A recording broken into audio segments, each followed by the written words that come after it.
Boring Greek myths for sleep, the gentle tale of Persephone and the invention of the four seasons.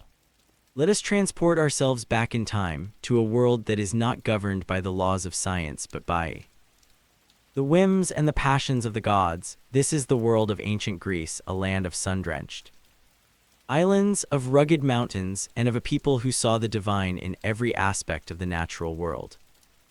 Our story today is not one of great battles or of heroic quests, but a more gentle and a more domestic tale, a story that seeks to explain one of the most fundamental and mysterious processes of the natural world, the changing of the seasons. This is the story of Persephone.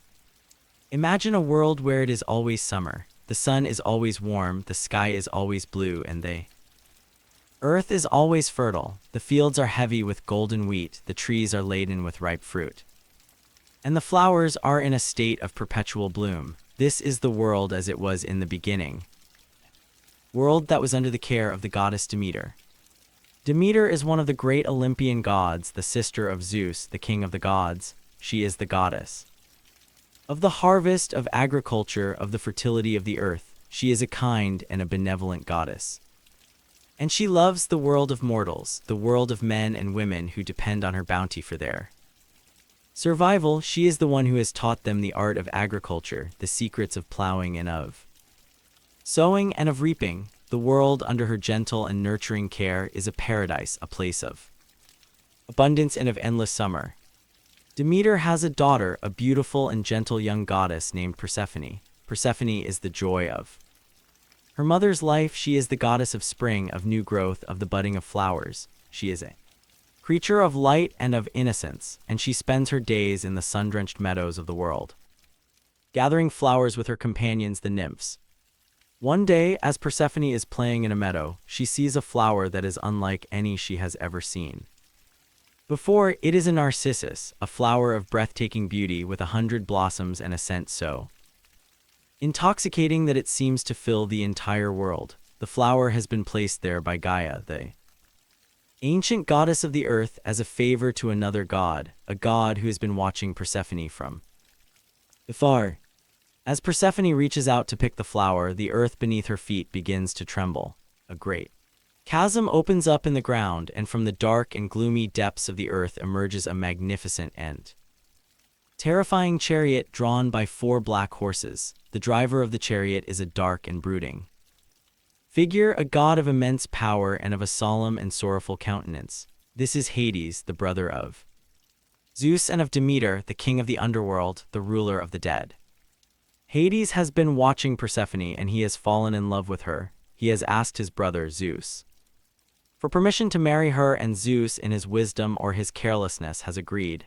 But Hades knows that Demeter will never consent to her beloved daughter being taken away to the dark and sunless world of the underworld, and so he has decided to take her by force.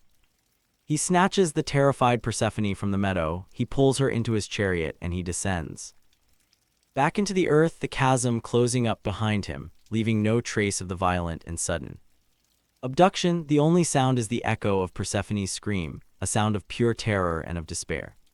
That is heard by only 2 other beings, the sun god Helios, who sees everything from his chariot in the sky, and the goddess Hecate, the mysterious goddess of magic and of the crossroads, who hears the scream from her cave.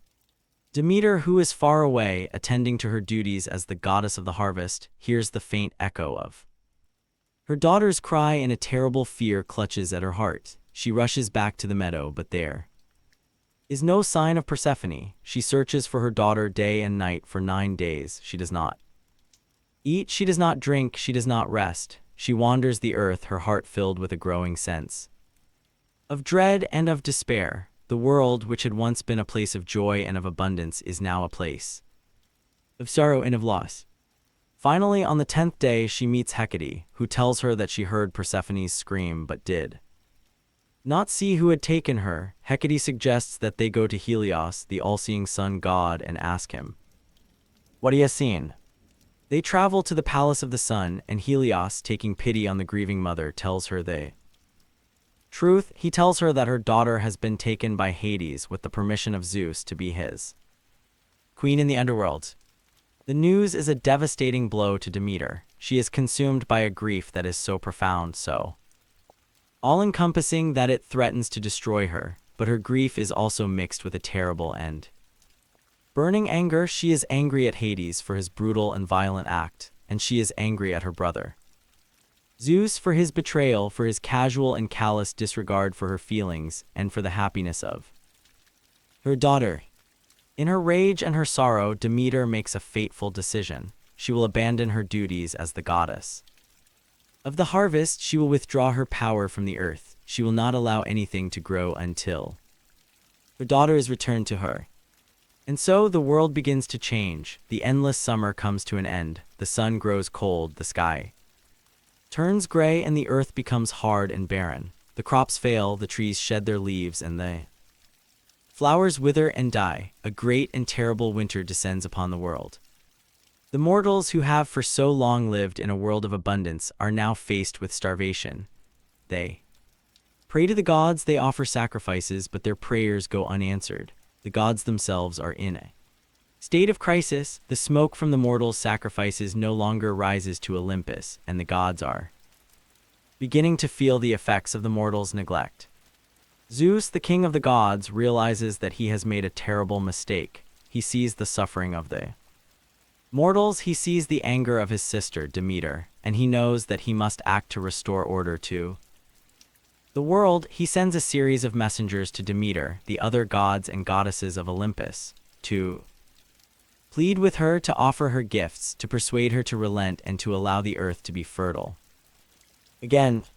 But Demeter is implacable. Her grief has hardened her heart. She refuses all of their pleas. There is only one thing that she wants, only one thing that will end her sorrow and her anger: the return of her daughter.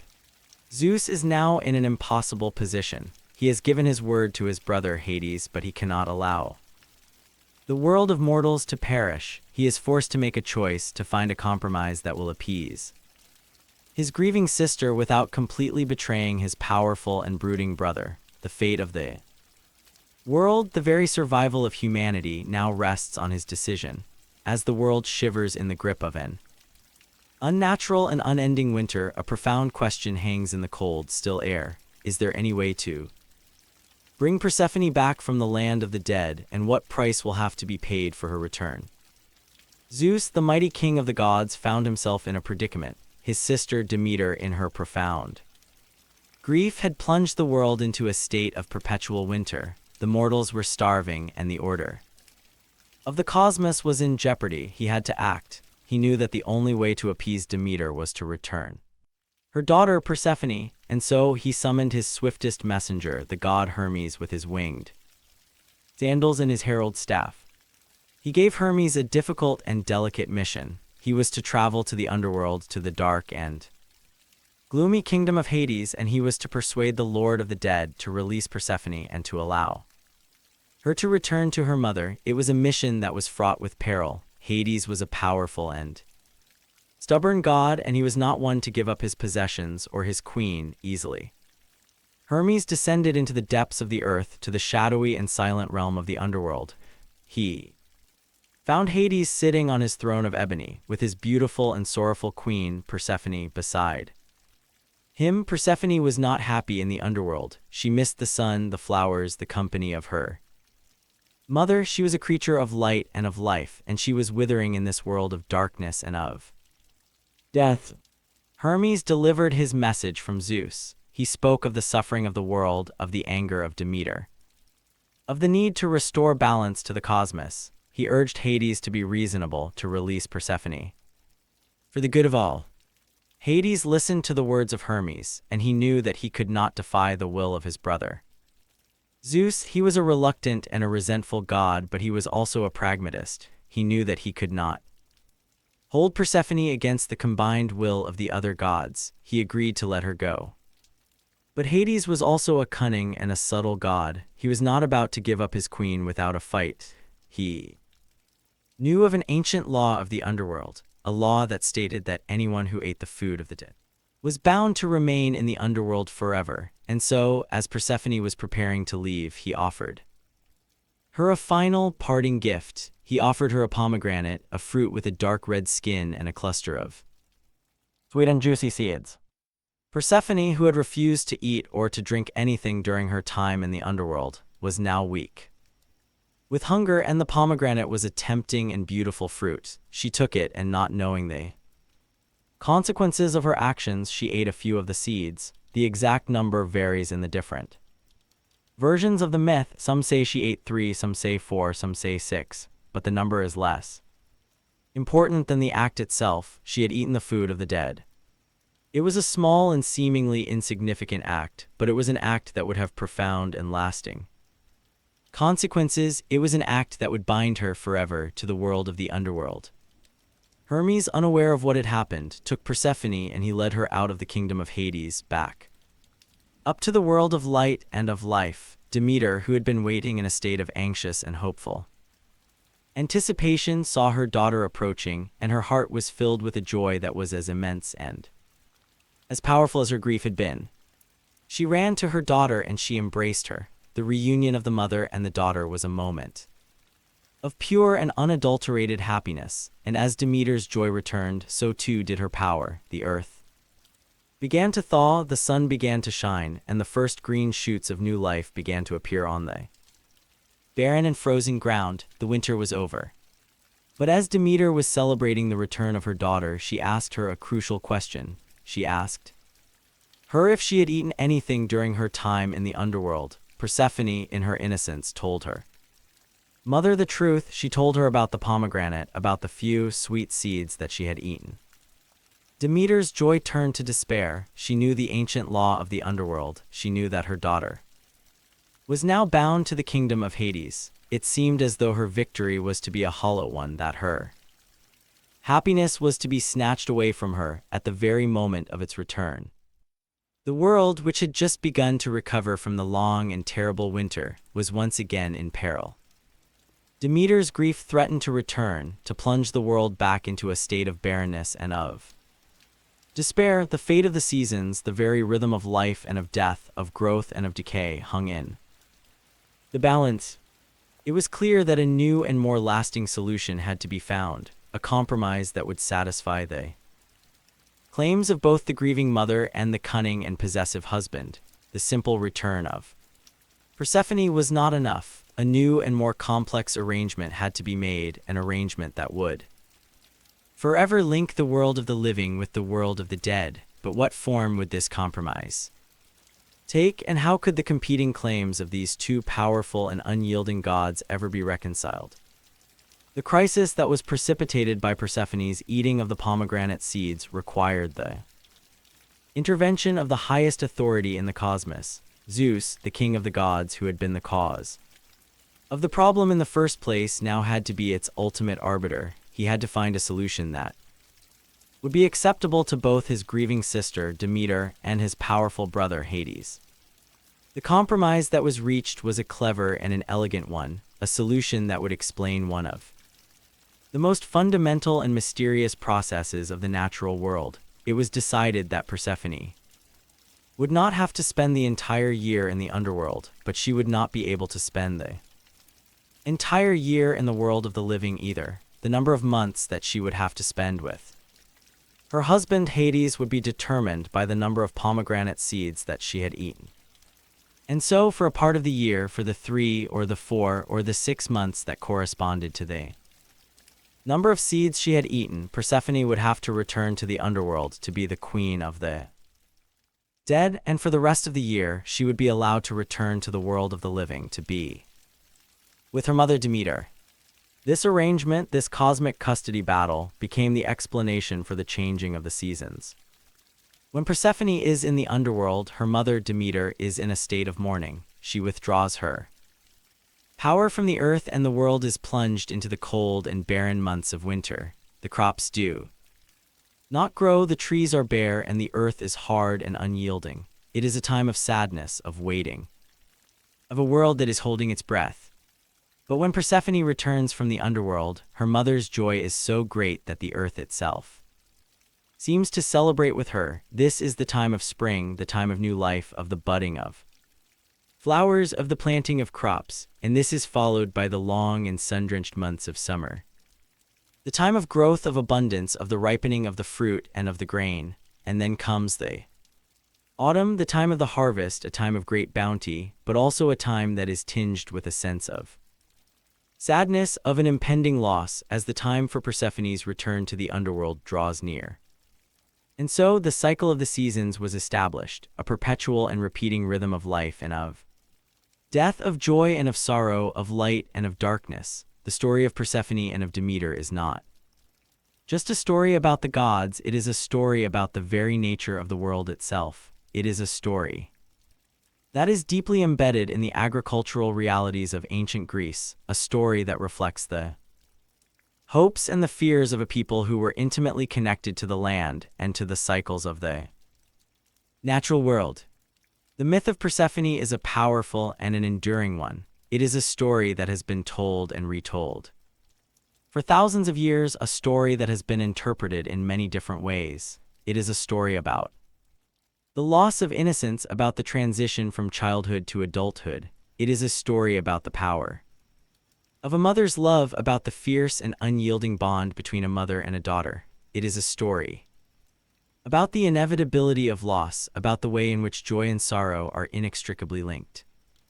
And it is a story that gives a human, or rather a divine, face to the impersonal and often frightening forces of nature. The changing of the seasons is not just a matter of celestial mechanics, of the tilting of the earth on its axis. It is a drama, a story of love, of loss, of grief, and of reunion.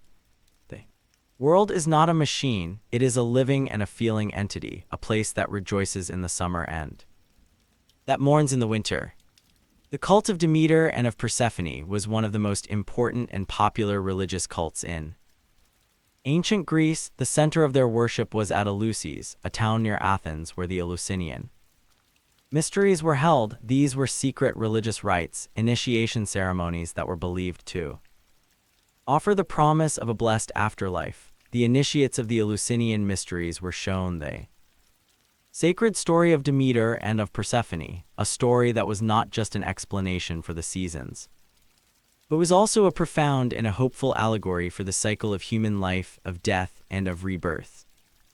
As you reflect on the gentle and the poignant story of Persephone, you are left with a sense of the deep and intimate connection that the ancient Greeks had with the natural world. They did not see themselves as being separate from nature, they saw themselves as being a part of it. They saw the divine in the rustling of the leaves, in the warmth of the sun, in the falling of the rain. Their myths were not just stories, they were a way of understanding the world, of finding meaning and of purpose in the great and mysterious cycles of life and of death. The story of Persephone is a beautiful and a timeless reminder of a world where the gods were not in the heavens, but were here on earth, in the turning of the seasons, in the sorrow of a mother, and in the return of a beloved daughter. I have already generated the 15 story titles you requested and completed the first story. I will now proceed with the second story in the series. We now turn to the story of the greatest and most celebrated of all the Greek heroes. This is not a tale of subtle explanations or of gentle seasonal changes, but a saga of immense strength, of monstrous beasts, of impossible tasks, and of a man who, through his suffering and his perseverance, would eventually rise to become a god. This is the story of the 12 labors of Heracles. Heracles, or Hercules as he was known to the Romans, was the son of Zeus, the king of the gods, and a mortal woman named Alcmene. His divine parentage was both a blessing and a curse. It endowed him with it strength that was far beyond that of any mortal man, but it also earned him the relentless and unforgiving hatred of Zeus's wife, the goddess Hera. Hera, the queen of the gods, was consumed by a jealous rage against all of Zeus's illegitimate offspring, and she reserved a special and particularly venomous hatred for Heracles. From the moment of his birth, she sought to destroy him. When he was just an infant, lying in his cradle, she sent two monstrous serpents to kill him, but the infant Heracles, already possessed of a prodigious and supernatural strength, simply laughed and strangled the two snakes, one in each hand. It was a clear and early sign of the hero's extraordinary destiny. Heracles grew into a man of immense physical prowess. He was a master of all forms of combat, a skilled archer, a peerless wrestler, and a man who was renowned for his courage and for his appetite for life. He married a princess named Megara, and he had several children with her. He was, for a time, a happy and a prosperous man, a hero who was loved and admired by all. But the shadow of Hera's hatred was a long and a dark one, in a moment of terrible and tragic madness. A madness that was sent upon him by the vengeful goddess. Heracles killed his own wife and children. When the madness passed and he realized the horrific nature of what he had done, he was consumed by grief and a guilt that was so profound that he was on the verge of taking his own life. He was saved from this fate by his cousin Theseus, the king of Athens, who persuaded him that he must find a way to atone for his terrible crime, to purify himself of the blood that was on his hands. Heracles traveled to the oracle at Delphi, the most sacred shrine in all of Greece, to seek the guidance of the god Apollo. The oracle told him that he must go to the city of Turins and that he must offer his services to the king of that city, a man named Eurystheus. He was to perform whatever 10 labors Eurystheus commanded of him. If he completed these tasks, he would be purified of his crime, and he would, in the end, be granted the gift of immortality. Now, King Eurystheus was a weak and a cowardly man, and he was also a man who was under the influence of the goddess Hera. He was terrified of his powerful and famous cousin, and he was determined to set him a series of tasks that were so difficult, so dangerous, so impossible, that Heracles would surely be killed in the attempt. And so began the 12 labors of Heracles. The number was originally 10, but Eurystheus, in his pettiness, refused to count 2 of the labors in which Heracles had received assistance, and so 2 more were added. These 12 labors would take Heracles to the furthest and most dangerous corners of the known world, and they would pit him against a series of monstrous and terrifying adversaries. The first labor was to kill the Nemean lion. This was a monstrous beast, a lion of immense size and of savage ferocity, whose hide was so thick that it was impervious to any weapon. It was terrorizing the land of Nemea, and no one had been able to defeat it. Heracles traveled to Nemea, and he tracked the lion to its lair. He first tried to kill it with his bow and arrow, but the arrows simply bounced off the lion's impenetrable hide. He then tried his sword and his great bronze club, but these too were useless. Realizing that he could not defeat the lion with weapons, Heracles decided to use his own immense strength. He wrestled with the beast, and in a titanic struggle, he managed to get it in a headlock and to strangle it to death with his bare hands. He then had to face the problem of how to skin the lion, as its hide was impervious to any blade. In a moment of inspiration, he used the lion's own razor-sharp claws to cut the hide. He then wore the skin of the Nemean lion as a cloak and its head as a helmet. This lion's skin, which was a symbol of his first great victory, would become his most famous and recognizable attribute. He returned to Turins carrying the carcass of the dead lion on his shoulders. When King Eurystheus saw him approaching, he was so terrified by the sight of the monstrous beast and by the immense strength of the man who had killed it that he hid in a large bronze storage jar. From that day on, he refused to meet with Heracles face to face, and he would deliver the instructions for the subsequent labors through a herald. The first labor was complete, but it was just the beginning of Heracles' long and arduous journey of penance. The tasks that lay before him were to be even more challenging, more dangerous, and more bizarre. He had proven his strength, but he would now have to prove his cunning, his endurance, and his unwavering determination to complete the impossible tasks that had been set for him. As he awaited the command for his second labor, the hero stood as a figure of immense power, yet one bound by a terrible past and an uncertain future. What new monstrosity would the cowardly king and his divine patroness devise to test the limits of his legendary strength? The second labor that King Eurystheus devised for Heracles was a confrontation with an even more terrifying and unnatural beast than the Nemean lion. He was to kill the Lernaean Hydra, a monstrous water serpent that lived in the swamps of Lerna, near the city of Argos.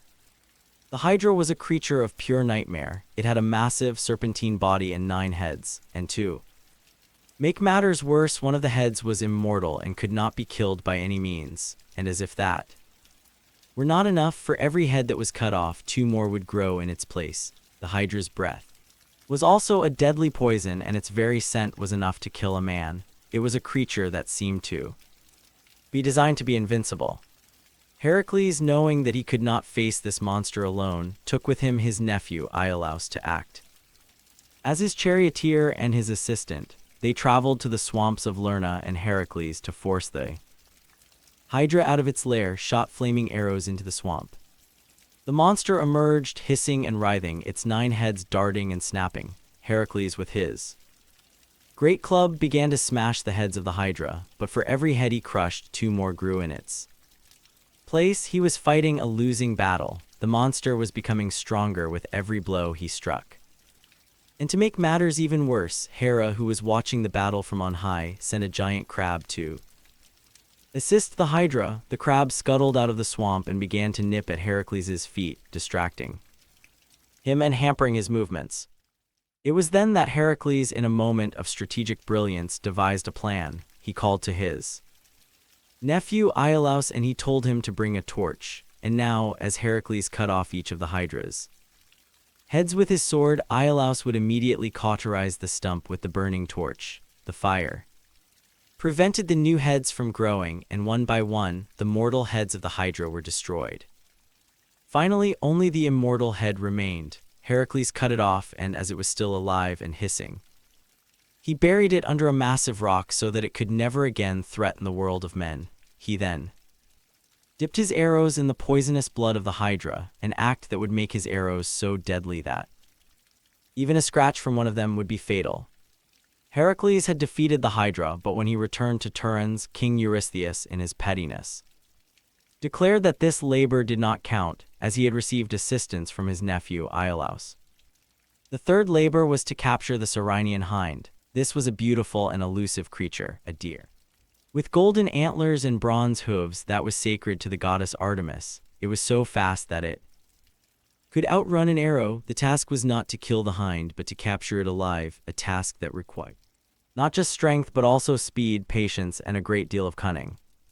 Heracles pursued the hind for an entire year, a chase that took him all over Greece. Finally, he managed to trap it, and he carried it back to Turin's on his shoulders. On the way, he was confronted by the goddess Artemis and her brother Apollo, who were angry that he had captured their sacred animal.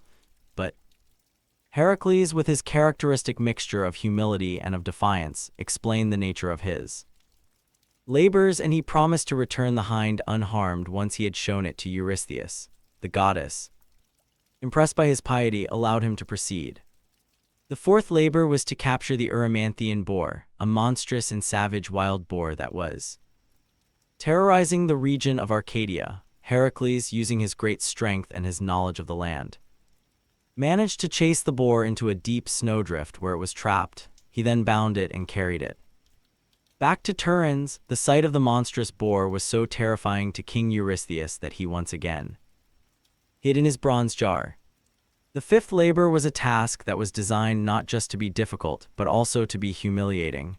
He was to clean the Augean stables in a single day. King Augeas of Elis had a vast herd of cattle, and his stables had not been cleaned for over 30 years. They were filled with a mountain of dung, and the task of cleaning them in a single day was considered to be not just impossible, but also deeply degrading for a great hero. But Heracles, with his characteristic ingenuity, found a solution that did not involve a shovel. He diverted the courses of 2 nearby rivers, the Alpheus and the Peneus, and he sent their powerful currents rushing through the stables, washing them clean in a matter of hours. He had completed the task, but once again Eurystheus refused to count it as a labor. He argued that Heracles had been promised a payment for the task by King Augeas, and that he had also used the power of the rivers, not his own strength, to complete it. The labors were becoming a test not just of Heracles' physical strength, but also of his mental fortitude. He was being subjected to a series of tasks that were designed to be not just impossible, But also unfair, he was being cheated, he was being humiliated, but he was not being broken. With each new challenge, he seemed to grow in stature, his determination and his resilience only strengthened by the injustice of his situation. The first 5 labors had taken him across the Peloponnese, but the tasks to come would take him further afield to the very edges of the known world to confront horrors that would test the very limits of his heroic nature. The 6th labor took Heracles to the Stymphalian lake in Arcadia, a place that was plagued by a flock of monstrous man-eating birds. These birds had beaks and claws of bronze, and their feathers were like sharp metallic darts that they could fire at their victims. They were a terrifying and seemingly invincible foe. The lake was surrounded by a dense and impenetrable forest, which made it impossible for Heracles to confront the birds directly. Once again, Heracles had to rely on his cunning as well as his strength. He was given assistance by the goddess Athena, who gave him a pair of bronze castanets or crotala that had been made by the divine smith Hephaestus. Heracles climbed a nearby mountain and he clashed the castanets together, creating a sound so loud and so terrible that the birds in their terror flew up out of the forest and into the open sky. As they flew, Heracles shot them down one by one with his bow and his poison-tipped arrows.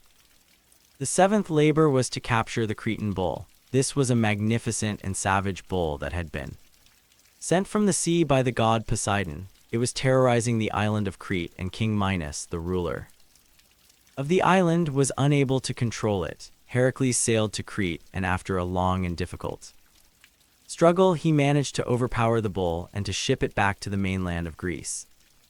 The 8th labor was to capture the mares of Diomedes. Diomedes was the king of the Thracians, a savage and warlike people. He owned a herd of horses that were as savage as their master. They were man-eaters, and they were kept chained to their bronze mangers, where they were fed on the flesh of unsuspecting guests. Heracles, with a small band of volunteers, sailed to Thrace. He managed to overpower the grooms of Diomedes, and he drove the horses to the sea. He then fed the body of their master, Diomedes, to the horses, an act that seemed to calm their savage nature. He was then able to lead them back to Tiryns.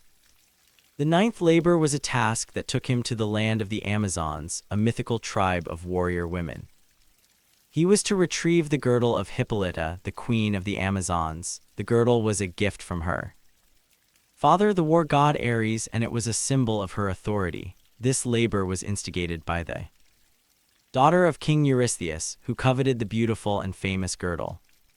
Heracles sailed to the land of the Amazons, and at first, the mission seemed to be a peaceful one. Hippolyta, the Amazon queen, was impressed by Heracles, and she willingly agreed to give him her girdle. But Hera, ever the enemy of Heracles, was not about to let him succeed so easily. She disguised herself as an Amazon, and she spread a rumor among the warrior women that Heracles was there to abduct their queen. The Amazons, in their fury, attacked Heracles and his men. In the battle that followed, Heracles, believing that he had been betrayed, killed Hippolyta and took her girdle by force. The 10th labor was to capture the cattle of Geryon. Geryon was a monstrous giant who lived on the island of Erythea at the far western edge of the world. He had 3 heads and 3 bodies joined at the waist, and he owned a herd of magnificent red cattle that were guarded by a 2-headed dog named Orthrus and a giant herdsman named Eurytion. To get to the island, Heracles had to cross the great desert of Libya. In his frustration with the heat of the sun, he fired an arrow at the sun god Helios.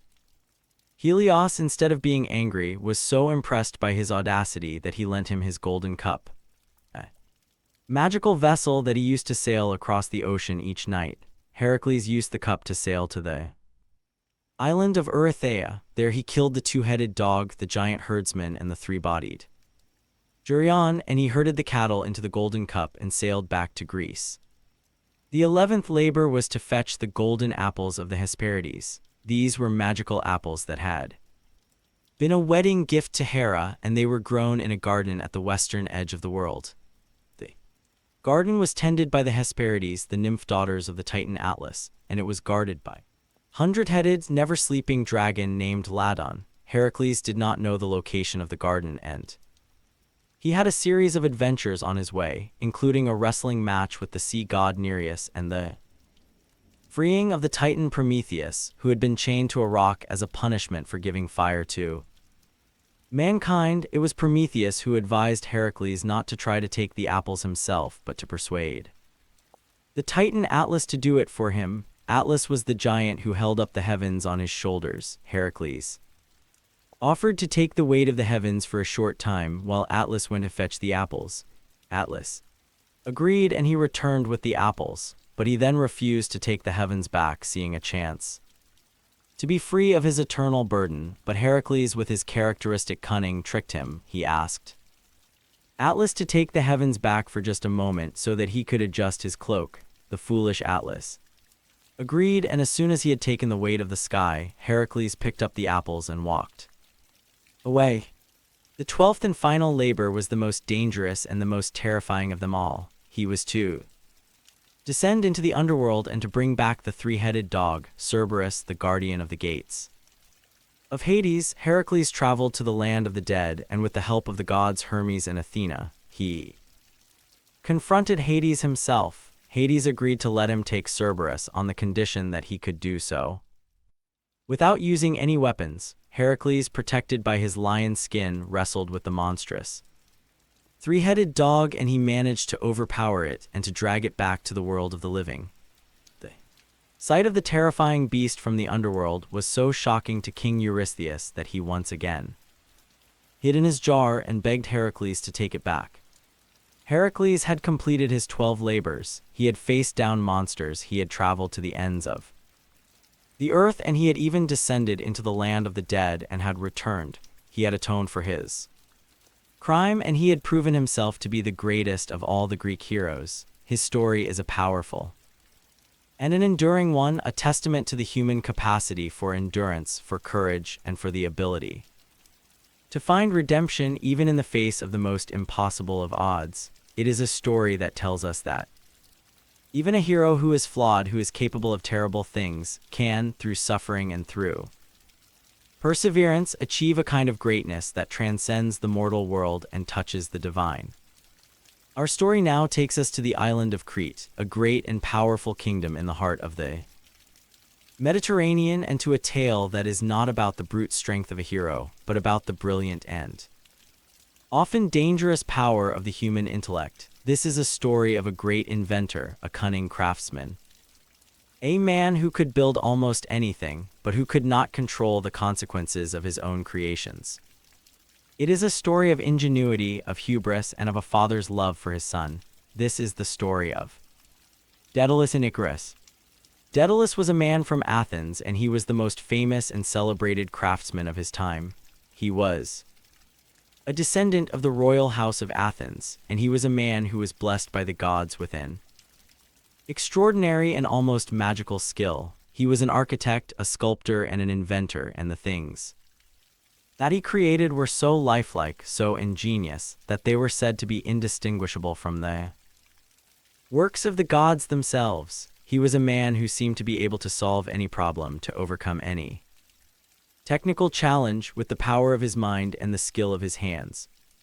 But Daedalus was also a man who was possessed by a fierce and a dangerous pride. He was jealous of his reputation, and he could not bear the thought of having a rival. His own nephew, a young man named Talos, was also a gifted inventor, and he was beginning to show a talent that was even greater than that of his famous uncle. Talos, it was said, had invented the saw after observing the jawbone snake, and he had also invented the potter's wheel.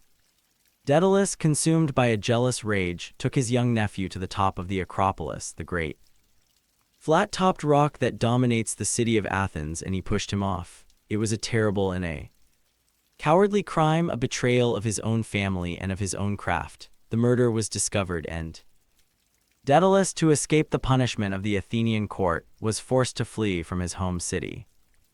He found refuge on the island of Crete at the court of the powerful and formidable King Minos. Minos was a man who recognized the great talent of Daedalus, and he welcomed him into his service.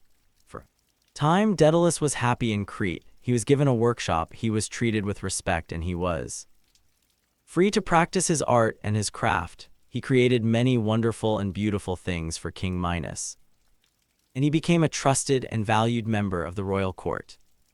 But the court of King Minos was a place of dark secrets and of divine punishments. Minos, in his pride, had offended the sea god Poseidon. As a punishment, Poseidon had caused Minos's wife, Queen Persephone, to be afflicted with a terrible and unnatural passion. She had fallen in love with a magnificent white bull, a bull that had been sent from the sea by Poseidon himself. The queen, consumed by her monstrous desire, went to Daedalus, and she begged him to use his great skill. To help her, she wanted him to build her a device that would allow her to couple with the bull.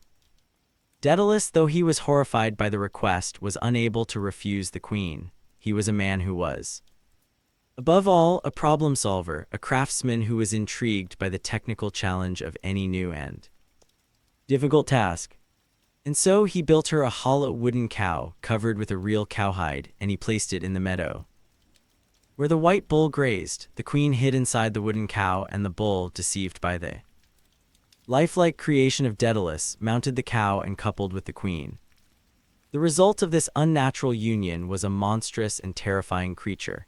It had the body of a man and the head of a bull. It was a creature of immense strength and of a savage ferocity. It was named the Minotaur.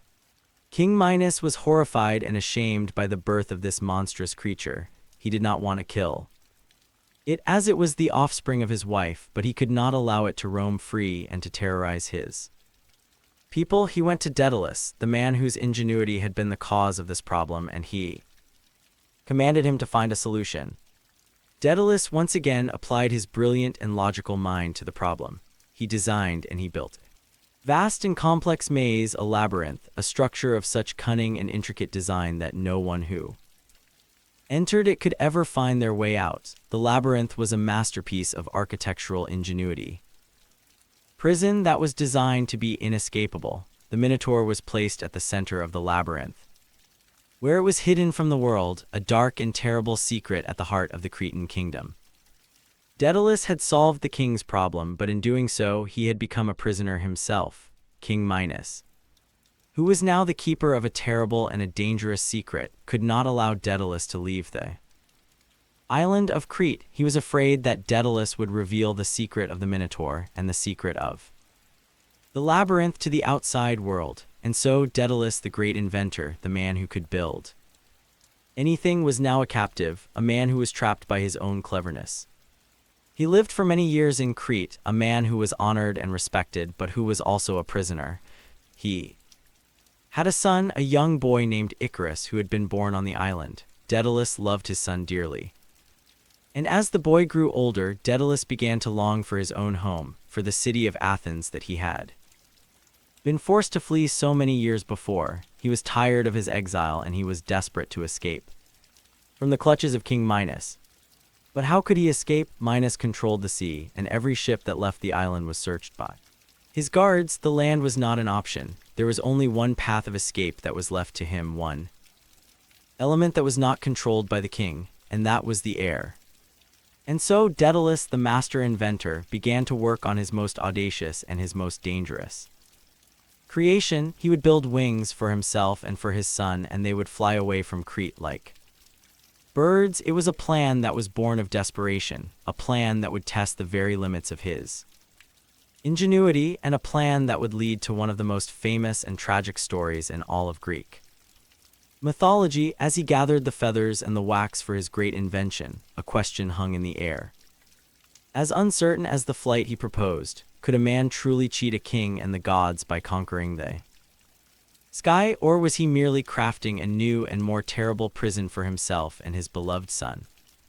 The creation of the wings was a work of meticulous and patient craftsmanship. Daedalus gathered feathers of all sizes, from the small, downy feathers of a sparrow to the long, powerful flight feathers of an eagle. He laid them out in overlapping rows from the smallest to the largest, creating a gentle and aerodynamic curve. He bound the feathers together at their base with thread, and in the middle he fastened them with wax, creating a structure that was both strong and flexible. He had created 2 pairs of wings, one for himself and a smaller pair for his son Icarus. The work was done in secret in his workshop, far from the prying eyes of King Minos and his guards. Icarus, who was just a young boy, played at his father's side as he worked. He would chase the feathers as they blew in the wind, and he would soften the wax with his thumb, not knowing that he was playing with the instruments of his own destiny. When the wings were finally complete, Daedalus fitted them to his own shoulders and he tested them. He beat the wings and he found that he could lift himself into the air, that he could hover and glide like a great bird. He had done it. He had conquered the air. He had created a pathway to freedom. He then turned to his son Icarus and he fitted the smaller pair of wings to the boy's shoulders. It was a moment of great excitement, but also of great anxiety. Daedalus, the cautious and experienced craftsman, knew the dangers of what they were about to attempt. He gave his son a series of careful and precise instructions. "You must fly a middle course, my son," he told him, his voice filled with a father's love and a father's fear. "Do not fly too low, or the damp from the sea will clog your wings, and do not fly too high, or the heat from the sun will melt the wax." He showed him how to beat the wings, how to catch the currents of the air, how to follow his own flight path. He kissed his son, his hands trembling as he adjusted the boy's wings, and a tear rolled down his cheek. They climbed to a high cliff on the edge of the island, and they prepared to launch themselves into the air. Daedalus went first, and Icarus followed, a little nervously at first, but then with a growing sense of confidence and of exhilaration. The escape was a success. They were flying. They had left the island of Crete behind them, and they were soaring through the air over the blue waters of the Aegean Sea. The fishermen who saw them from their boats, the shepherds who saw them from the fields, looked up in amazement, believing that they were seeing two gods. Icarus, who had never before experienced such a feeling of freedom and of power, was overcome with a sense of youthful and reckless joy. He forgot his father's warnings. He was intoxicated by the thrill of the flight, by the feeling of the wind beneath his wings, by the vast and open sky that stretched before him. He began to fly higher, to soar upwards towards the sun. He wanted to get closer to the heavens, to touch the face of the gods. His father, who was flying ahead of him, called out to him, his voice filled with a desperate and growing panic. "Icarus, Icarus, where are you? Come back, remember my words." But Icarus did not hear him, or if he did not heed him. He was lost in the ecstasy of his flight, in the hubris of his own newfound power. He flew higher and higher, and the sun, the great and fiery chariot of the god Helios, grew closer and closer. And then the inevitable happened. The heat from the sun began to soften the wax that held the feathers of his wings together. The feathers began to loosen, to fall away one by one. Icarus beat his arms, but they were now just bare arms with no feathers to catch the wind. He had lost the power of flight. He looked down and he saw the sea, a vast and terrifying distance below him. He cried out to his father, but it was too late. He fell from the sky, tumbling through the air, his body a small and insignificant speck against the vastness of the blue. He plunged into the sea and was drowned. Daedalus, his heart broken, circled in the air, searching for his son. He saw the feathers floating on the surface of the water, and he knew what had happened. He flew down to a nearby island, and he waited until the body of his son was washed ashore. He buried him there on that lonely island, which would forever after be known as Icaria, in memory of the boy who had flown too close to the sun. The story of Daedalus and Icarus is one of the most powerful and enduring of all the Greek myths.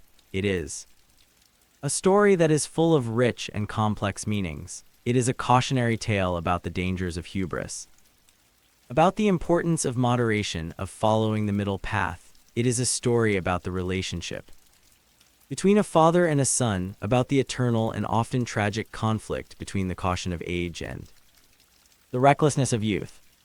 And it is a story about the nature of human creativity itself. Daedalus, the great inventor, is a symbol of the power of the human intellect, of our ability to solve problems, to overcome the limitations of our own nature, to create things of great beauty and of great ingenuity. But he is also a symbol of the dangers of that power. His own cleverness is the cause of his own suffering. He builds The labyrinth and he becomes a prisoner. He builds the wings and he loses his son. His story is a powerful and a timeless reminder that our own creations can have unintended and often tragic consequences, that the power to create is also the power to destroy.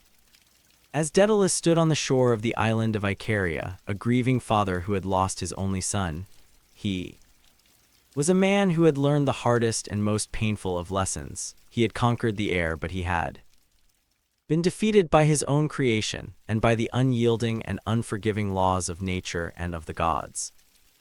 His journey was not yet over, but the joy of his great escape had been turned into a sorrow that would haunt him for the rest of his days. What becomes of a man who has flown so high only to be brought so low by a grief that is as deep and as vast as the sea that has swallowed his son? The grief of Daedalus was a profound and a desolate one. He had paid the ultimate price for his freedom. He had escaped from the prison of King Minos, but he was now a prisoner of his own sorrow. He continued his flight alone now, and he eventually reached the island of Sicily, where he found refuge at the court of King Cocalus. He lived for many years in Sicily, and he continued to practice his art. He built many wonderful and ingenious things for King Cocalus, and he was once again honored and respected for his great skill. But the joy had gone out of his work. His creations were now tinged with a sense of sadness, of a memory of the son that he had lost. Meanwhile, King Minos of Crete had not forgotten his escaped prisoner. He was furious that Daedalus had managed to outwit him, and he was determined to find him and to bring him back to Crete to face his punishment. But how could he find a single man in the vast and complex world of the Mediterranean? Minos, who was a cunning and a ruthless king, devised a clever plan. He traveled from city to city, and in each place he offered a great reward to any man who could solve a particular puzzle. The puzzle was to thread a string through a spiral seashell. It was a task that seemed to be impossible, a challenge that was designed to be unsolvable by any ordinary man. But Minos knew that there was one man in the world who would be unable to resist the challenge of such a puzzle, one man whose ingenuity would be drawn to it like a moth to a flame, and that man was Daedalus. When Minos arrived in Sicily, King Cocalus heard of the puzzle, and he took the seashell to Daedalus. Daedalus, as Minos had predicted, was intrigued. He took the shell and he devised an ingenious solution. He tied the thread to an ant, and he smeared a drop of honey at the other end of the shell. The ant, drawn by the scent of the honey, crawled through the intricate spiral chambers of the shell. Pulling the thread behind it, the puzzle was solved. When King Cocalus took the threaded shell back to King Minos, Minos knew that he had found his man. He demanded that Cocalus hand over the fugitive, Daedalus. Cocalus, who was afraid of the powerful king Minos, agreed, but the daughters of Cocalus, who had grown fond of the gentle and clever old craftsman Daedalus, were determined to save him. They devised a plan of their own. They invited Minos to take bath, and while he was bathing, they poured boiling water over him and killed him. Daedalus was safe. His great enemy was dead. He was finally free. He lived out the rest of his days in Sicily, a man who was renowned for his great skill, but who was also a man who was forever haunted by the memory of his son Icarus. The story of Daedalus and Icarus is a story that has resonated through the ages. It is a myth that has been told and retold in countless poems, in paintings, in plays, and in novels. It is a story that speaks to some of the deepest and most enduring themes of the human experience. It is a story about the ambition of the human spirit, about our eternal desire to transcend our own limitations, to reach for the heavens, but it is also a cautionary tale about the dangers of that ambition, a reminder that our greatest strengths can also be our greatest weaknesses. The very qualities that make us human, our curiosity, our creativity, our desire to push the boundaries of the possible, are also the qualities that can lead us to our own destruction. The figure of Icarus has become a powerful and an enduring symbol of the tragic hero, the young man who is destroyed by his own youthful and reckless ambition. His flight and his fall are a powerful metaphor for the dangers of hubris, of flying too close to the sun, of ignoring the wise counsel of experience. But the story is also a story about Daedalus, the grieving father, the man who is left to live with the consequences of his own creation. He is a more complex and a more tragic figure than his son. He is a man who is both a genius and a fool, a man who can solve any technical problem but who cannot solve the problems of his own heart. He is a symbol of the lonely and often painful burden of knowledge, of the responsibility that comes with the power to create. As you reflect on the story of Daedalus and Icarus, you are left with a sense of the profound and often tragic beauty of the Greek myths. They are not just simple stories about gods and heroes, they are complex and sophisticated explorations of the human condition. They are stories that grapple with the great and timeless questions of our existence, the nature of freedom, the relationship between parents and children, the conflict between reason and passion, the eternal and often difficult search for a balance between our ambitions and our limitations. The story of the boy who flew too close to the sun is a story that will continue to be told as long as there are fathers who love their sons, and as long as we as a species continue to dream of reaching for the sky. Our story now takes us to one of the most famous and epic conflicts in all of Western literature, a war that was fought over a beautiful woman, a war that lasted for 10 long years, and a war that was ultimately won not by strength of arms but by a single brilliant act of deception. This is the story of the Trojan War. The origins of the war lie in a story of divine vanity and of a fateful decision. At the wedding of the sea nymph Thetis and the mortal king Peleus, all the gods and goddesses of Olympus were invited, except for one, Eris, the goddess of discord. Eris, who was furious at being snubbed, decided to cause trouble. She threw a golden apple into the midst of the wedding feast, an apple that was inscribed with the words "For the fairest." 3 of the most powerful goddesses immediately claimed the apple for themselves: Hera, the queen of the gods; Athena, the goddess of wisdom and of war; and Aphrodite, the goddess of love and of beauty. The 3 goddesses argued and bickered, and none of them would yield. Zeus, the king of the gods, wisely refused to be the judge of this dangerous beauty contest, and he decided to delegate the task to a mortal man. The man he chose was Paris, a prince of the city of Troy. Paris was living as a shepherd on Mount Ida. As it had been prophesied at his birth that he would be the cause of the destruction of his city, he was a young man of great beauty, but also of a somewhat shallow and impressionable character. The 3 goddesses appeared before Paris, and each of them tried to bribe him into choosing her.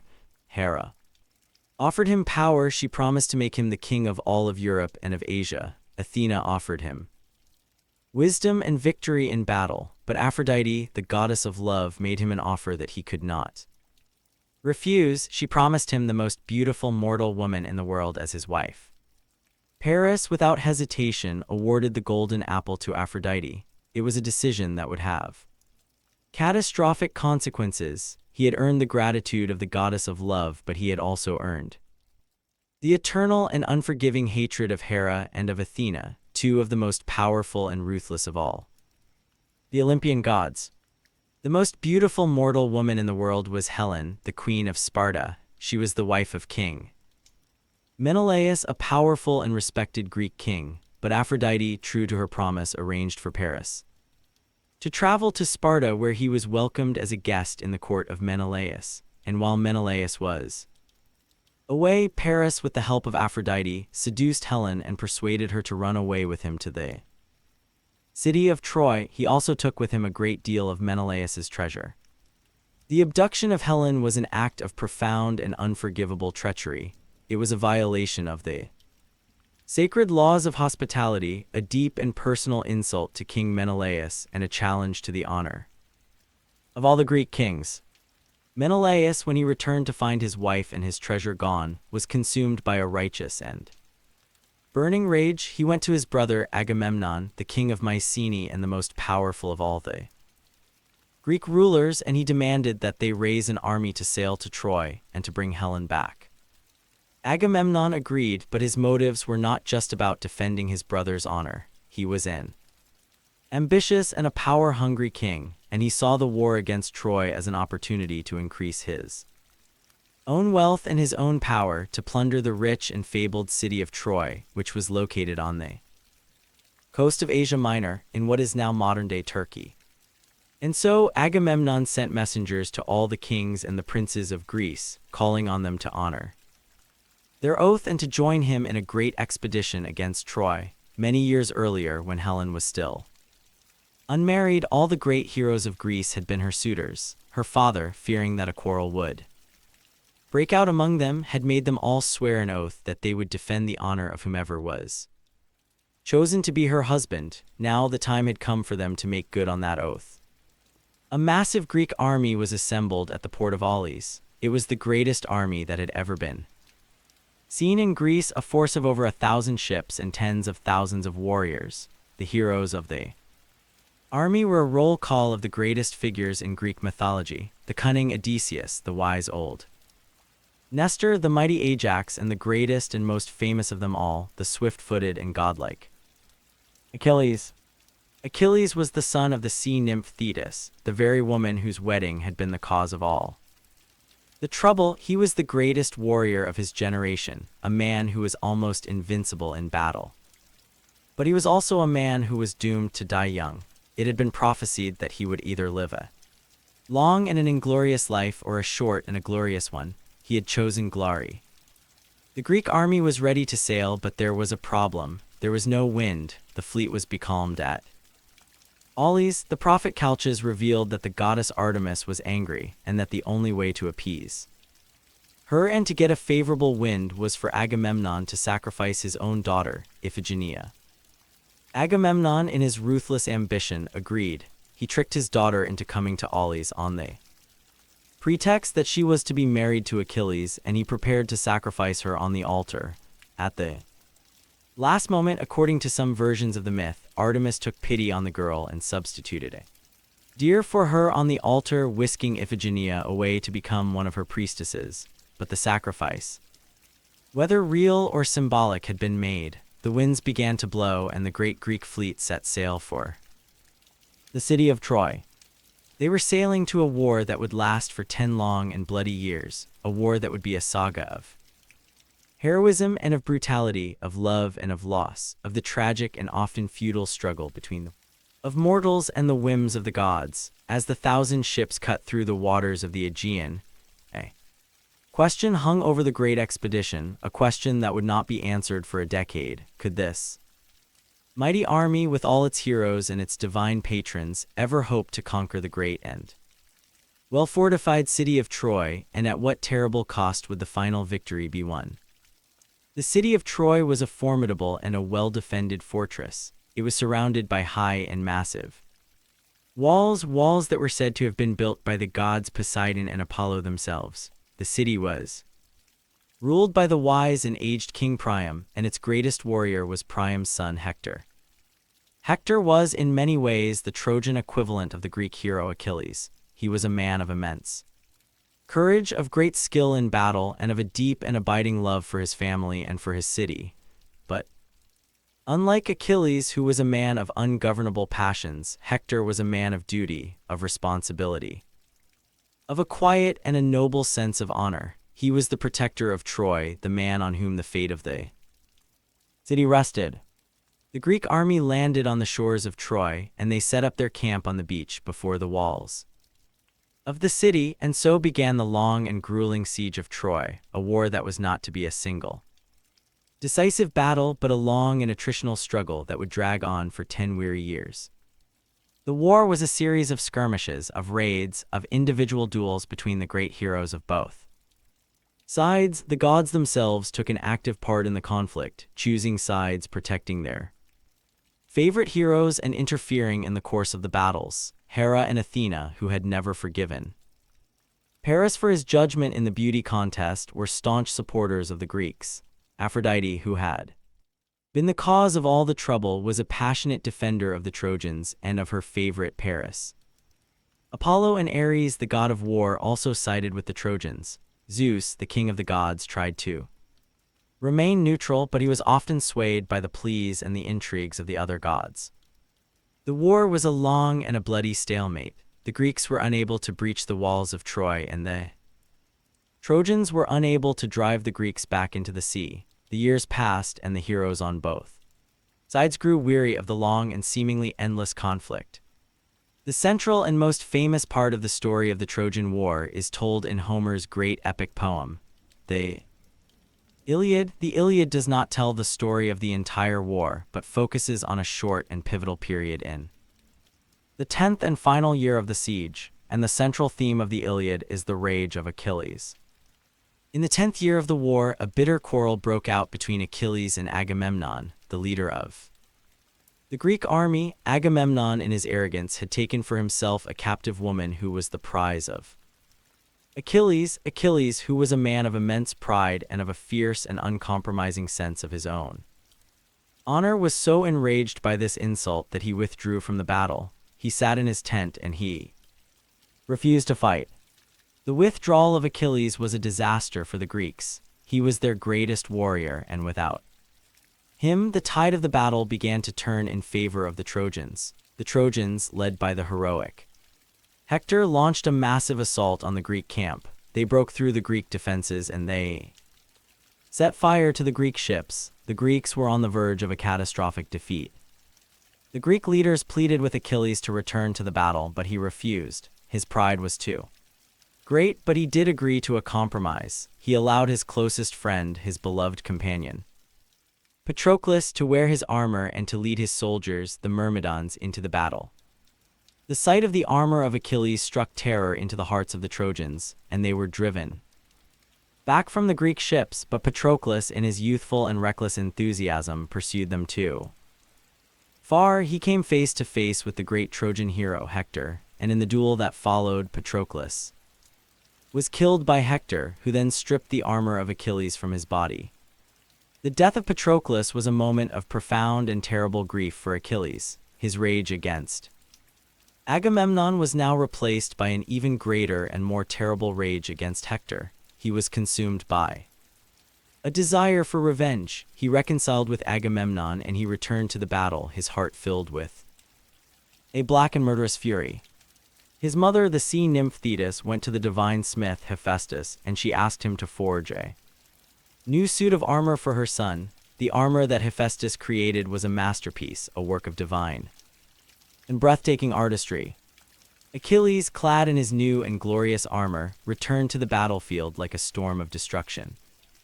He drove the Trojans back before him, and he sought out Hector, the man who had killed his friend.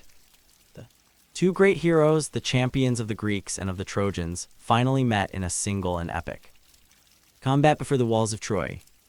The duel was a mighty one, but the outcome was never in doubt. Achilles, driven by his grief and his rage and protected by his divine armor, was an unstoppable force. He killed Hector, and then, in a final and terrible act of desecration, he tied Hector's body to the back of his chariot and he dragged it 3 times around the walls of Troy, in full view of Hector's grieving family and of the horrified Trojan people.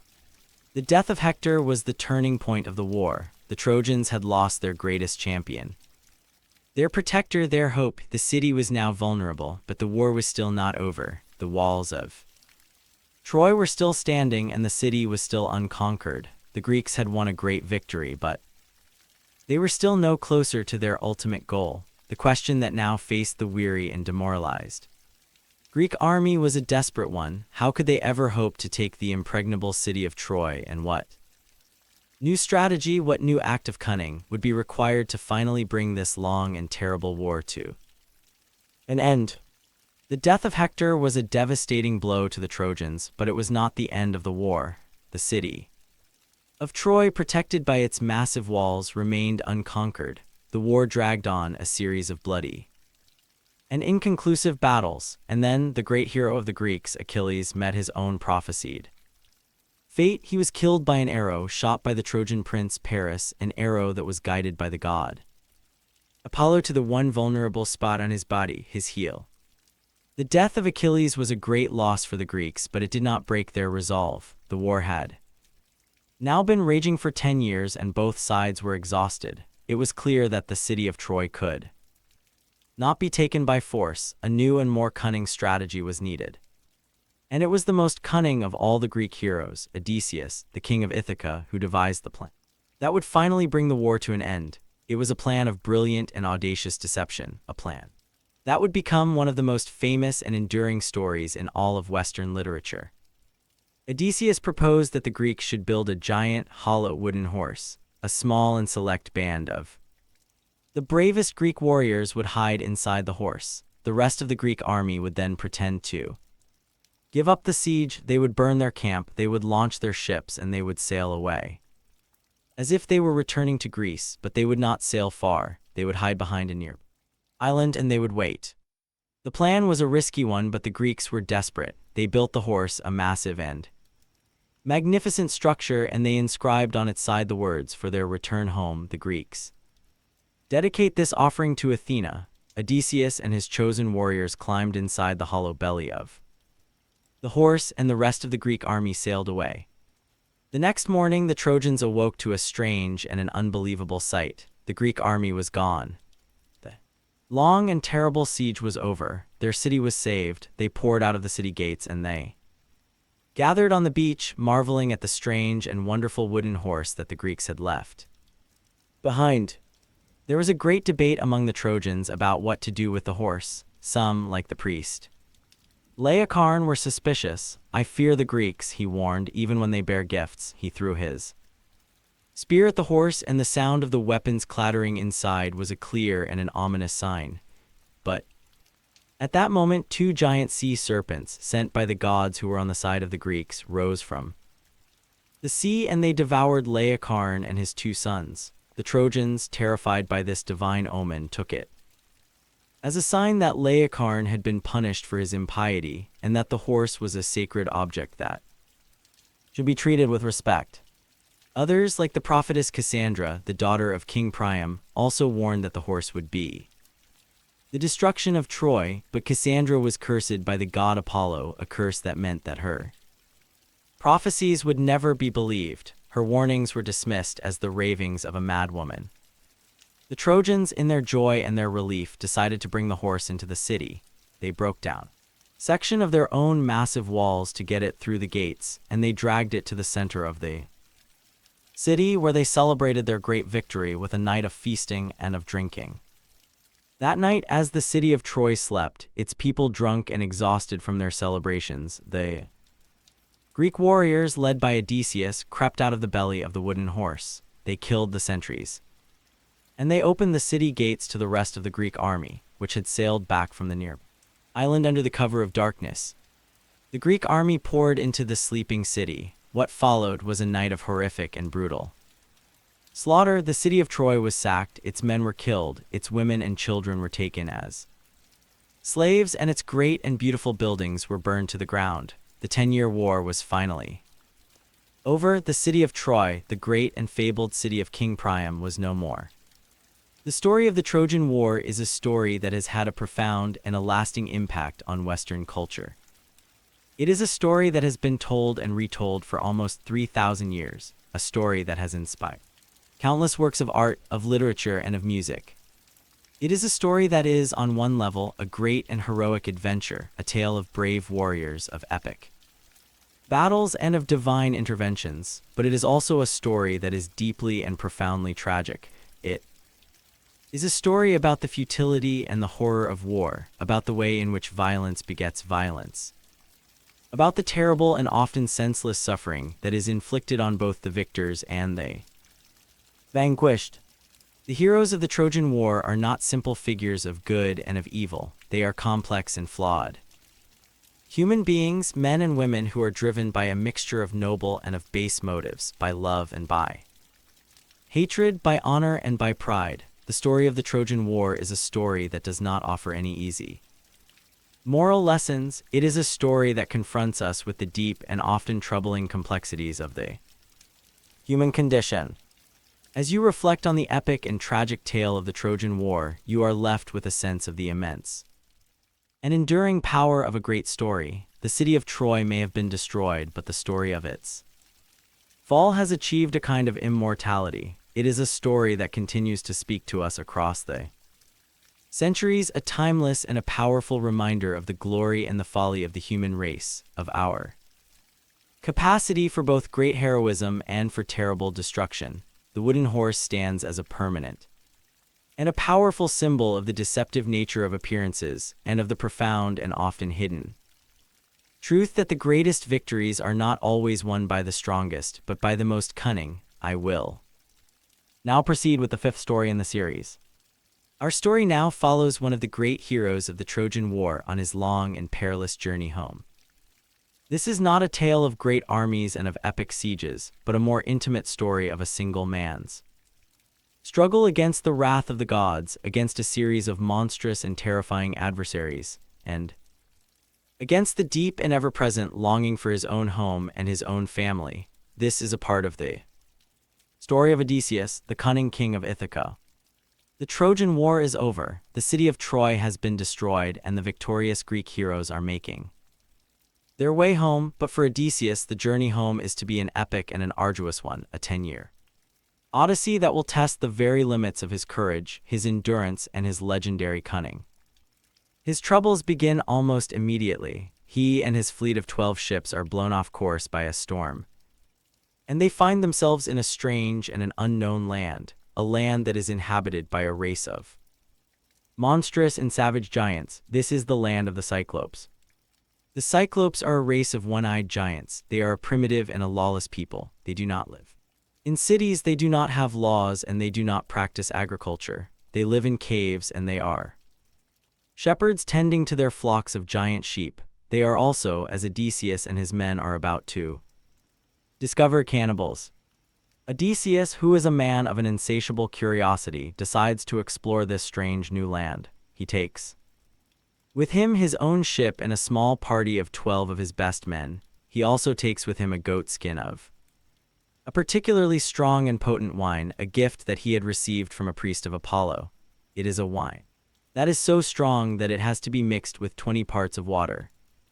They come to a large cave, and they can see that it is the home of a Cyclops. The giant is out with his flocks, so Odysseus and his men enter the cave. They find that it is filled with the signs of a rustic and a pastoral life. There are pens filled with lambs and with kids, and there are racks laden with great cheeses. Odysseus's men urge him to take some of the cheese and the lambs and to leave immediately before the giant returns, but Odysseus, in a moment of uncharacteristic and fateful curiosity, refuses. He wants to see the Cyclops for himself, and he is also hoping that the giant, in accordance with the sacred laws of hospitality, will offer him a gift. It is a decision that he will come to regret. In the evening, the Cyclops returns to his cave. He is a creature of immense and terrifying size, a monster who is more like a rugged mountain than a man. He drives his flocks into the cave, and then he rolls a massive stone, a stone so large that 22 wagons could not move it, across the entrance of the cave, trapping Odysseus and his men inside. The Cyclops then lights a fire, and in the flickering light he sees the terrified Greeks. He asks them who they are and where they have come from. Odysseus, who is a master of deception, tells him that they are Greeks who have been blown off course on their way home from the Trojan War. He appeals to the Cyclops in the name of Zeus, the protector of travelers and the enforcer of the sacred laws of hospitality. He asks for his help, and he reminds him that it is his duty to offer a gift to his guests. The Cyclops, whose name is Polyphemus, laughs at him. He declares that he and his people do not care for the gods, that they are stronger than the gods, and then, in a horrific and brutal demonstration of his contempt for the laws of hospitality, he grabs 2 of Odysseus's men. He smashes their heads against the ground, and he eats them raw for his supper, washing them down with great gulps of milk. Odysseus and his surviving men are frozen with terror. They are trapped in the cave with a man-eating monster, and they are powerless to escape. Odysseus, in his despair, is tempted to draw his sword and to try to kill the giant as he sleeps, but he realizes that even if he were to succeed, he would be sealing his own fate. He and his men would be unable to move the massive stone that blocks the entrance to the cave, and they would be trapped there forever to die of starvation. He knows that he must use his cunning, his medes, his greatest and most defining quality, to find a way. To defeat this monster, he must find a way to outwit him, to use the giant's own strength and his own stupidity against him. The next morning, the Cyclops wakes up, he eats 2 more of Odysseus's men for his breakfast, and then he rolls away the stone from the entrance of the cave, drives his flocks out to pasture, and then rolls the stone back, trapping the Greeks inside once again. Odysseus spends the day devising a plan of brilliant and desperate ingenuity. He finds a great green olive branch in the cave, a piece of wood that is as large as the mast of a ship. He and his men sharpen the end of the branch to a fine point, and they harden the point in the fire. They then hide the sharpened stake in the cave. That evening, the Cyclops returns, and he eats 2 more of Odysseus's men for his supper. Odysseus, his heart filled with a mixture of terror and of a cold and calculating resolve, approaches the giant. He offers him the goat skin of strong wine, and he suggests that it would be a fine accompaniment to his meal of human flesh. The Cyclops, who has never tasted wine before, is delighted. He takes the goat skin and he drinks the undiluted wine greedily. He is so pleased with this new and wonderful drink that he asks Odysseus his name, and he promises to give him a gift in return. Odysseus, with his characteristic cunning, tells the giant that his name is Naaman, or Nobody. Cyclops, now very drunk, laughs, and he tells Odysseus that his gift will be that he will eat him last, after he has eaten all of his companions. The giant, overcome by the powerful wine, then falls into a deep and drunken sleep. This is the moment that Odysseus has been waiting for. He and his men take the sharpened olive stake, they heat the point in the fire until it is red hot, and then, with all their combined strength, they drive the burning stake into the single eye of the sleeping Cyclops. The giant wakes up with a roar of agony, a sound so terrible that it shakes the very foundations of the cave. He pulls the burning stake from his eye, and he begins to thrash around the cave, blind and in a state of furious and impotent rage. The other Cyclopes who live in the surrounding caves hear his screams, and they gather outside his cave. They call out to him, and they ask him what is wrong, who is hurting him, and Polyphemus, in his agony, cries out, "Nobody is hurting me, nobody is killing me." The other Cyclopes, hearing this, assume that he has been afflicted with a madness that has been sent by the gods, and they go back to their own caves, leaving him to his fate. Odysseus's clever trick with his name has saved them from the wrath of the other giants. Polyphemus, though he is blind, is still a deadly and a dangerous foe. He sits by the entrance of the cave, his arms outstretched, determined to catch any of the Greeks who try to escape. The first part of Odysseus's plan has succeeded, but the greatest challenge still lies ahead. How can he and his men escape from the cave, from the clutches of a blind but still powerful and vengeful giant? The path to freedom is blocked, and the dawn is fast approaching. As the first light of dawn filtered into the cave, Odysseus, the master of schemes, put the second and most ingenious part of his plan into action. He knew that the blind Polyphemus would be guarding the entrance, feeling for anything that tried to pass. A direct escape was impossible. They had to be cleverer than that. The Cyclops' flock of giant sheep, which had been in the cave all night, were now bleating, eager to be led out to their morning pasture. Odysseus saw his chance. He took the thick, strong willow withes that the Cyclops used for his bed, and he began to lash the sheep together in groups of 3. Under the belly of the middle sheep in each group, he tied one of his men. For himself, he chose the largest and finest ram in the flock, a great, thick-fleeced beast that was the leader of the herd. He clung to the thick wool on the ram's belly, his hands and feet locked into the fleece, his body concealed beneath the great animal. It was an uncomfortable and a precarious position, but it was his only hope of survival. The time came for the Cyclops to let his flock out. He rolled the massive stone away from the entrance of the cave, and he sat in the opening, his great hands feeling the back of each sheep as it passed by. He was making sure that the men were not riding on the backs of the sheep. He was a creature of simple and literal cunning, and he did not think to check underneath. One by one, the groups of 3 sheep, with a Greek warrior hidden beneath the middle one, passed by. The unsuspecting giant, he felt their woolly backs and he let them pass, his heart filled with a bitter and sorrowful rage against the nobody who had blinded him.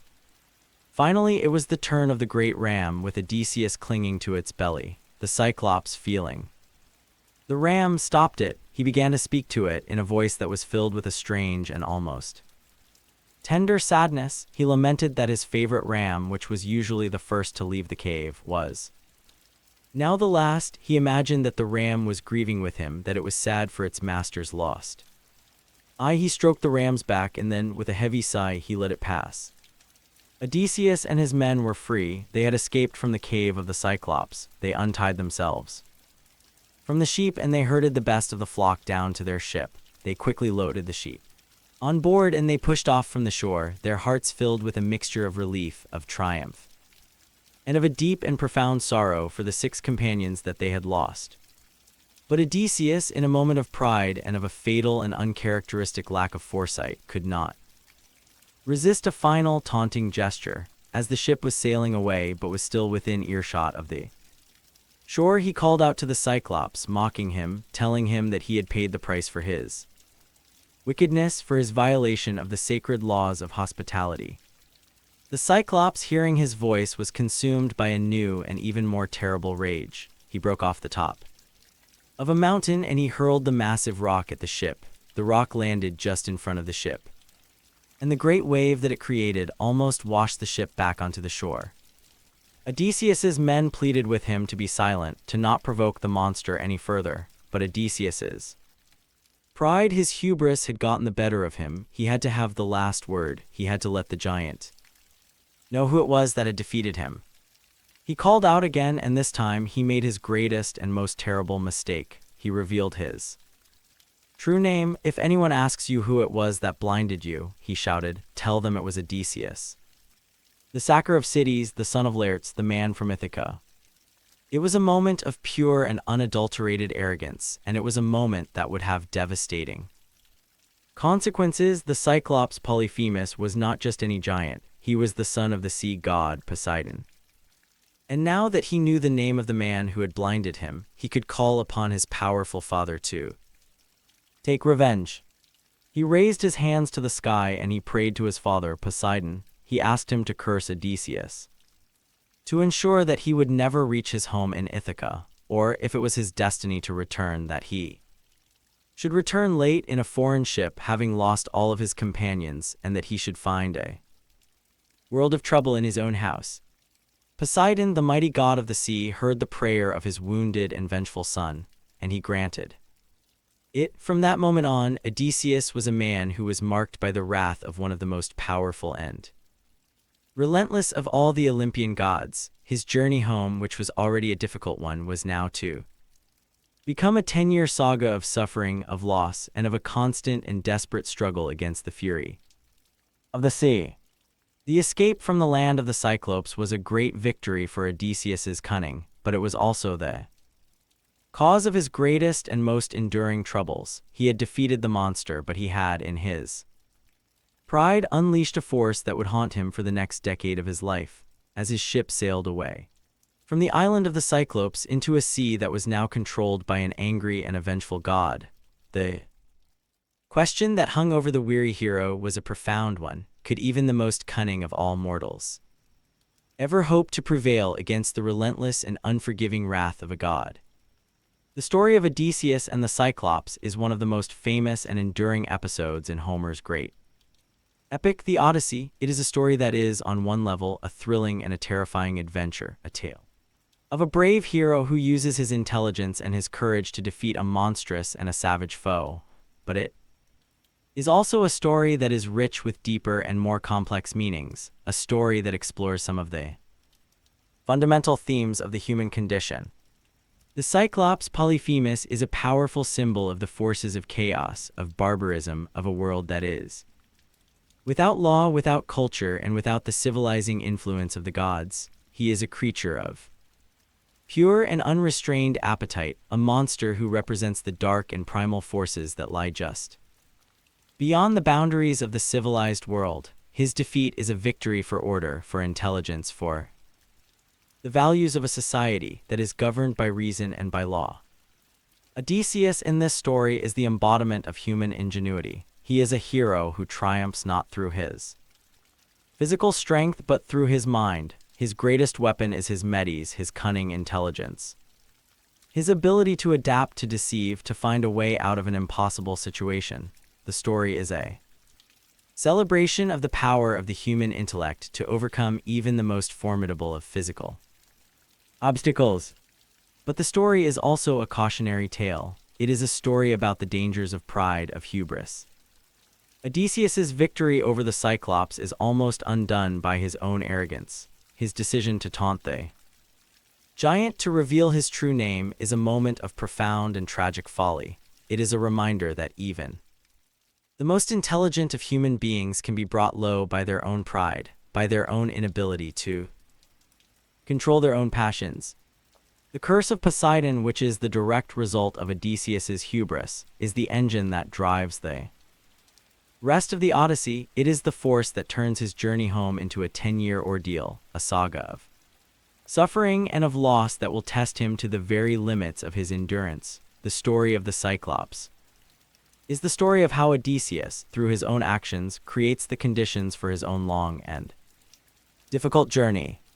The story also explores the theme of hospitality, of xenia, which was one of the most sacred and important values in ancient Greek society. The law of hospitality, which was protected by Zeus himself, dictated that a host had a sacred duty to welcome and to protect any stranger who came to their door. Polyphemus's brutal and contemptuous violation of this law is what marks him as a true savage, as a creature who is outside the bounds of the civilized world. His punishment is a divine retribution for his impiety, for his failure to honor the most fundamental of all social and religious obligations. The story of Odysseus and the Cyclops has had a profound and a lasting impact on Western culture.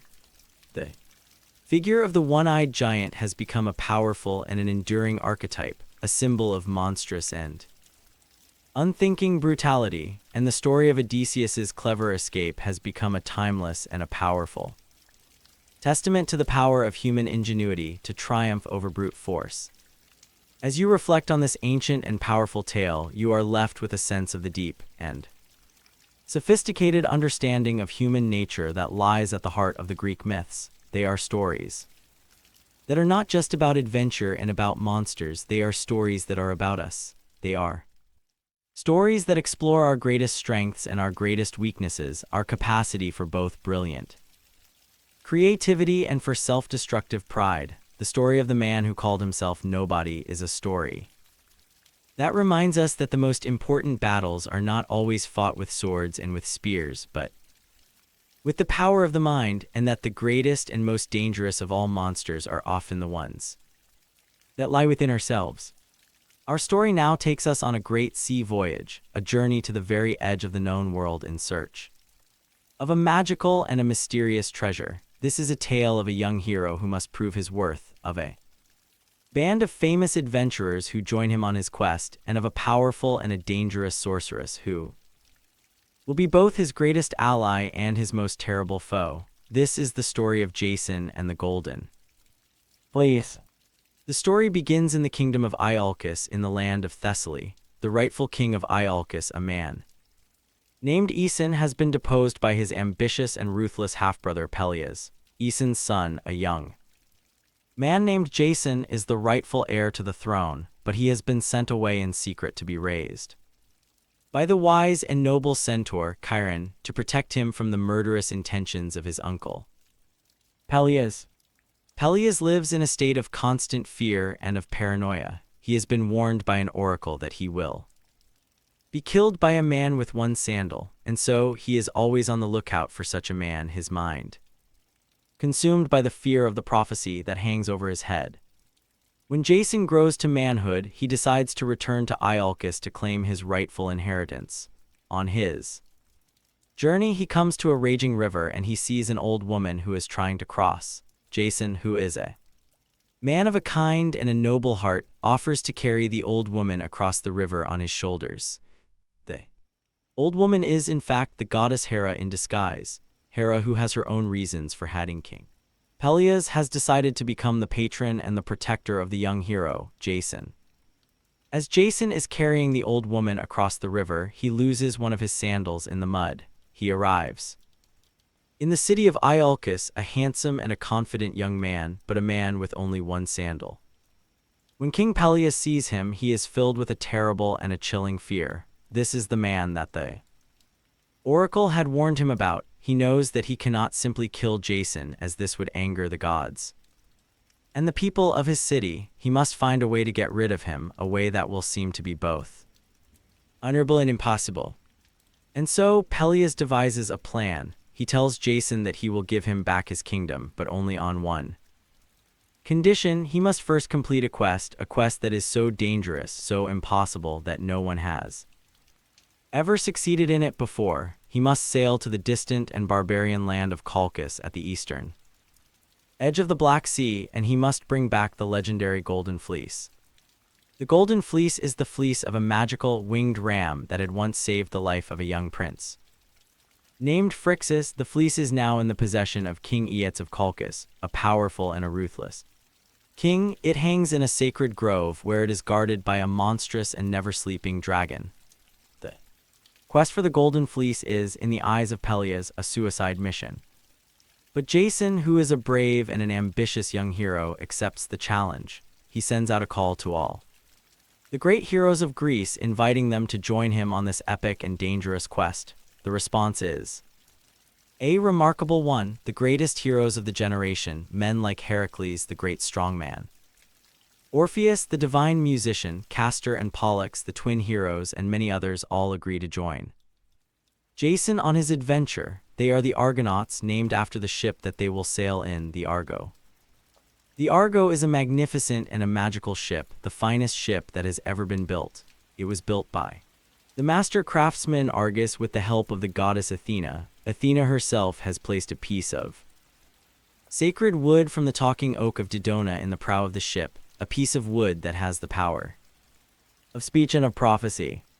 With his crew of heroes and his magical ship, Jason is ready to begin his quest. They set sail from the port of Iolcus, their hearts filled with a sense of adventure and of a great and noble purpose. They are sailing into the unknown, to a land that is at the very edge of the world, on a quest that is fraught with danger and with uncertainty. Their journey is to be a long and an episodic one, a series of adventures and of challenges that will test the courage and the skill of the Argonauts to their very limits. They will face monstrous birds with bronze feathers. They will have to navigate through clashing rocks that crush any ship that tries to pass between them, and they will encounter strange and hostile peoples. But the greatest challenge of all will not be a monster or a natural obstacle. It will be a human one. It will be the challenge of dealing with the powerful and the treacherous King Aeetes of Colchis, and with his daughter, a woman who is one of the most powerful and dangerous figures in all of Greek mythology. She is a sorceress, a priestess of the dark arts, a woman who is as beautiful as she is deadly. Her name is Medea. The success or the failure of Jason's quest and his own ultimate fate depend on his relationship with this formidable and enigmatic woman.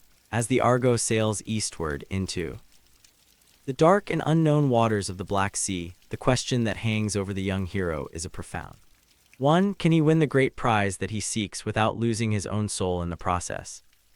The long and perilous voyage of the Argo was a saga in itself, a series of self-contained adventures that tested the mettle of Jason and his crew of heroes. They first came to the island of Lemnos, an island that was inhabited only by women. The women of Lemnos had, in a fit of anger, murdered all of their husbands. The Argonauts stayed on the island for a year, and they fathered a new generation of children with the women of Lemnos before they were reminded of their quest, and they set sail once more.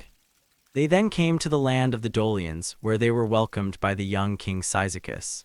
But after they left, they were blown back to the same shore by a storm in the night. In the darkness and the confusion, the Dolians mistook them for enemies, and a battle broke out. In the fighting, Jason tragically killed King Cyzicus, his friend and his host. It was a dark and an ill-omened beginning too.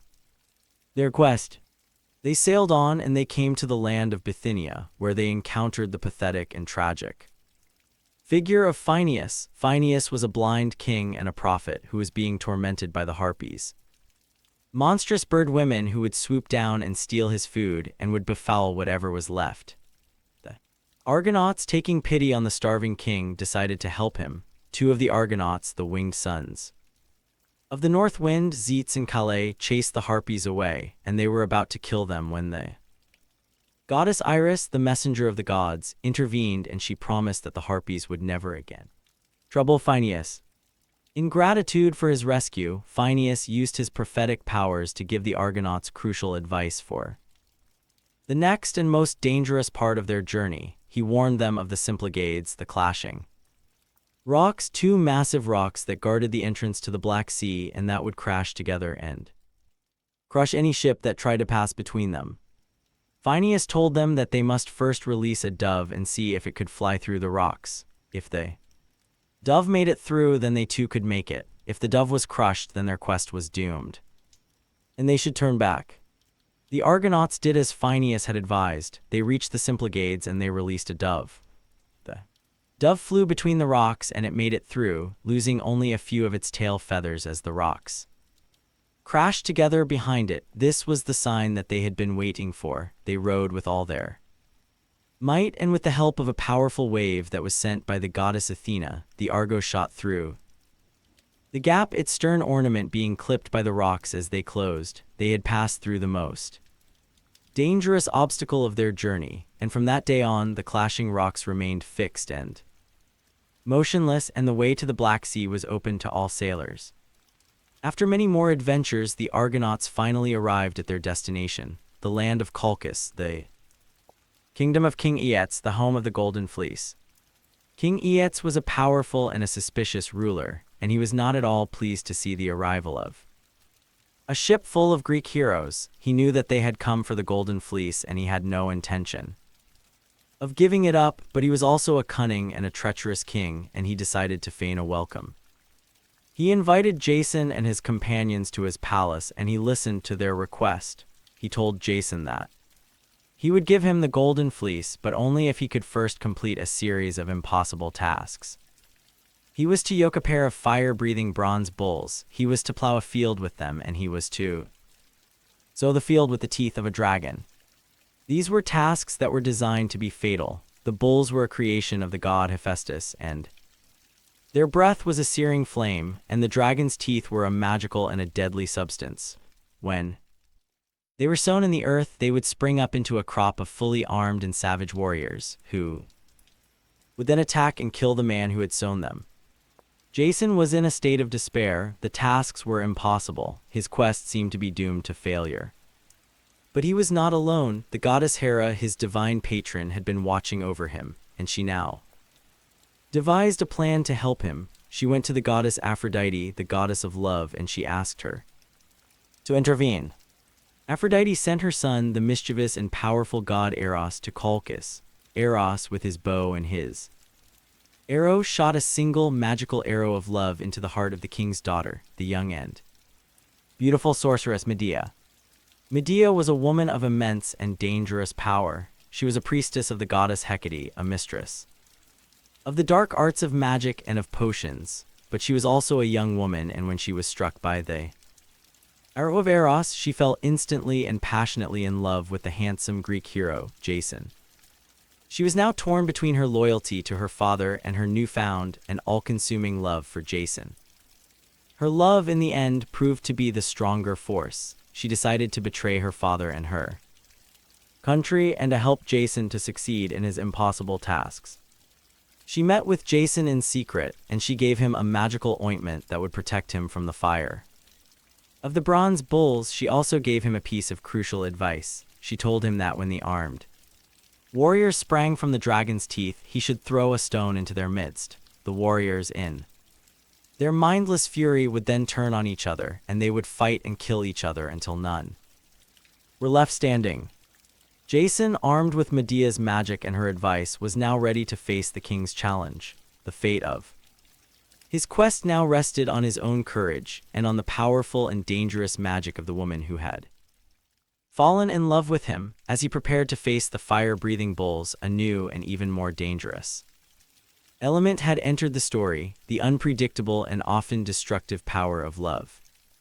Jason, protected by Medea's magical ointment, faced the fire-breathing bulls with a courage that amazed King Aetes and the people of Colchis. The bulls charged at him, their nostrils snorting flames, but the fire had no effect on him. He wrestled with the great bronze beasts, and with his immense strength he forced them to the yoke, and he plowed the field. He then sowed the field with the dragon's teeth, and he stood back to watch as the earth began to tremble and to heave.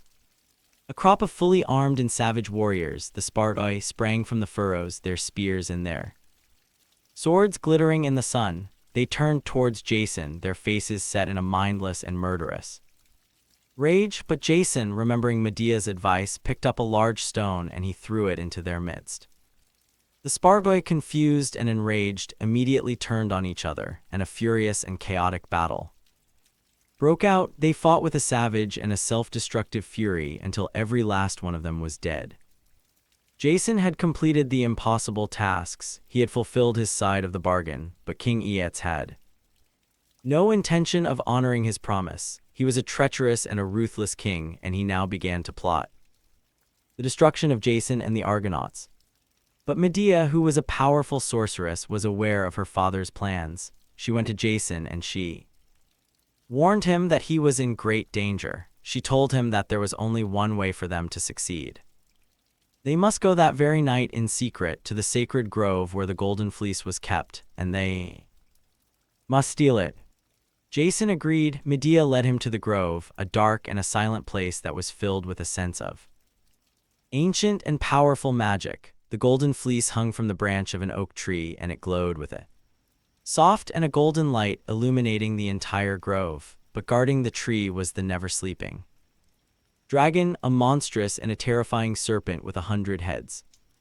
But Medea was prepared. She had brought with her a potion, a magical sleeping draught. She sprinkled the potion on the dragon's eyes, and she chanted a soft and a hypnotic spell. The great dragon, which had never known sleep, slowly closed its many eyes, and it fell into a deep and a magical slumber. Jason seized his chance. He climbed the tree and he took the golden fleece from the branch. It was a moment of great and triumphant victory. He had succeeded in his quest. He had won the great prize that he had sailed so far and had risked so much to obtain. He and Medea, with the golden fleece in their possession, rushed back to the Argonauts, who had been waiting in a state of anxious anticipation, quickly launched their ship, and they set sail from Colchis under the cover of darkness. When King Aetes awoke the next morning to find that the fleece was gone and that his daughter had betrayed him, he was consumed by a terrible and a vengeful rage. He sent his own fleet, led by his son Apsietus, in pursuit of the Argo. The Colchian fleet was faster than the Argo, and it soon began to gain on them. Medea, in her desperation, resorted to a final and a horrific act of brutality to ensure their escape. She killed her own brother Apsietus, and she cut his body into pieces, and she threw the pieces into the sea. King Aetes, in his grief, was forced to stop his pursuit to collect the scattered remains of his son for a proper burial. This terrible and inhuman act allowed the Argo to escape. The journey home was a long and a difficult one, filled with many more adventures and perils. But finally, after a long and arduous voyage, the Argo returned to the port of Iolcus. Jason had returned, a hero with the golden fleece and with his new and powerful wife, the sorceress Medea. He presented the fleece to his uncle, King Peleus, and he demanded his kingdom. But Peleus, the treacherous king, once again refused to honor his promise. But he had not reckoned with the power and the ruthlessness of Medea. Medea, in a final and a terrible act of revenge, tricked the daughters of Peleus into killing their own father. Jason was now the king of Iolcus. He had succeeded in his quest, he had won his kingdom, and he had married a beautiful and a powerful woman. It seemed as though his story should have a happy ending. But the story of Jason and Medea is not a fairy tale. It is a Greek tragedy. Their love, which had been born in magic and in betrayal, was a love that was doomed to end in a horrific and a bloody tragedy.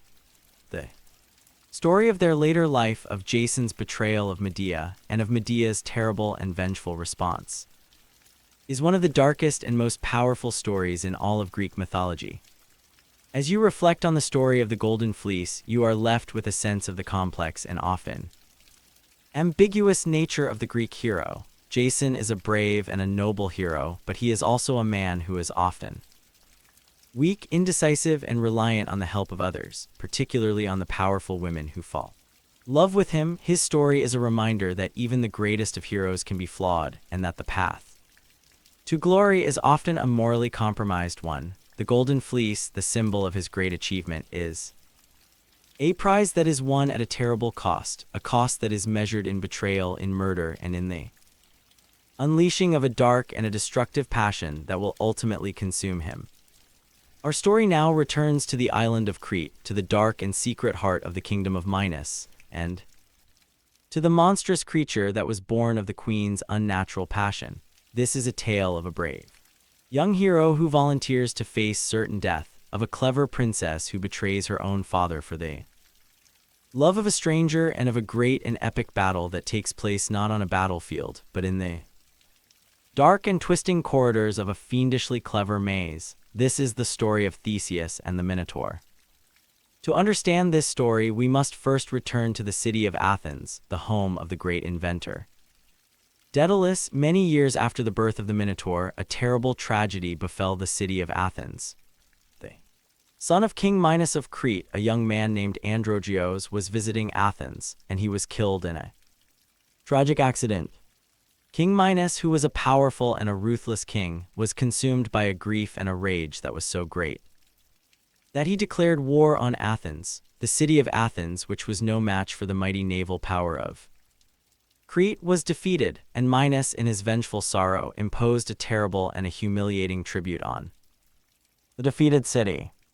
Every 9 years, the city of Athens was to send 7 of its finest young men and 7 of its most beautiful young women to Crete. These 14 young Athenians were not to be taken as slaves, but as a sacrifice. They were to be sent into the labyrinth, the great and inescapable maze that had been built by Daedalus, where they would be devoured by the monstrous Minotaur that lived at its center. This was a terrible and a cruel punishment, a constant and a bloody reminder of the power of King Minos and of the humiliation of the city of Athens. Twice the tribute had been paid, twice 14 young Athenians had been sent to their deaths, and now the time for the third tribute was approaching. The city of Athens was in a state of mourning and of despair. The people were filled with a sense of helpless rage against the tyranny of King Minos, but there was nothing they could do. They were defeated people, and they were bound by the terms of their surrender. But in the city of Athens there was a young man who was not prepared to accept this fate. This was Theseus, the son of the king of Athens, Aegeus. Theseus was a young hero of great courage, of great strength, and of a deep and a passionate sense of justice. He had already had a series of heroic adventures on his journey to Athens, and he was renowned for his bravery and for his determination to fight against injustice wherever he found it. When Theseus learned of the terrible tribute that his city was forced to pay to Crete, he was filled with a righteous and a burning anger. He went to his father, King Aegeus, and he announced that he would volunteer to be one of the 7 young men who were to be sent to Crete. He would go into the labyrinth, he would kill the Minotaur, and he would end the tyranny of King Minos once and for all.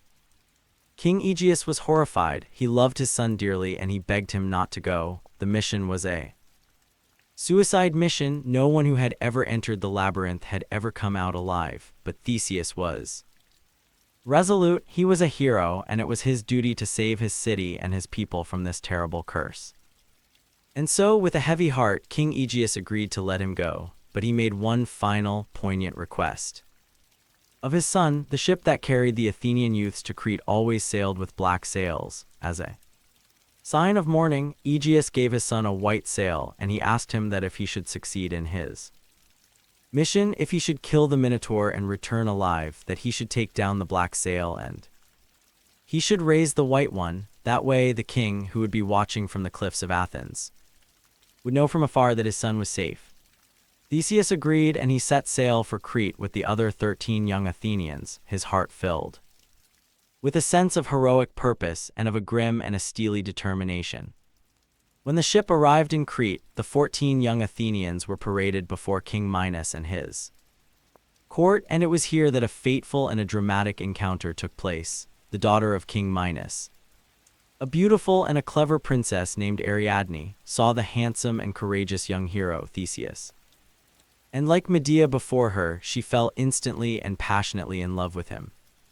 Ariadne was a woman of a kind and a compassionate heart, and she was horrified by the cruel and bloody sacrifice that her father demanded of the Athenians, and now, seeing the man that she had fallen in love with being sent to a certain death, she decided that she must act. She decided to betray her father and her country to help the young hero from Athens to succeed in his impossible task.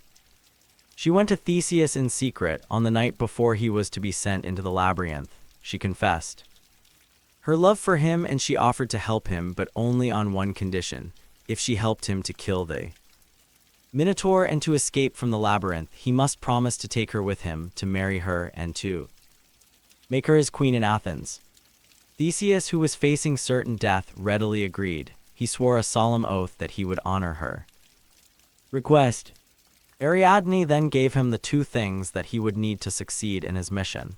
She gave him a sword to fight the Minotaur, and she gave him a simple but a brilliantly clever device to solve the puzzle of the labyrinth. She gave him a ball of string.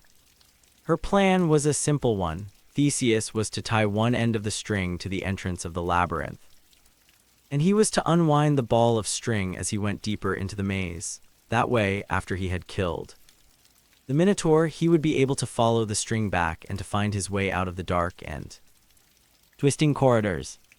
It was a plan that was born of a woman's love and a woman's ingenuity. The fate of Theseus and the fate of the city of Athens now rested not just on his own courage and his own strength, but on the cleverness of the princess who had fallen in love with him, and on a simple ball of string.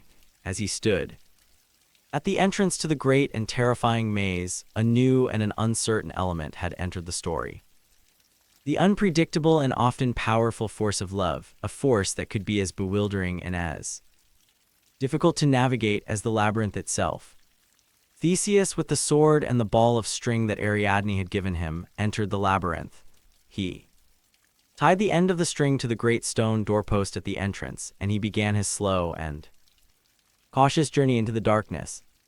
The labyrinth was a place of profound and terrifying disorientation. It was a maze of endless, twisting corridors, of passages that led to dead ends, of stairways that seemed to lead nowhere. The air was thick with the smell of damp stone and of a faint, bestial odor that grew stronger as he went deeper into the maze. The only sound was the echo of his own footsteps and the distant, terrifying sound of the Minotaur, a low and guttural roar that seemed to come from the very heart of the earth. Theseus was a man of great courage, but even he felt a sense of growing fear and of a profound and a disorienting loneliness. He was alone in the darkness, in a place that was designed to confuse and to destroy the mind, but he held on to the thread, the single, fragile connection to the outside world. And he pressed on, his hand on the hilt of his sword, his heart filled with a grim and a resolute determination. Finally, after what seemed like an eternity of walking, he reached the center of the labyrinth, and there, in a large open chamber, he came face to face with the Minotaur. The monster was a terrifying sight. It was a creature of immense size and of a brutal and a savage power. It had the body of a powerful man and the head of a great black bull with massive, curving horns and eyes that glowed with a red and a malevolent light. It was a creature of pure and unrestrained violence, and it was hungry. The battle between Theseus and the Minotaur was a primal and a brutal one. It was a struggle between the hero and the monster, between the forces of civilization and of chaos, between the light of the human intellect and the darkness of a savage and a bestial nature. The Minotaur charged at Theseus, its great horns lowered, its roar a deafening and a terrifying sound. But Theseus was a skilled and an agile warrior. He dodged the monster's charge and he drew his sword. The battle was a long and a bloody one. The chamber was filled with the sound of the monster's roars, and of the clash of Theseus's sword against its tough hide. But in the end, the courage and the skill of the hero prevailed. Theseus, with a final, desperate lunge, drove his sword deep into the heart of the Minotaur. The great beast gave one last, terrible roar, and it crashed to the ground dead. Theseus was victorious. He had done the impossible. He had killed the monster that had terrorized his city for so long, but his ordeal was not yet over. He now had to find his way out of the labyrinth. He was exhausted, he was wounded, and he was in a state of profound and disorienting darkness. But he had the thread. He turned and he began to follow the thin, fragile line that he had unwound on his journey into the maze. He followed it through the twisting corridors, through the dark and confusing passages, and finally, after what seemed like another eternity, he saw a faint glimmer of light. He had reached the entrance. He was free. He emerged from the labyrinth into the sunlight, a hero.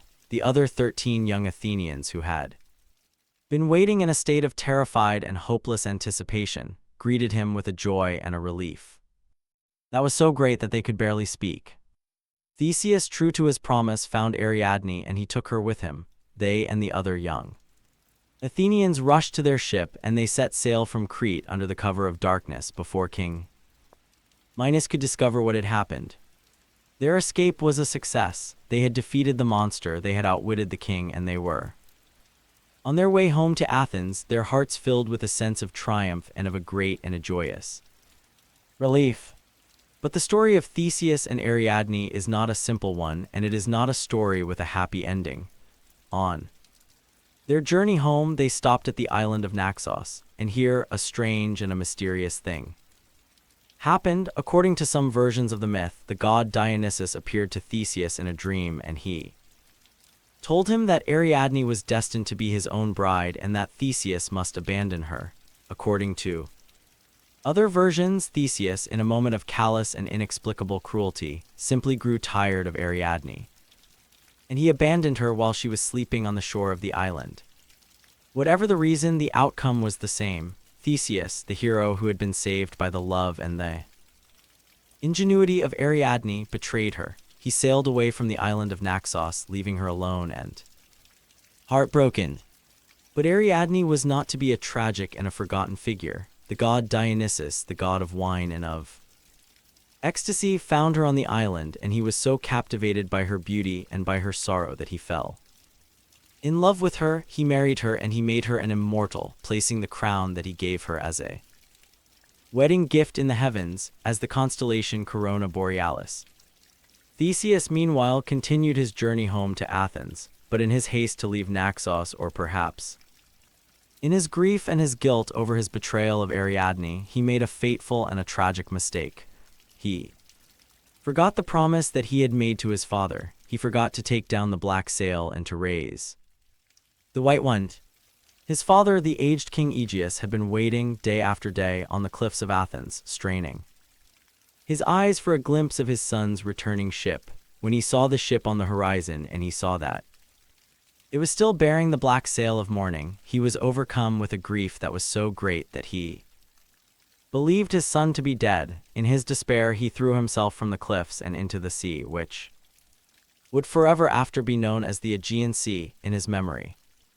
Theseus arrived in Athens not as a triumphant hero, but as a grieving son who had, through his own carelessness, been the cause of his own father's death. He was now the king of Athens, but his victory was a hollow one, a triumph that was forever tainted by a sense of personal and of tragic loss. The hero had slain the monster in the labyrinth, but he had been unable to conquer the labyrinth of his own heart, the dark and twisting passages of his own flawed and all too human nature. The story of Theseus and the Minotaur is one of the most enduring and symbolically rich of all the Greek myths. It is a story that operates on many different levels, a tale that can be read as a heroic adventure, as a psychological drama, and as a political allegory. On the most basic level, it is a classic story of the hero's quest. Theseus, the young and courageous hero, ventures into a dark and a dangerous underworld. He confronts and he defeats a monstrous and a terrifying foe, and he returns to the world of the living, having saved his people and having won his kingdom. It is a story that celebrates the virtues of courage, of strength, and of a heroic determination to fight against tyranny and against injustice.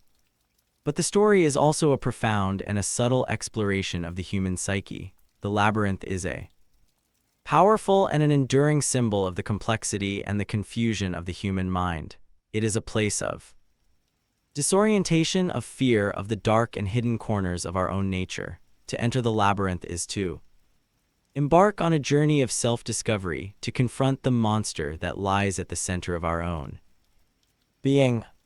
The Minotaur, the creature that is half man and half beast, is a powerful symbol of our own divided nature, of the conflict between our civilized and our savage instincts, between our reason and our passions. The battle between Theseus and the Minotaur is a battle that takes place within all of us.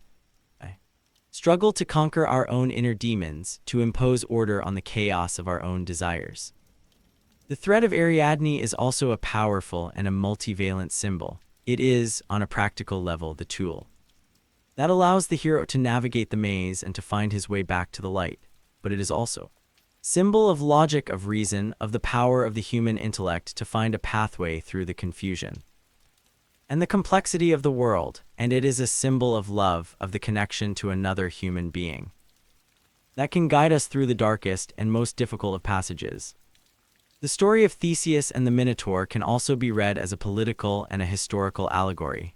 Many scholars believe that the myth reflects the historical relationship between the mainland Greek civilization of the Mycenaeans and the powerful and sophisticated Minoan civilization that flourished on the island of Crete in the Bronze Age. The story of the Athenian tribute to Crete may be a distant and a mythologized memory of a time when the cities of mainland Greece were politically and economically subservient to the great naval power of Crete. The story of Theseus's victory over the Minotaur can be seen as a symbolic representation of the eventual overthrow of Minoan dominance by the rising power of the Mycenaeans.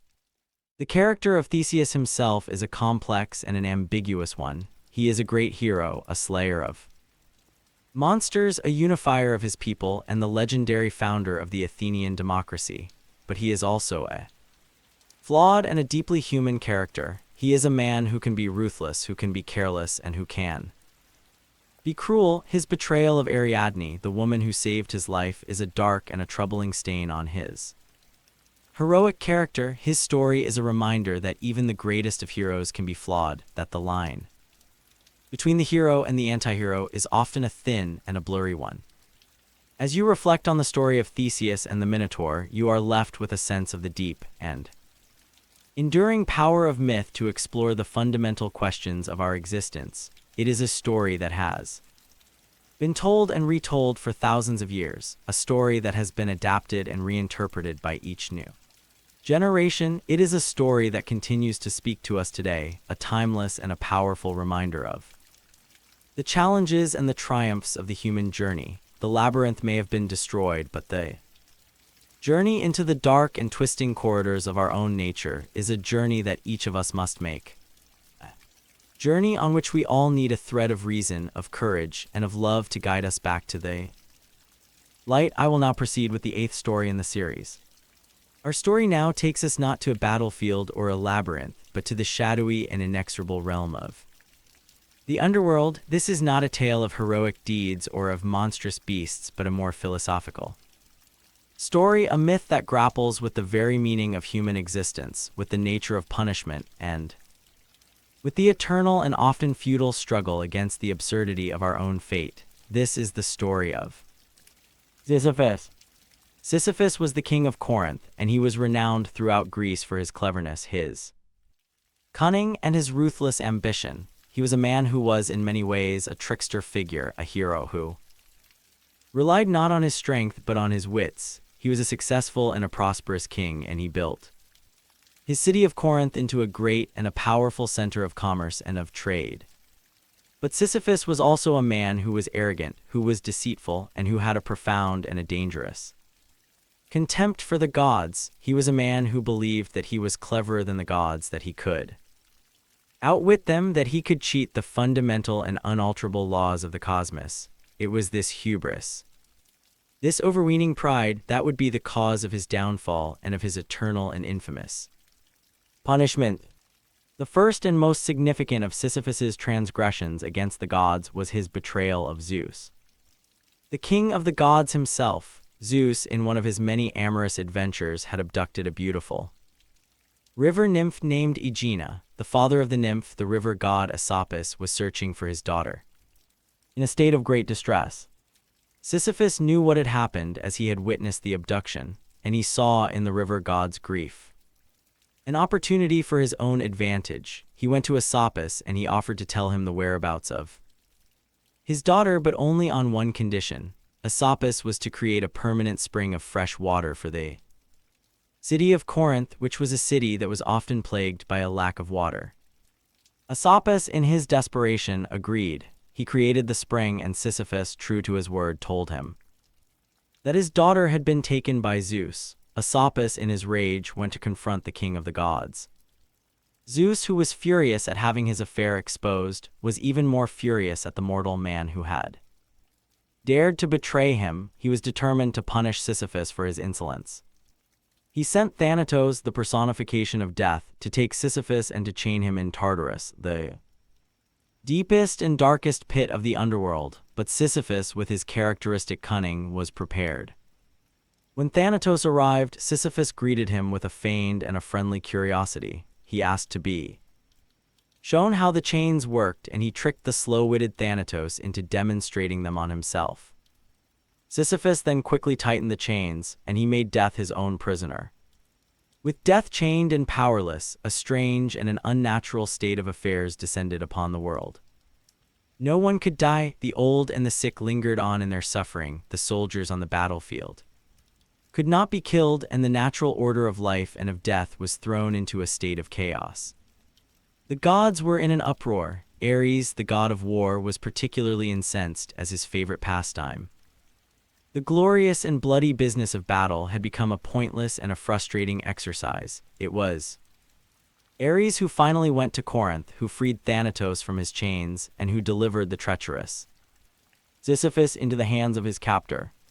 Sisyphus was now to be taken to the underworld to face his final and inescapable fate. But even now, in the face of his own death, he had one last trick up his sleeve. Before he was taken away, he gave a secret instruction to his wife, Merope. He told her that when he was dead, she was not to perform the proper funeral rites. She was not to place a coin in his mouth to pay the ferryman Charon for his passage across the river Styx. She was not to bury his body, and she was not to make the customary sacrifices to the gods of the underworld.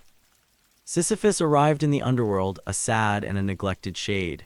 He went to Persephone, the queen of the underworld, and he complained to her of the great impiety of his wife. He told her that his wife had neglected her sacred duty, that she had failed to perform the proper funeral rites, and that he was unburied in a dishonored soul.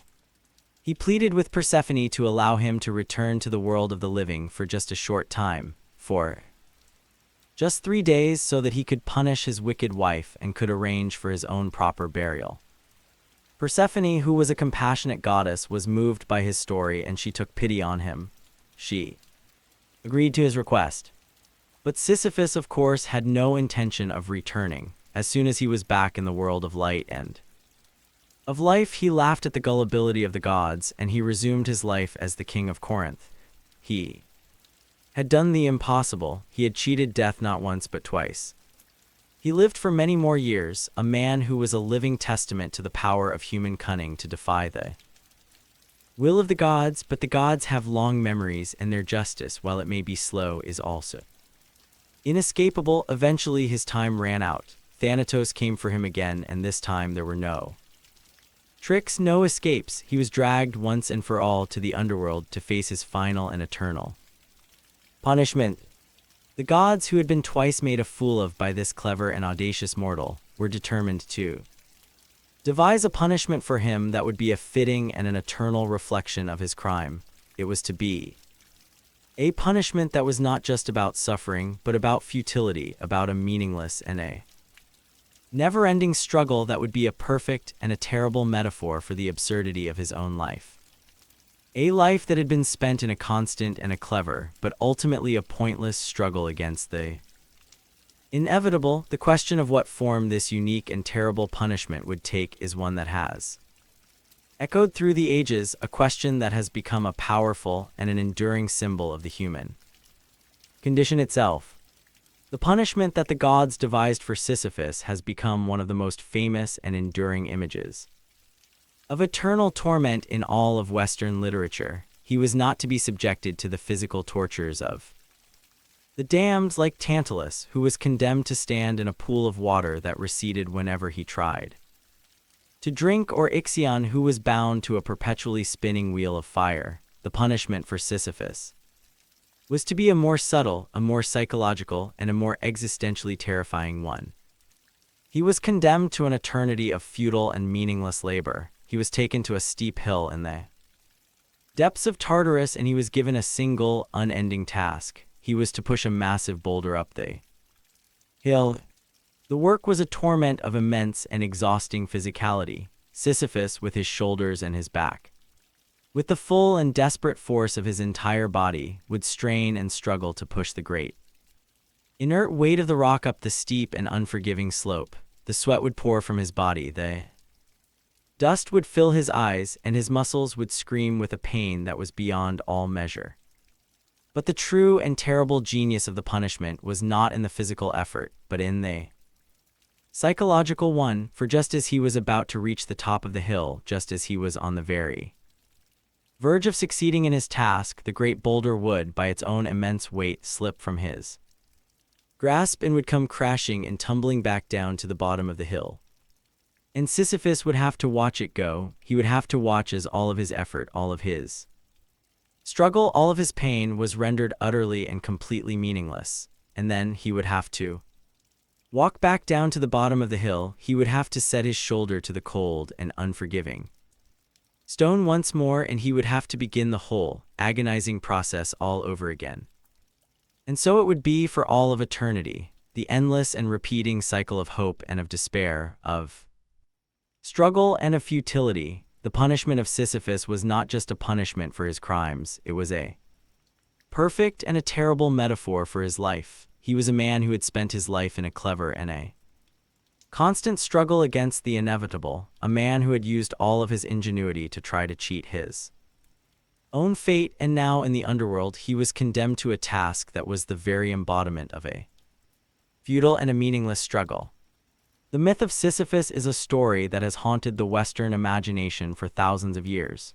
It is a story that is, on the surface, a simple and a terrifying tale of divine retribution, but it is also a story that is rich with deeper and more profound philosophical meanings. The image of Sisyphus and his rock has become a powerful and an enduring symbol of the human condition itself. We are all, in a sense, like Sisyphus. We are all engaged in a constant and an often frustrating struggle against a world that is often indifferent to our hopes and to our desires.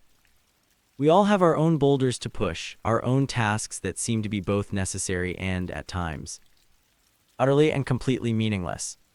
The story of Sisyphus forces us to confront some of the most fundamental and uncomfortable questions of our existence. What is the meaning of a life that is destined to end in death? How do we find purpose and value in a world that often seems to be absurd, to be devoid of any inherent meaning or of any ultimate purpose? Is the struggle itself enough, or do we need to believe in the possibility of a final and a lasting success? The ancient Greeks, who were a people who had a deep and a profound sense of the tragic nature of human existence, saw the story of Sisyphus as a cautionary tale about the dangers of hubris, of a pride that leads a man to believe that he can defy the gods and can escape his own mortality. Sisyphus's punishment is a just and a fitting one, a terrible and an eternal reminder of the futility of a life that is lived in opposition to the natural order of the cosmos. But in the 20th century, the myth of Sisyphus was taken up by the existentialist philosophers, and it was given a new and a surprisingly hopeful interpretation. The French philosopher Albert Camus, in his Famous essay The Myth of Sisyphus saw Sisyphus not as a tragic and a defeated figure, but as a hero, as the very embodiment of the absurd hero.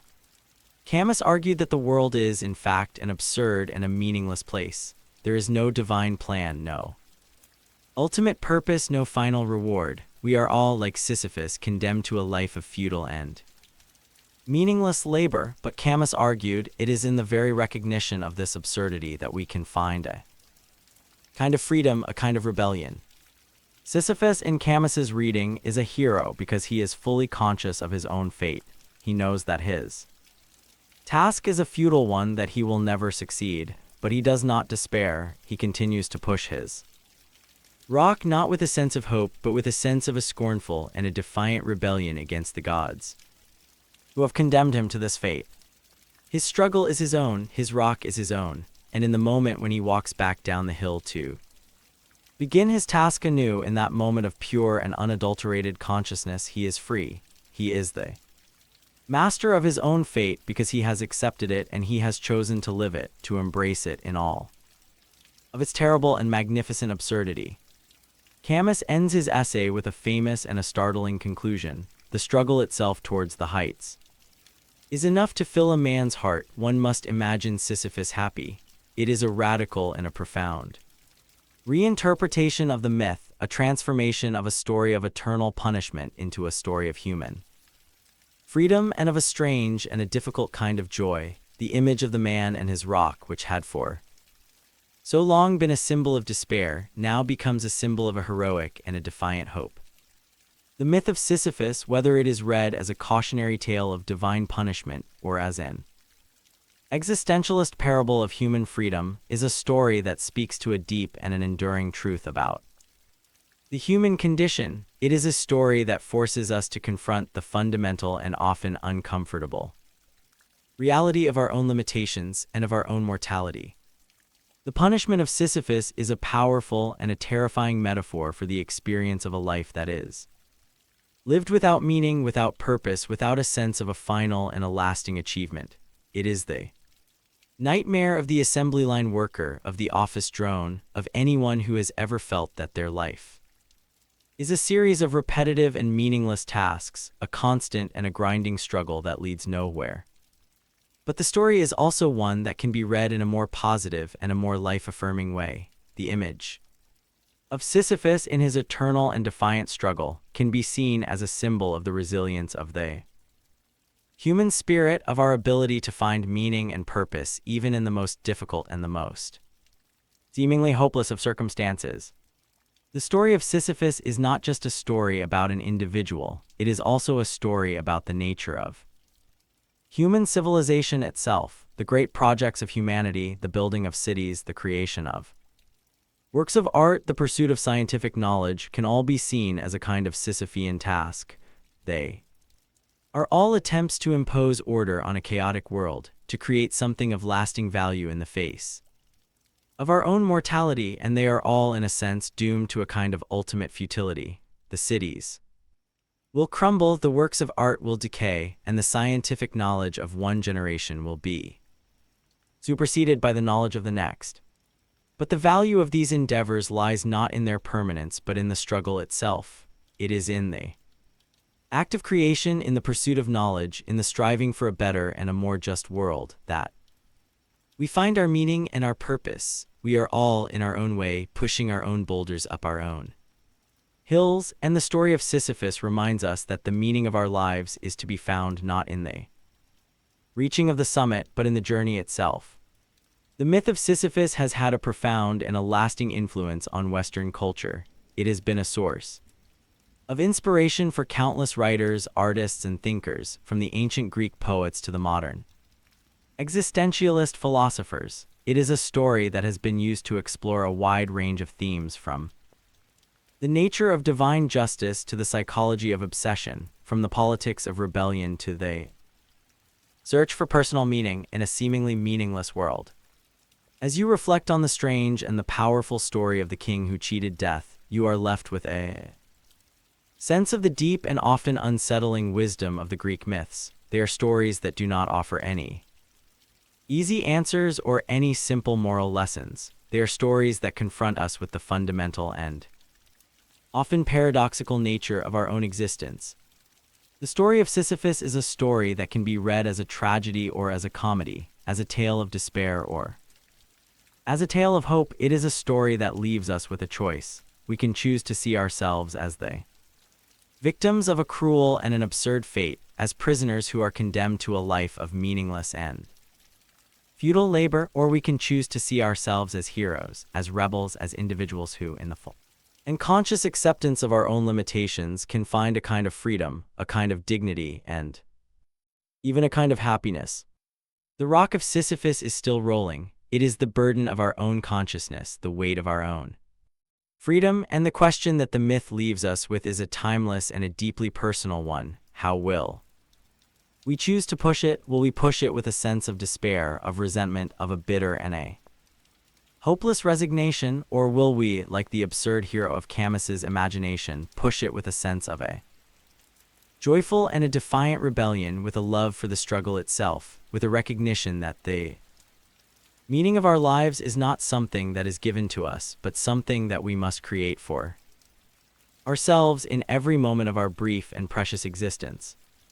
Our story now takes us back to the very beginning of the human story, to a time when the world was young and the relationship between the gods and mortals was still being forged. This is a tale of a great and a benevolent Titan, a rebel who defied the will of the king of the gods, and a hero who, in an act of profound and compassionate generosity, gave to humanity the single transformative gift that would lift them out of their primitive state and would set them on the long and difficult path to civilization. This is the story of Prometheus and the gift of fire. In the early days of the world, after the great war between the Olympian gods and the Titans, the Titanomachy, the world was a cold and a dark place for the newly created race of mortal men. Humanity was a weak and a helpless creature, living a precarious and a miserable existence. They lived in caves. They were clothed in animal skins, and they were constantly at the mercy of the elements and of the wild beasts that roamed the earth. They had no tools, they had no crafts, and they had no knowledge of the arts of civilization. The king of the gods, Zeus, had a deep and a profound contempt for the human race. He saw them as being weak, as being foolish, and as being unworthy of the attention of the gods. He was content to leave them in their primitive and ignorant state, to let them live and die in a world of darkness and of fear. But there was one of the Titans who did not share Zeus's contempt for humanity. This was Prometheus, whose name means forethought. Prometheus was a son of the Titan Iapetus, and he was a creature of immense intelligence, of great cunning, and of a deep and a compassionate heart. He was one of the Titans who had sided with Zeus in the great war against the other Titans, and so he had been spared the terrible punishment that had been inflicted on his brethren. Prometheus had been given the task, along with his brother Epimetheus, whose name means afterthought, of creating the various creatures of the earth and of giving them the gifts that they would need to survive. Epimetheus, who was a foolish and an impulsive Titan, gave all of the best gifts to the animals. He gave them strength, he gave them speed, he gave them courage, he gave them fur and feathers to protect them from the cold. By the time he came to create the human race, he had run out of gifts. Humanity was left naked and defenseless, the weakest and the most vulnerable of all the creatures of the earth. Prometheus, seeing the pathetic and helpless state of the human race, was filled with a great and a profound pity. He decided that he must do something to help them, to give them a gift that would allow them to survive and to prosper, a gift that would lift them out of their misery and would set them on a path to greatness. He knew that the one thing that humanity needed, the one thing that would give them power over this natural world, was the gift of fire. Fire was a sacred and a divine element, a power that was reserved for the gods alone. Zeus had jealously guarded the secret of fire, and he had forbidden any of the gods from sharing it with the race of mortals. But Prometheus, in his love for humanity, decided to defy the will of Zeus. He was a rebel, trickster, a being who was not afraid to challenge the authority of the king of the gods. In an act of brilliant and audacious theft, he ascended to Mount Olympus, the home of the gods, and he stole a single glowing ember from the sacred hearth of the gods, or, according to some versions of the myth, from the fiery chariot of the sun god Helios. He hid the ember in the hollow stalk of a fennel plant, and he brought it down to the earth, and he gave it to mankind. The gift of fire was a transformative one. It was a gift that changed everything. With fire, humanity could now cook their food, they could forge tools and weapons, they could fire pottery, and they could create works of art, but most importantly, with fire, they could now warm themselves against the cold. And they could keep the wild beasts at bay in the darkness of the night. Fire was not just a tool, it was a source of light, of warmth, of security, of community. It was the very foundation of human civilization. The gift of fire also gave to humanity something else, something that was even more profound and more dangerous. It gave them a spark of the divine. It gave them the power to create, to innovate, to shape the world according to their own will. It was the beginning of science, of technology, of art, of philosophy. It was the moment when humanity ceased to be just another animal and began to be something more, something that was closer to the gods themselves. Zeus, from his throne on Mount Olympus, saw the fires that were now burning on the earth, and he was consumed by a terrible and a vengeful rage. He was furious at Prometheus for his act of defiance and of rebellion, and he was furious at humanity for their new and dangerous power. He saw the gift of fire not as a blessing, but as a curse, as a threat to the established order of the cosmos, as a challenge to his own supreme authority. He was determined to punish both the giver and the receiver of this stolen gift. The punishment that he would devise for Prometheus would be one of the most horrific and enduring in all of Greek mythology. And the punishment that he would devise for humanity would be a more subtle, a more insidious, and a more lastingly troublesome one. It would be a punishment that would come in the form of a gift, beautiful and a deceptive creation that would bring with it all the evils and the sorrows of the world. The age of innocence was over, and a new and more difficult age, an age of knowledge, of suffering, and of a constant and a difficult struggle, was about to begin.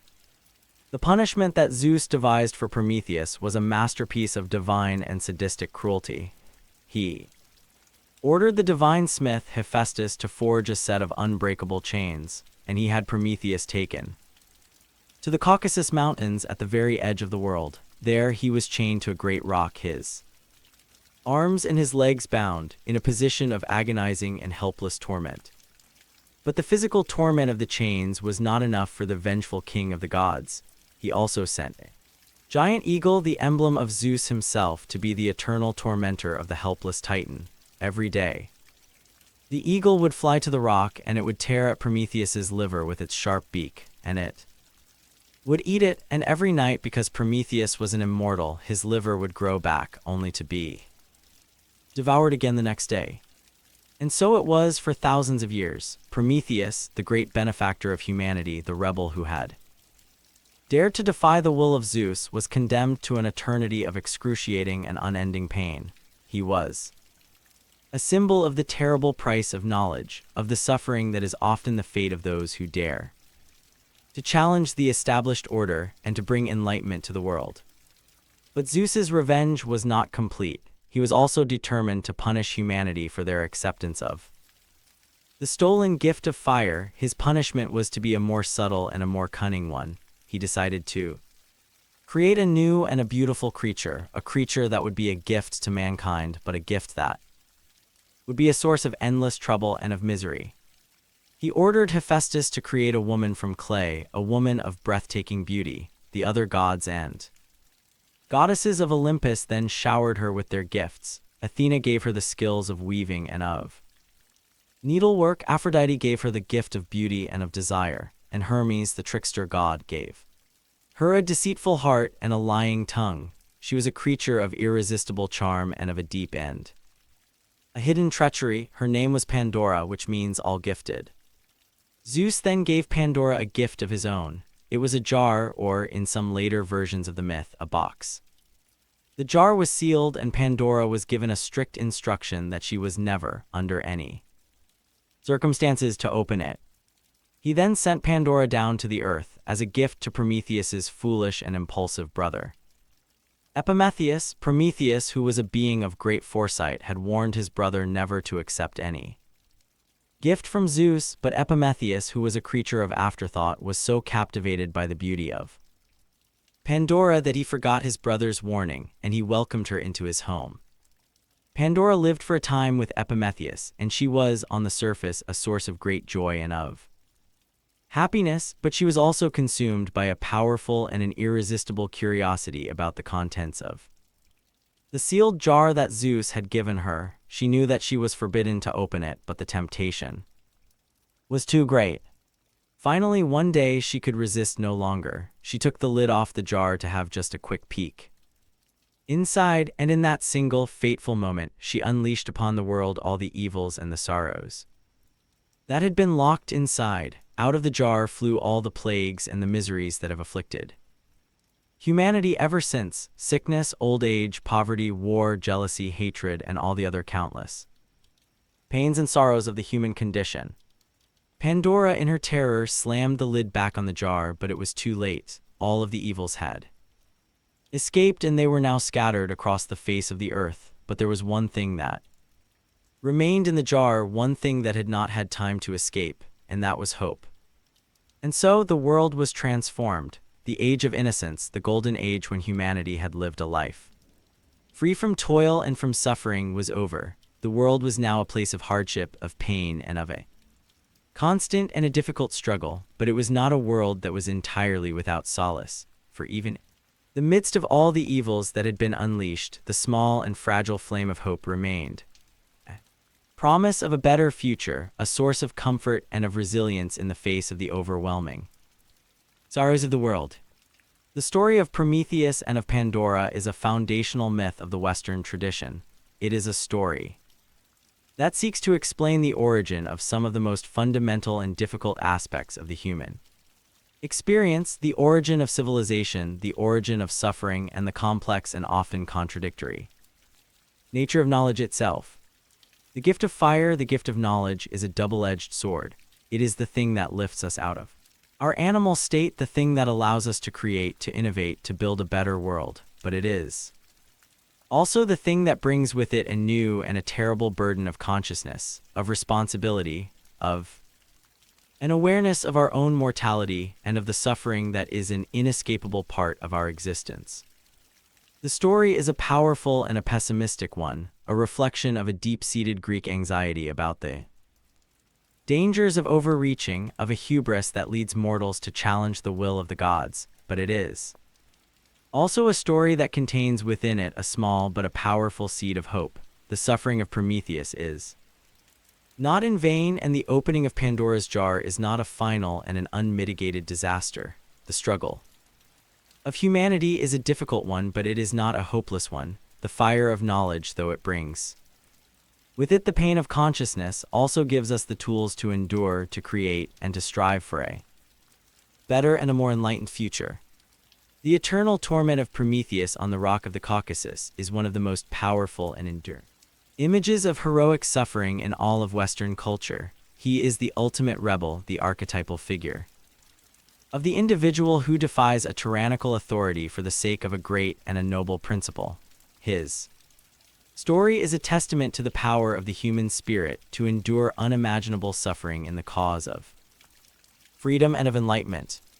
But the story of Prometheus is not just a story of suffering, it is also a story of eventual liberation. For thousands of years he remained chained to the rock, his body devoured by the eagle, his spirit unbroken, but it was prophesied that one day a great hero would come and would set him free. And that hero was Heracles. In the course of his 11th labor, the quest for the golden apples of the Hesperides, Heracles came to the Caucasus Mountains. He saw the great Titan chained to the rock, and he saw the eagle tearing at his liver. Heracles, who was a man of a great and a compassionate heart, was moved by the sight of this terrible and unjust punishment. He took his bow and he shot the eagle. Killing it, he then broke the chains that bound Prometheus to the rock, and he set him free. The liberation of Prometheus was a moment of great and cosmic significance.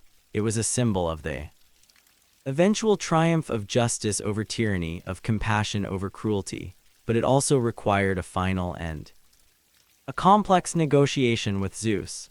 Zeus was still angry, and he was not prepared to simply forgive Prometheus for his act of rebellion. A compromise was reached, a solution that would satisfy the demands of both justice and of mercy. Prometheus was to be free, but he was to wear for all eternity a ring that was made from one of the links of his chains, a ring that was set with a piece of the rock to which he had been bound. This ring was to be a permanent and a symbolic reminder of his crime and of his punishment. It was a sign that, even in his freedom, he was still, in a sense, bound to the will of Zeus. The story of Prometheus has had a profound and a lasting influence on Western thought and on Western art. He has been a source of inspiration for countless poets, playwrights, and artists, from the ancient Greek tragedian Aeschylus to the romantic poets of the 19th century, such as Shelley and Byron.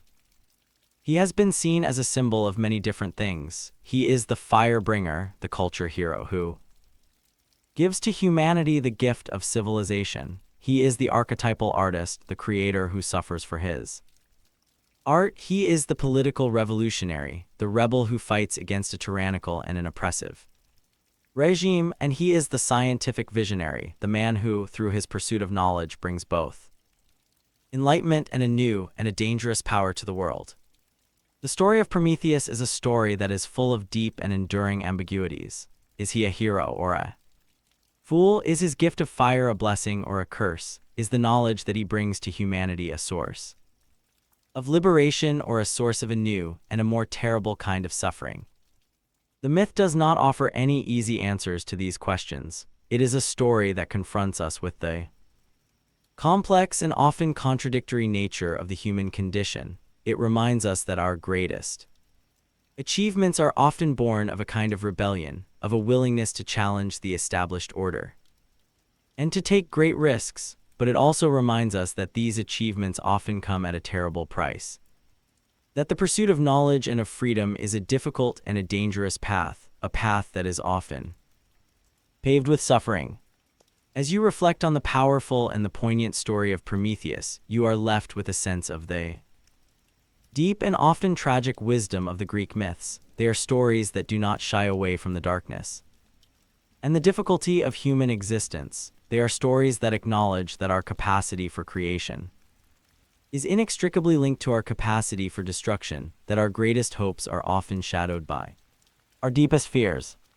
The fire of Prometheus is still burning. It is the fire of our own consciousness, the fire of our own creativity, the fire of our own restless and insatiable desire for knowledge. It is a fire that has given us the power to build great civilizations, to create works of art of breathtaking beauty, to unravel the very secrets of the cosmos. But it is also a fire that has given us the power to destroy ourselves, to wage terrible wars, to create weapons of unimaginable and horrific power.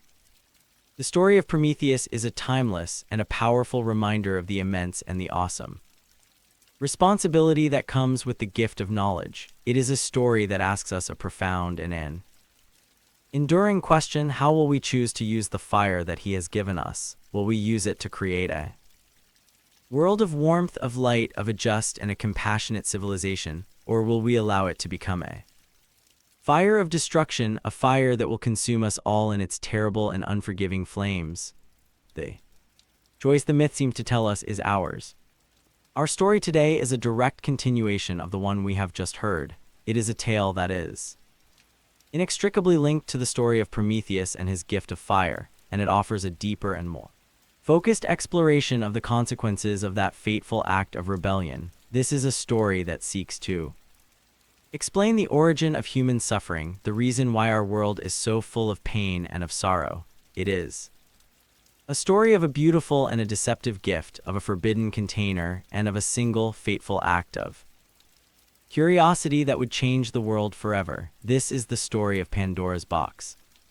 As we have heard, Zeus, the king of the gods, was consumed by a terrible rage against both Prometheus for his theft of fire and against humanity for their acceptance of this stolen divine gift. His punishment of Prometheus was a direct and a brutal one, an eternity of physical torment. but his punishment of humanity was to be a more subtle, a more insidious, and a more lastingly troublesome one. He decided to create a new and a beautiful evil, a gift that would be so alluring, so irresistible, that humanity would willingly accept it, and in doing so, would bring about their own undoing. He summoned the divine craftsman Hephaestus, the god of the forge, and he commanded him to mix earth and water and to create a creature in the image of the immortal goddesses, a maiden of breathtaking beauty and of a shy and a modest countenance. Hephaestus, the master artisan, did as he was told, and he fashioned a creature of such exquisite and perfect form that the gods themselves were amazed. This new creation, this first woman, was then brought before the assembly of the gods on Mount Olympus. And each of the gods bestowed upon her a gift, a doron. It is from this that she gets her name, Pandora, which means all-gifted or the gift of all. But the gifts of the gods were a double-edged sword, a mixture of beauty and of treachery.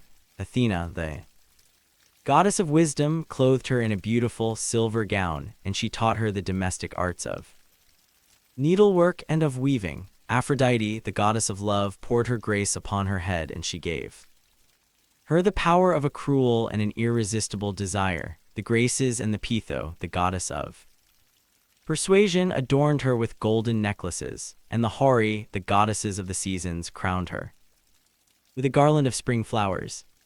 She was a creature of irresistible and dazzling beauty, a vision of pure and innocent loveliness.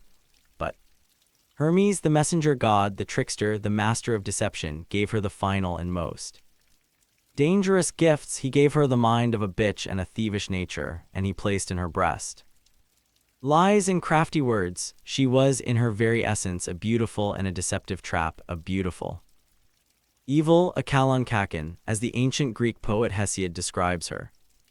With his creation complete, Zeus gave Pandora one final gift. He gave her a large, sealed storage jar.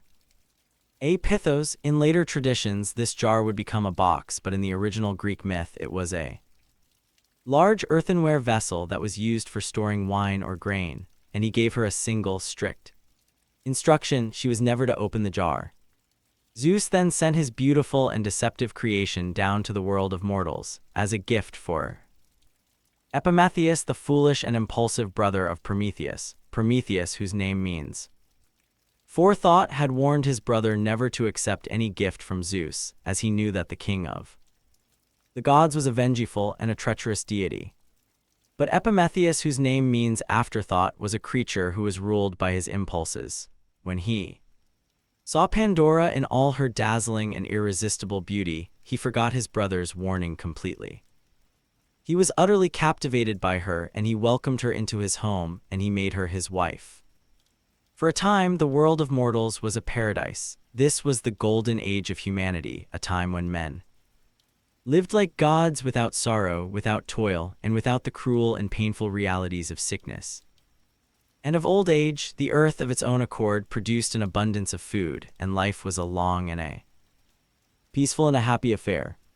Pandora lived with Epimetheus in this idyllic world, but she was not entirely happy. She was consumed by a growing and an irresistible curiosity about the contents of the sealed jar that Zeus had given her. What could be inside? Why was she forbidden to open it? The secret of the jar gnawed at her, a constant and a tantalizing mystery. Her curiosity, which was a part of the deceptive nature that the gods had given her, was a force that she could not control. It was a seed of chaos that had been deliberately planted in her heart by the vengeful king of the gods. Finally, one day, her curiosity overwhelmed her. She decided that she would just take a quick peek inside, that a single brief look could do no harm. She went to the great sealed jar, and with a trembling hand, she lifted the lid. It was a single, fateful act, an act of seemingly minor disobedience that would have catastrophic and irreversible consequences. It was the moment when the golden age of humanity came to a sudden and a tragic end. The beautiful and deceptive gift of the gods was about to unleash upon the world a torrent of suffering and of sorrow that would change the course of human history forever. The question of what exactly was in that jar and what its escape would mean for the future of humankind is the central end. Tragic core of this foundational myth. The moment Pandora lifted the lid from the great Pythos, the world was irrevocably changed from within. The jar, a dark and terrifying cloud of spirits, burst forth, a swarm of malevolent and invisible beings that scattered to the four corners of the earth. These were the Kake, the evils, the countless sorrows and hardships that have plagued humanity ever since. Out of the jar flew sickness with its fevers and its pains, out flew old age with its weakness and its decay, out flew toil with its backbreaking and relentless labor, and out flew 1,000 miseries, strife, jealousy, hatred, famine, war, and all the other countless and invisible griefs that make the human condition a difficult and a painful one. The world, which had for so long been a paradise, was now a place of suffering. The golden age was over. Humanity was now subject to the harsh and unforgiving realities of a life of hardship and of a final and an inescapable death. The beautiful and deceptive gift of Zeus had done its work. The punishment for the theft of fire was a terrible and a lasting one. Pandora, in her terror and her regret, slammed the lid back on the jar, but it was too late. All of the evils had already escaped, and they were now at large in the world, a permanent and an ineradicable part of the human experience. But as the cloud of evils dispersed, Pandora noticed that one thing had been left behind in the jar, one spirit that had not had time to escape before she closed the lid, and that was Elpis, the spirit of hope. The presence of hope at the bottom of the jar is a source of deep and enduring ambiguity in the myth, and it has been interpreted in many different ways. Is hope a good thing or a bad thing? Is it a comfort to humanity, or is it the final and most subtle of all the evils? One interpretation is that hope is a blessing, a solace, a gift that allows humanity to endure the countless sorrows that have been unleashed upon the world. In this reading, even in a world that is full of suffering, the presence of hope allows us to persevere, to strive for a better future, to believe that our suffering is not entirely meaningless. Hope is the small, flickering flame that keeps us going in the darkness, the thing that prevents us from falling into a state of utter and complete despair.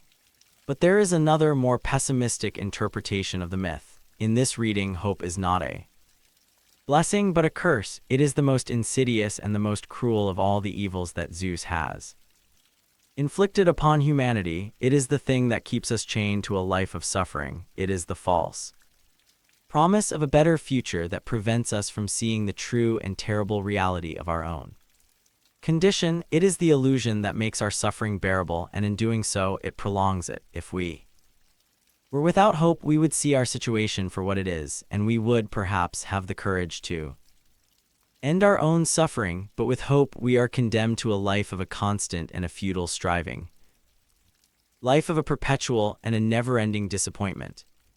This ambiguity lies at the very heart of the myth of Pandora. It is a story that does not offer any easy answers. It is a story that reflects a deep and a profound Greek understanding of the complex and often contradictory nature of the human condition. Our lives are a mixture of good and of evil, of joy and of sorrow, of despair and of hope, and these things are not separate. They are inextricably and often tragically intertwined.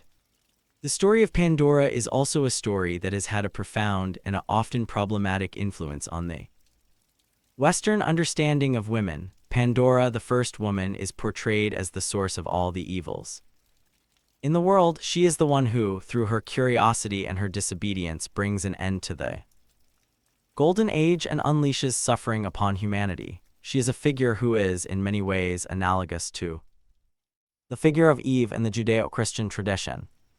This portrayal of woman as the source of sin and of suffering has been used for centuries to justify a patriarchal and a misogynistic worldview. It is a story that has been used to blame women for the ills of the world, to portray them as being weak, as being irrational, as being a source of a dangerous and a disruptive temptation. But it is also possible to read the story of Pandora in a different way. Her curiosity, the very thing that leads to the unleashing of the evils, can also be seen as a positive and a necessary quality. It is the same curiosity that drives the scientist, the explorer, the artist. It is the desire to know, too. Understand to look inside the sealed containers of the world. The opening of the jar in this reading is not just an act of disobedience, it is the beginning of human consciousness, the moment when humanity leaves the thoughtless and unself-aware paradise of the Golden Age and enters the difficult but also the more meaningful world of knowledge, of experience, and of a moral and an existential struggle. The story of Pandora's jar, or Pandora's box as it has become known, is a story that has become a powerful and an enduring metaphor in our culture. To open Pandora's box is to perform an action that seems to be small and innocent, but that has unforeseen and catastrophic consequences. It is a story that warns us of the dangers of unintended consequences, of the way in which a single, seemingly insignificant act can change the world forever.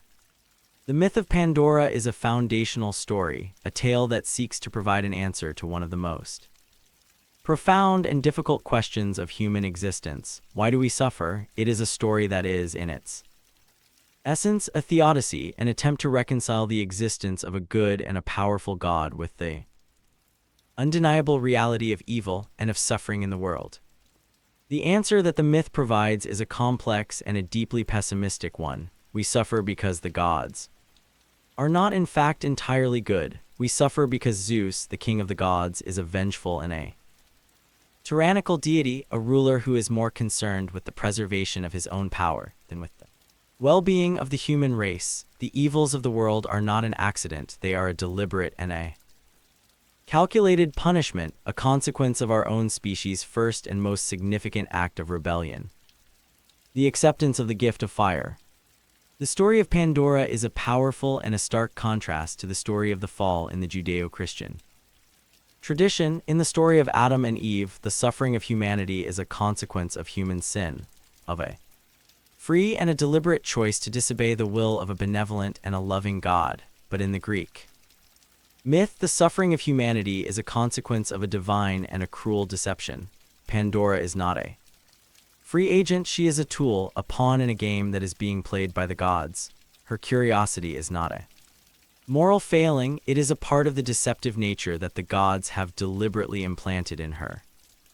This difference in perspective reflects a fundamental difference between the Greek and the Judeo-Christian worldviews. The Greek worldview is, in many ways, a more tragic and a more fatalistic one. The gods of the Greeks are not all-powerful and all-good. They are flawed and capricious beings who are often driven by the same petty and destructive passions as the mortals they rule over. The world of the Greek myths is a world in which human beings are often the helpless victims of forces that are beyond their control. The myth of Pandora is also a story that is deeply embedded in the social and the cultural anxieties of ancient Greece. It is a story that reflects a deep-seated fear of female sexuality and of female power. Pandora, the first woman, is a creature of a dangerous and a disruptive beauty. She is the one who brings an end to the all-male, idyllic world of the Golden Age. Her story is a reflection of a patriarchal society that was deeply ambivalent about the role of women, a society that saw them as being both necessary for the continuation of the race and as a source of a dangerous and a chaotic temptation. But despite its pessimistic and its misogynistic undertones, the myth of Pandora is also a story that has a strange and a resilient power. It is a story that has endured for thousands of years, a story that continues to fascinate and to trouble us, and the reason for its endurance lies perhaps in its profound and its unflinching honesty about the nature of the human condition. The myth does not offer us any easy comforts or any simple solutions. It tells us that the world is a difficult and a painful place, that our lives are a constant struggle against the forces of suffering and of decay, but it also tells us that we are not entirely without resources in this struggle. We have the fire of Prometheus, the gift of knowledge and of creativity, and we have the spirit of hope, the small and fragile thing that remains at the bottom of the jar. The myth of Pandora is a story that leaves us in a state of a profound and an unsettling ambiguity. It is a story that tells us that our greatest gifts are also our greatest burdens, that our capacity for Creation is inextricably linked to our capacity for suffering. It is a story that reminds us that to be human is to live in a world that is full of both a terrible sorrow and a resilient and an inexplicable hope. The box has been opened, the evils are at large in the world, but the story is not over. The struggle continues, and the final outcome is and will always be uncertain. Our story today is a cautionary tale, a myth that explores the dangers of greed and the folly of a wish that is not properly thought through. It is a story of a foolish but well-intentioned king, a powerful and mischievous god, and a gift that turns out to be a terrible and a life-threatening curse. This is the story of King Midas and the Golden Touch. King Midas was the ruler of the land of Phrygia in Asia Minor. He was a man who was, for the most part, a kind and a benevolent king, but he had one great and all-consuming passion, a passion that overshadowed all of his other qualities, and that was his love of gold. Midas was a man who was obsessed with wealth. He spent his days in his treasure room counting his gold coins, admiring his golden goblets, and running his fingers through his piles of gold dust. He believed that gold was the most beautiful, the most powerful, and the most important thing in the world. He believed that happiness was something that could be measured in weight, that the more gold a man had, the happier he would be. One day, a strange and a comical event occurred in the kingdom of Midas. A group of his subjects found an old and very drunk satyr sleeping in a vineyard. The satyr, a creature that was half man and half goat, was a follower of the god Dionysus, the god of wine and of revelry. The satyr's name was Silenus, and he was the foster father and the beloved teacher of Dionysus himself. The subjects of Midas, not knowing who he was, captured the old satyr, and they brought him before the king. Midas, however, immediately recognized the companion of the god, and he treated him with great honor and with great hospitality. He welcomed him into his palace. He held a great feast in his honor, and for 10 days and 10 nights he entertained him with stories and with music. On the 11th day, Midas returned the old satyr to his divine master, Dionysus. Dionysus, who had been worried about his old friend, was so grateful to Midas for his kindness and his hospitality that he offered to grant him any wish that he desired. Midas, who was a man of a simple and a one-track mind, did not have to think for long. He saw this as his chance to achieve his ultimate and most cherished dream. He asked the god to grant him the power that everything he touched would turn to gold. Dionysus was a wise and a benevolent god, and he knew that this was a foolish and a dangerous wish. He tried to warn Midas to persuade him to choose a different and a better gift, but Midas was resolute. He could not imagine any gift that would be greater or more wonderful than the Golden Touch, and so, with a heavy heart, Dionysus granted his wish. Midas was overjoyed. He was the happiest man in the world. He immediately began to test his new and wonderful power. He touched a twig on an oak tree, and it turned to a branch of pure and glittering golds. He picked up a stone from the ground, and it became a golden nugget. He plucked an apple from a tree, and it became a solid gold apple, a thing of great beauty and of immense value. He rushed back to his palace, his mind reeling with the possibilities of his new and incredible power. He touched the stone pillars of his palace, and they turned to columns of gold. He touched the curtains, and they became a cloth of gold. He touched the flowers in his garden, and they became a beautiful and an eternal golden bouquet. He was a man who was possessed by a kind of golden madness. Everything he saw, he wanted to turn to gold. He was the richest man in the world, a man whose wealth was now beyond all measure. He ordered his servants to prepare a great feast so that he could celebrate his good fortune. He sat down at his table, which was laden with the finest food and the most delicious wine. He was hungry, and he was thirsty from his exertions. He reached for a piece of bread, but as soon as he touched it, it turned to a hard and an inedible lump of gold. He tried to take a sip of wine, but as the cup touched his lips, the wine itself turned to a stream of molten gold, which flowed down his chin and onto his golden robes. A terrible and a chilling realization began to dawn on the foolish king, his great and wonderful gift The thing that he had desired more than anything else in the world was not a blessing but a curse. He was the richest man in the world, but he was in a world where he could not eat, where he could not drink, where he could not enjoy the simplest and most essential of human pleasures. He was surrounded by a world of cold and lifeless beauty, a world of his own making. He had turned his world to gold, but in doing so, he had drained it of all its life, of all its warmth, of all its nourishment.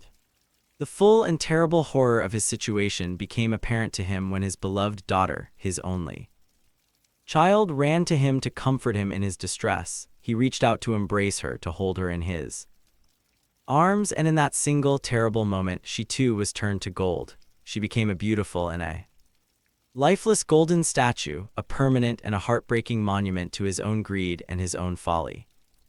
Midas was now in a state of utter and complete despair. He was a man who had everything and who had nothing. He was the richest and the most miserable of all men. He had learned in the most brutal and a personal way that there are some things in the world that are more precious than gold, but the lesson had come too late. He was trapped in a golden prison of his own making, a man who was starving to death in the midst of an unimaginable and a useless wealth. As he looked at the golden statue of his beloved daughter, a single desperate question consumed him. Was there any way to undo his foolish wish, any way to escape from the terrible and all-consuming curse of the golden touch? King Midas, his heart broken and his body racked with hunger and with thirst, prayed to the god Dionysus. He begged the god to take back his terrible gift, to free him from the golden curse that had turned his life into a living hell. He confessed his folly, he admitted his greed, and he pleaded for the god's mercy. Dionysus, who was a compassionate god, took pity on the foolish and repentant king. He told him that there was a way to wash away his golden touch. He was to travel to the river Pactolus, and he was to wash his hands and his head in its waters.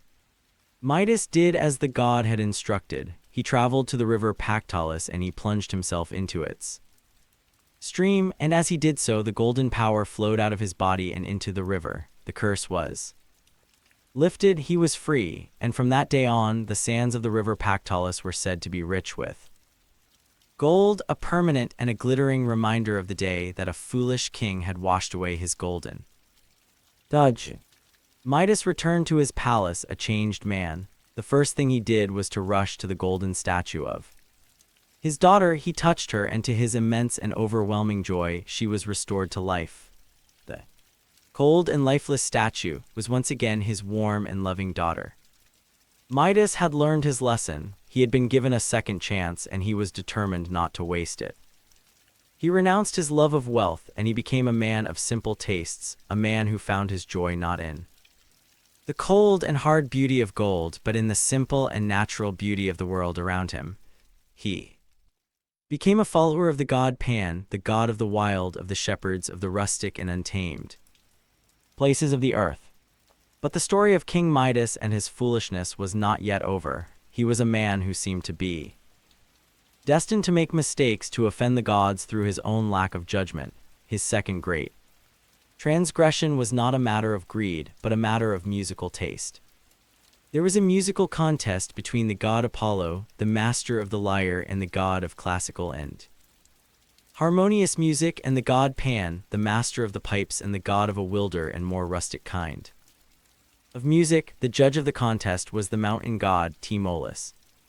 Apollo played his lyre, and he produced a music of such divine and perfect beauty that all who heard it were enchanted. Pan then played his pipes, and he produced a music that was wild, that was chaotic, that was full of the raw and untamed energy of the natural world. The mountain god Tmolus had no hesitation in awarding the prize to Apollo, but King Midas, who was present at the contest and who was now a devoted follower of Pan, disagreed with the verdict. He foolishly and publicly declared that he preferred the music of Pan. Apollo, the great and powerful god of music and of light, was not a god to be trifled with. He was a god of a fierce and a terrible pride, and he was enraged by the impudence of this foolish mortal who had dared to question his divine musical talent. He decided that a man with such a poor and Unrefined taste in music should not have the ears of a human being. And so he touched the ears of King Midas, and he caused them to be transformed into the ears of a donkey. Midas was horrified and deeply ashamed. He had once again been punished for his own foolishness. He tried to hide his long and hairy donkey's ears from the world, wearing a large turban or a cap to cover them.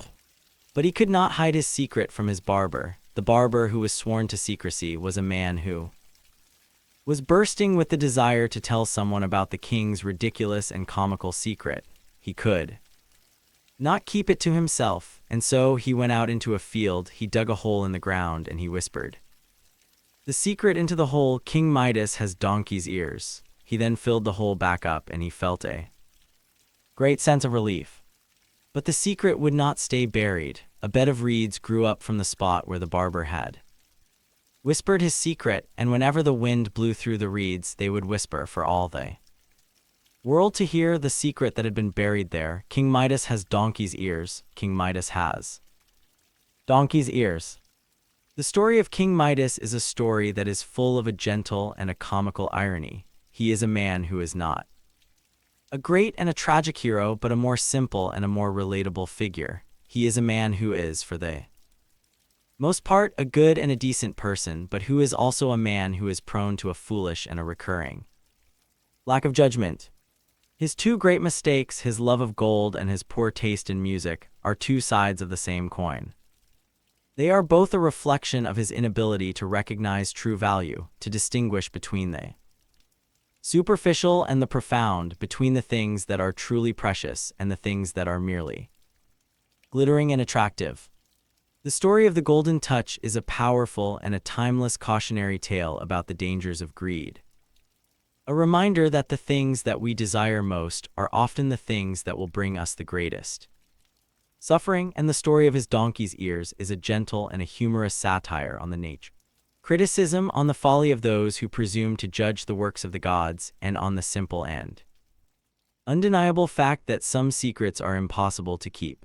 Midas, a king twice punished for his poor judgment, seems destined to be a figure of ridicule, but is there a final chapter to his story? A chance for redemption, or is he forever to be remembered as the foolish king with the golden touch and the ears of an ass? The final chapter of the story of King Midas is a more ambiguous and a less well-known one. In some versions of the myth, the story ends with the public revelation of his donkey's ears, and he is left to live with his shame and his ridicule for the rest of his days. It is a fitting and a comical end for a king whose foolishness has twice brought him into conflict with the gods. But in other versions of the story, there is a final and a more redemptive twist. Midas, who has been humbled by his experiences, who has learned the hard lessons of his own folly, is eventually forgiven by the gods. His donkey's ears are restored to their human form, and he goes on to rule his kingdom as a wise and a just king, a man who has finally learned to value the things that are truly important in life. The myth of King Midas is a story that has had a long and a rich life in Western culture. It is a story that has been told and retold by countless writers and artists, from the ancient Roman poet Ovid to the 19th century American writer Nathaniel Hawthorne, to the modern-day creators of animated films and of children's stories. The image of the Golden Touch has become a powerful and an enduring metaphor in our language. To have the Midas touch is to have the ability to make money easily, to be successful in all of one's financial ventures, but the phrase is also tinged with a sense of irony, a memory of the original story and of the terrible curse that came with the gift. It is a reminder that great wealth is not always a blessing, that it can be a source of great anxiety, of great isolation, and of a profound and a spiritual poverty. The story of Midas is a story that speaks to a deep and an enduring human anxiety about the nature of wealth and of desire. It is a story that asks us to think about what it is that we truly value in life. Is it the cold and hard reality of material wealth, or is it the less tangible but more nourishing realities of love, of family, of the simple and natural beauty of the world? The myth of Midas is also a story about the nature of transformation. Midas is a man who is constantly transforming the world around him and who is himself transformed by his experiences. He turns the world to gold, and in doing so, he transforms it from a place of life into a place of death. He is then himself transformed, first by the curse of the golden touch, and then by the shame of his donkey's ears. And finally, in some versions of the story, he is transformed once more into a wise and a humble king. His story is a powerful and a timeless reminder that we are all capable of change, of learning from our mistakes, of becoming better and wiser versions of ourselves. As you reflect on the strange and the comical and the ultimately profound story of King Midas, you are left with a sense of the gentle and the humane wisdom of the Greek myths. They are not all stories of great and tragic heroes who are destroyed by their own pride. They are also stories of more ordinary and more fallible human beings, stories that explore the smaller and more domestic follies of our nature with a sense of humor and of a compassionate understanding. The story of King Midas is a story that does not have the epic grandeur of the Trojan War or the tragic intensity of the story of Oedipus, but it is a story that has its own quiet and enduring power. It is a story that reminds us that the greatest and most important lessons in life are often the simplest ones. It is a story that teaches us to be careful what we wish for, to be humble in the face of the divine, and to remember that the true treasures of this world are not the ones that are made of gold, but the ones that are made of the simple and the irreplaceable stuff of life itself. I will now proceed with the 12th story in the series. Our story today returns to the dramatic and fateful events that led to the greatest and most destructive war in all of Greek mythology. We have already heard the story of the Trojan War from the perspective of the great heroes and the epic battles, but now we will take a step back and we will look more closely at the single pivotal event that set the whole tragic saga in motion. This is a story of a divine beauty contest, of a foolish and impressionable young prince, and of a decision that would lead to the death of heroes and the destruction of a great and a beautiful city. This is the story of the judgment of Paris. The story begins, as so many great and tragic stories do, at a wedding. The wedding is that of the sea nymph Thetis and the mortal king Peleus. It is a grand and a joyous occasion, and all the gods and goddesses of Mount Olympus have been invited to attend. All that is, except for one, the uninvited guest is Eris, the goddess of discord. Eris is a difficult and a troublesome goddess, a being who delights in causing strife and in sowing the seeds of conflict. The gods, in their wisdom, have decided that her presence would cast a shadow over the happy occasion, and so they have deliberately left her off the guest list. But Eris is not a goddess to be slighted. She is furious at the insult, and she is determined to take her revenge. She decides that if she cannot attend the wedding, she will at least send a wedding gift. A gift that will be a perfect and a malicious expression of her own discordant nature. She takes a golden apple from the garden of the Hesperides, a magical and a beautiful fruit, and on the apple she inscribes the single provocative phrase "Te Caliste," for the fairest. She then travels to the wedding feast, and unseen, she rolls the golden apple into the midst of the assembled gods and goddesses. The effect is immediate and exactly as she had intended. The golden apple, with its tantalizing inscription, becomes an object of intense and competitive desire. Three of the most powerful and the most vain of all the goddesses immediately lay claim to it. Hera, the majestic and powerful queen of the gods, the wife of Zeus; Athena, the wise and formidable goddess of wisdom, of strategy, and of war; and Aphrodite, the irresistible and enchanting goddess of love and of beauty. The three goddesses begin to argue, each one insisting that she and she alone is the fairest and that the golden apple is rightfully hers. The argument becomes a bitter and a venomous one, and it threatens to disrupt the harmony of the wedding feast and indeed the harmony of Olympus itself.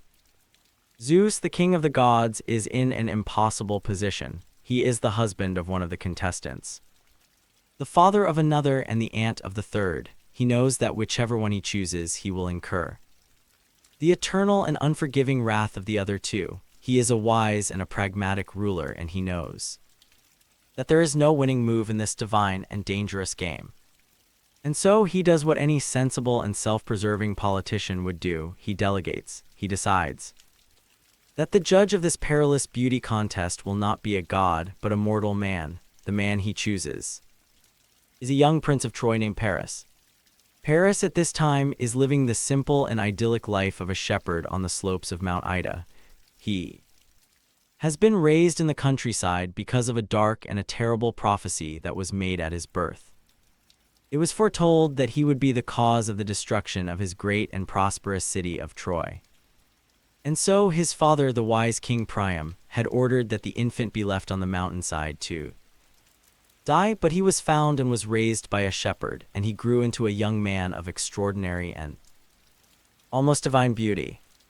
Zeus chooses Paris to be the judge for two reasons. Firstly, he is renowned for his fairness and his good judgment, and secondly, and perhaps more importantly, he is immortal, and the consequences of his decision will fall not on the head of Zeus, but on his own.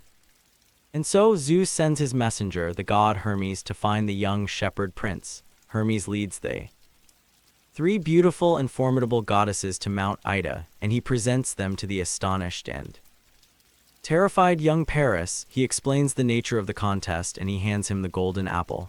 He tells him that he must choose which of these three divine and powerful beings is the fairest.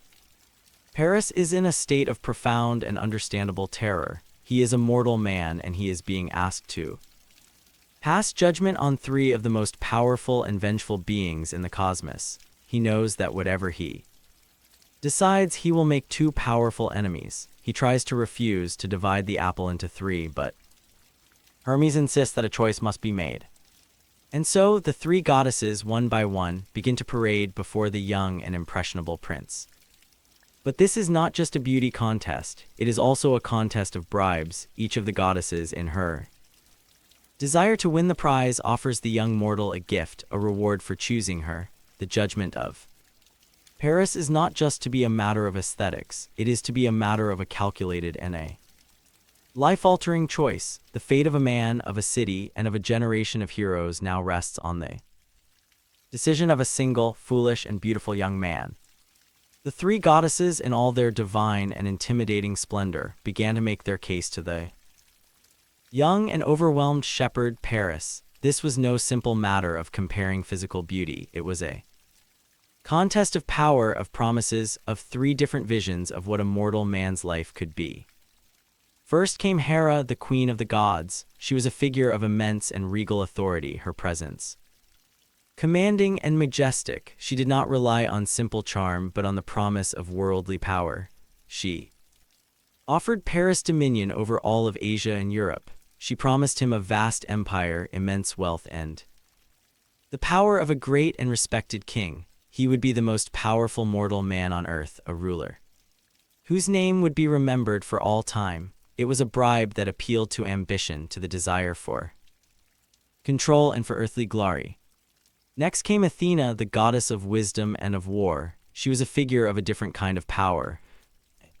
Power that was not of the earth, but of the mind. She was clad in her shining armor, her intelligent gray eyes filled with a cool and a formidable confidence. She did not offer him wealth or empire. She offered him wisdom. She promised to make him the wisest of all mortal men, a man whose counsel would be sought by kings and by heroes, and she offered him victory in battle, the skill and the strategy to defeat any enemy. It was a bribe that appealed to the intellect, to the desire for knowledge, and for a heroic and a martial glory.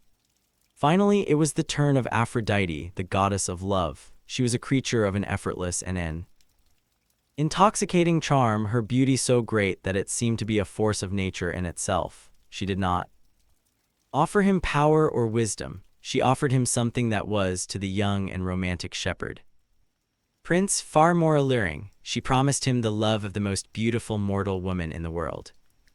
Her promise was a simple and a direct one, an appeal not to his ambition or to his intellect, but to his heart, to his most fundamental and youthful desires. She described the beauty of this woman, Helen. of Sparta in such glowing and irresistible terms that Paris was utterly captivated. The choice before him was a profound one. It was a choice between three different kinds of life: the life of the king, the life of the warrior scholar, and the life of the lover. It was a choice that would define not just his own future, but the future of his entire civilization. A wiser man, a man of a more mature and a more thoughtful character, might have chosen differently. He might have recognized the value of Hera's offer of a stable and a powerful kingdom. He might have been drawn to Athena's promise of a life of wisdom and of a noble and a heroic purpose. But Paris was a young man, a man who was ruled by his passions, by his appreciation for beauty, by his desire for a life of romance and of pleasure, and so, without a great deal of hesitation, he made his choice. He awarded the golden apple to Aphrodite. It was a fateful and a tragic decision. He had won the favor of the goddess of love, but he had also earned the bitter and the undying enmity of two of the most powerful and vengeful goddesses on Mount Olympus, Hera and Athena, their pride wounded and their sense of their own divine superiority deeply insulted, would from that moment on be the sworn and implacable enemies of Paris and of his city, Troy. They would not rest until they had seen him and his entire civilization utterly and completely destroyed. Aphrodite, however, was delighted. She had been vindicated. She was officially the fairest of them all, and she was now bound by her promise to the young prince. She would ensure that he would win the love of Helen of Sparta. The judgment of Paris was over. The young shepherd, his head filled with dreams of the beautiful one who was to be his, returned to his simple and idyllic life on Mount Ida, not knowing that he had just sealed the fate of his city and had set in motion a chain of events that would lead to a decade of bloodshed and of a terrible and a tragic war. Soon after, Paris was rediscovered by his family, the royal house of Troy, his father King Priam. Despite the dark prophecy that had been made at his birth, was so overjoyed to find his long-lost son that he welcomed him back into the city. Paris, the shepherd, was now once again a prince of Troy, man of wealth and of status. And it was not long before he decided to claim the prize that Aphrodite had promised him. He set sail for the city of Sparta, the kingdom of Menelaus, the husband of the beautiful Helen. He was sailing towards his destiny, towards the woman who would be the cause of his own ruin and the ruin of his people. The golden apple had been awarded, the promise had been made, and the stage was now set for the great and tragic drama of the Trojan War. The foolish and fateful choice of a single, impressionable young man had lit a fire that would consume a generation of heroes and would reduce one of the greatest cities of the ancient world to a pile of smoking ruins. The myth of the judgment of Paris is a story that is, on the surface, a simple tale of a divine beauty contest, but it is also a story that is rich with deeper and more profound symbolic meanings. It is a foundational myth of the Trojan War, a story that provides a divine and a mythological explanation for a conflict that was, in all likelihood, a historical reality, a war that was fought over trade routes and over economic power in the late Bronze Age. The story is a powerful and a timeless exploration of the theme of human choice and of its consequences. Paris is presented with a choice between three different kinds of life, three different sets of values: the political life, represented by Hera, the intellectual and the martial life, represented by Athena, and the life of love and of pleasure, represented by Aphrodite. His choice of Aphrodite is a choice that is based on personal desire, on a preference for the private and the romantic over the public and the political. It is a choice that has been interpreted in many different ways. To some, it is a symbol of the triumph of love and of beauty over the more worldly and aggressive values of power and of war, but to others, it is a symbol of a profound and a tragic irresponsibility. Paris, in choosing the love of a woman over the good of his own people, is a man who abdicates his public duty for the sake of his own private happiness. His choice is a selfish one, and it is a choice that will have devastating consequences for his entire community. The story is also a powerful and a cautionary tale about the dangers of beauty itself, the beauty of the Three goddesses and the beauty of Helen is not a gentle or a benevolent force. It is a source of conflict, of jealousy, of a destructive and a competitive vanity. The golden apple, the symbol of that. Beauty is an object of discord, a thing that turns friends into enemies, and that leads to a decade of war and of suffering. The myth seems to suggest that beauty, when it is divorced from wisdom and from a sense of a moral and a social responsibility, can be a dangerous and a destructive force. The Judgment of Paris is also a story that explores the complex and often difficult relationship between the human and the divine. The gods of the Greek myths are not distant and omnipotent beings. They are active and often capricious participants in the drama of human life. They are beings who are driven by the same passions, the same vanities, the same jealousies as the mortals they rule over. The story of the Judgment of Paris is a story in which the fate of nations is decided not by the grand and impersonal forces of history, but by the petty and personal squabbles of a group of vain and powerful goddesses. The myth has had a profound and a lasting influence on Western art and on Western literature.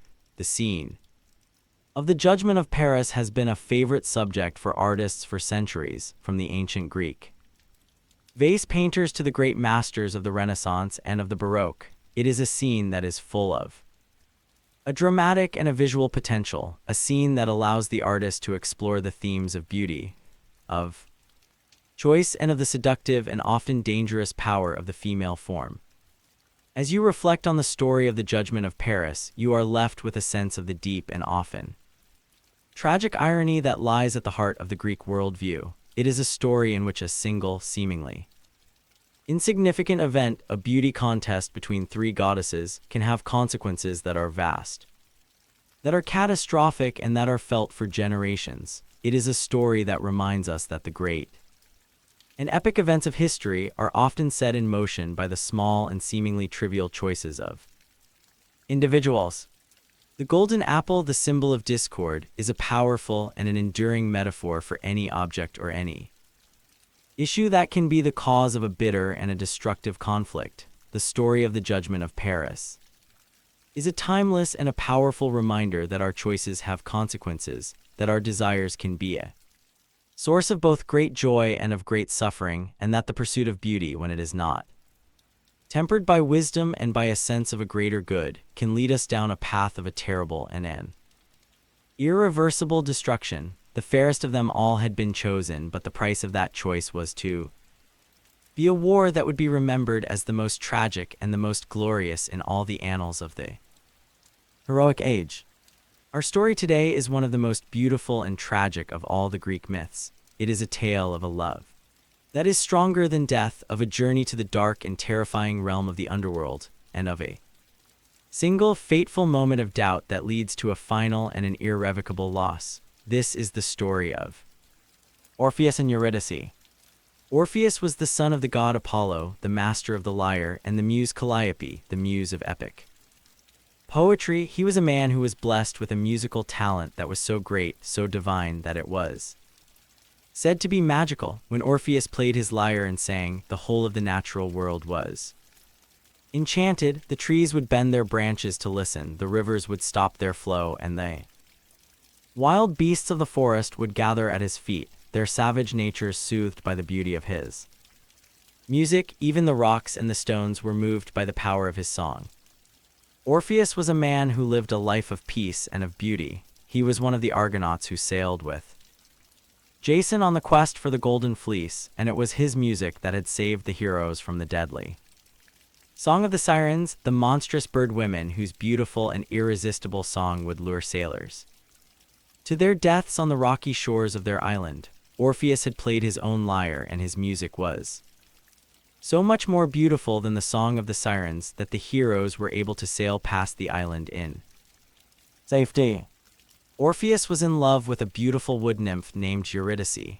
They were married, and for a time they lived a life of perfect and idyllic happiness. Their love was a pure and a simple one, a love that was celebrated by the gods and by the natural world. But their happiness was to be a short-lived one.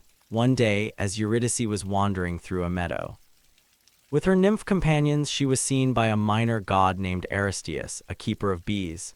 Aristeus was captivated by her beauty, and he began to pursue her. Eurydice, in her terror, fled from him, and as she was running, she trod on a venomous snake that was hidden in the long grass. The snake bit her on the heel and she died. The death of Eurydice was a sudden and a tragic one. Her spirit descended to the underworld, the dark and silent realm of the dead, and she was lost to the world of the living forever. The grief of Orpheus was a profound and an all-consuming one. The world, which had once been a place of beauty and of joy, was now a place of a desolate and an inconsolable sorrow. He wandered the earth, his lyre silent, his heart broken. His grief was so great that the gods and the nymphs and even the wild beasts of the forest wept with him. But Orpheus was not a man to accept his fate. He was a man who believed that the power of his music, the power of his love, was so great that it could even conquer death itself. He made a decision that was as audacious as it was desperate. He would travel to the underworld, and he would try to bring his beloved Eurydice back from the land of the dead. It was a journey that no mortal had ever successfully completed before. The underworld was a place of terror, a place from which there was no return. But Orpheus was a man who was driven by a love that was stronger than his fear. He took his lyre and he began his descent into the dark and gloomy kingdom of Hades. He came first to the river Styx, the river that separates the world of the living from the world of the dead. Pheromon, Charon, a grim and an ancient figure, refused to take him across, as he was still a living man. But Orpheus played his lyre, and he sang a song of such profound and heartbreaking sorrow that the old Pheromon was moved to tears, and he agreed to ferry him across the river. He then came to the gates of the underworld, which were guarded by the monstrous three-headed dog. Cerberus, the great beast, lunged at him, its three heads roaring, its eyes burning with a hellish fire. But Orpheus played his lyre, and the savage and untamable guardian of the gates of hell was soothed by the beauty of his music. The great dog lay down at his feet, and it allowed him to pass. Orpheus continued his journey through the dark and shadowy fields of the underworld, a place that was filled with the silent and flitting shades of the dead. He passed by the tormented figures of Sisyphus and of Tantalus, and even they, for a brief moment, forgot their eternal punishments, so captivated were they by the beauty of his song.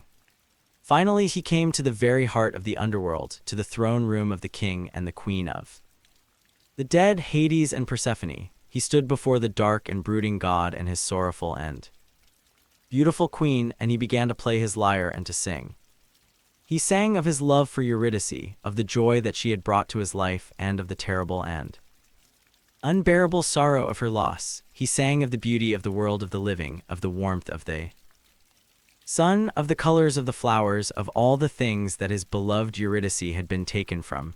He did not ask for her to be given back to him forever. He asked only that she be lent to him, that she be allowed to return to the world of the living for the natural course of her life, and that she would then, in her own time, return to the underworld as all mortals must.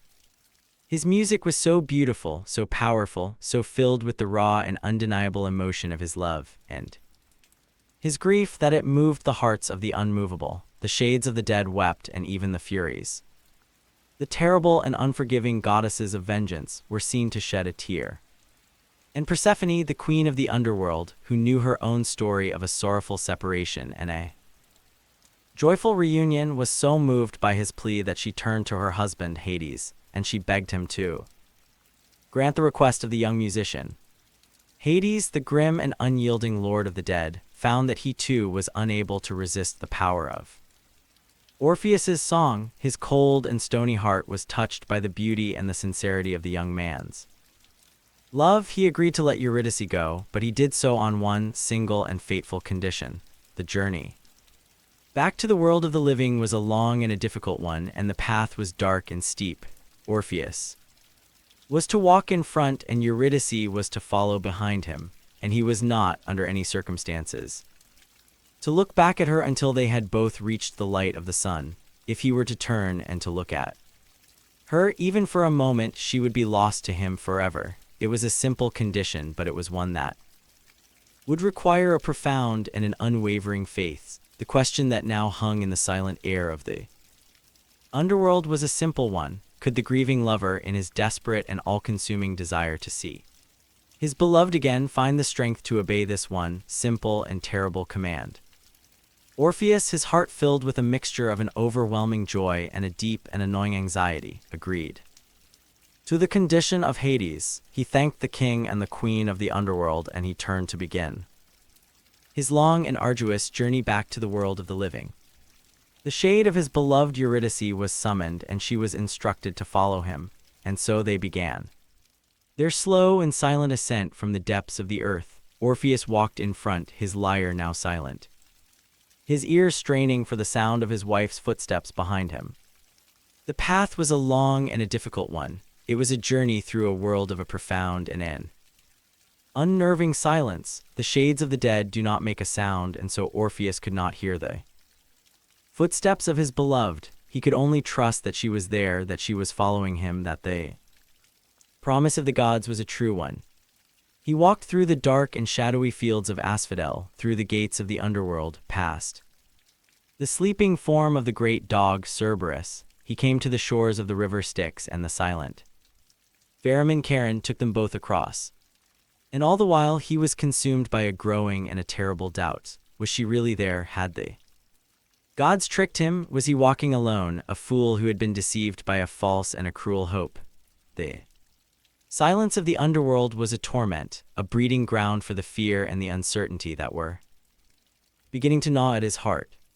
He longed with every fiber of his being to turn around, to cast a single brief glance behind him, to reassure himself that his beloved was truly there. But he remembered the warning of Hades, the terrible and irrevocable condition that had been placed upon him, and so he resisted the temptation, and he continued to walk, his eyes fixed on the faint glimmer of light that was now visible in the distance. The light of the world of the living. The path grew steeper, the climb more difficult. He was now approaching the very threshold of the world, the boundary between the darkness of the underworld and the light of the sun. The light grew brighter, and he could feel the warmth of the sun on his face. He was almost there. He had almost succeeded in his impossible quest. He stepped out of the cave that was the entrance to the underworld, and he was once again in the world of the living, a world of color, of sound, of the warmth of the sun. He had made it.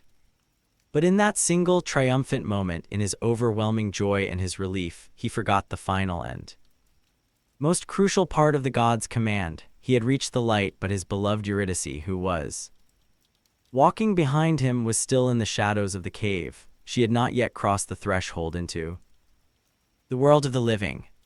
And Orpheus, his heart overflowing with a love and a longing that he could no longer contain, turned around.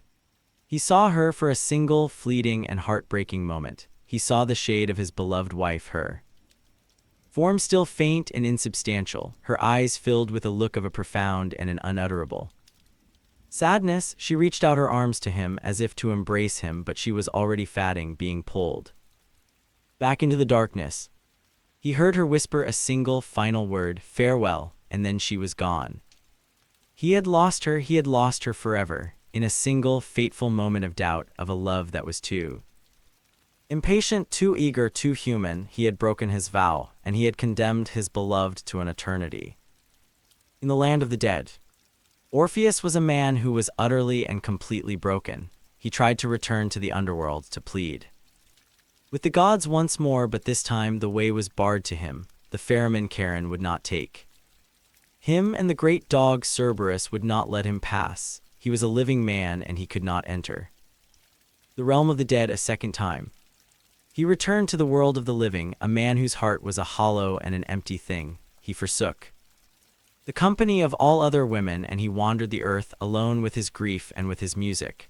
His songs were no longer songs of joy and of beauty, but songs of a profound and an inconsolable sorrow. Songs of a love that had been lost forever. The story of Orpheus's journey to the underworld is a story of a great and a heroic love, but it is also a story of a tragic and a human failure. It is a story that explores the nature of faith, of trust, and Of the destructive power of doubt, Orpheus's failure is not a failure of love but a failure of faith. He is unable to trust in the promise of the gods, unable to walk in the darkness without the reassurance of sight. His need to see, to confirm, to have empirical proof is the very thing that destroys his hope of happiness. The myth is a powerful and a poignant exploration of the limits of human power. Orpheus, with his divine and magical art, is able to conquer the forces of nature, to soothe the savage beasts, to move the hearts of the very gods of the underworld, but he is unable to conquer the doubt and the weakness that lies within his own human heart. His story is a timeless and a universal one, a story that speaks to the deep and often painful experience of loss and to the desperate and often futile human desire to reverse the irreversible, to bring back the ones that we have lost. It is a story that reminds us that some things, once they are lost forever, and that the past is a country to which we can never truly return. Orpheus, the greatest of all musicians, was now a man without a future, a man who lived only in the memory of a love that he had won and had then lost in the shadowy borderland between the worlds of the living and the dead. The final chapter of the life of Orpheus is a dark and a tragic one. He had lost his beloved Eurydice for a second and a final time, and he was a man who was consumed by a grief that would never leave him. He wandered the wild and lonely places of the earth, his only companions the birds and the beasts that were drawn to the sorrowful beauty of his music. He rejected the company of all other women, and he became a solitary and an ascetic figure, a man who was dedicated only to his art and to the memory of his lost love. His music, which had once been a source of joy and of life, was now a constant and a heartbreaking lament, a beautiful and a sorrowful expression of his unending grief.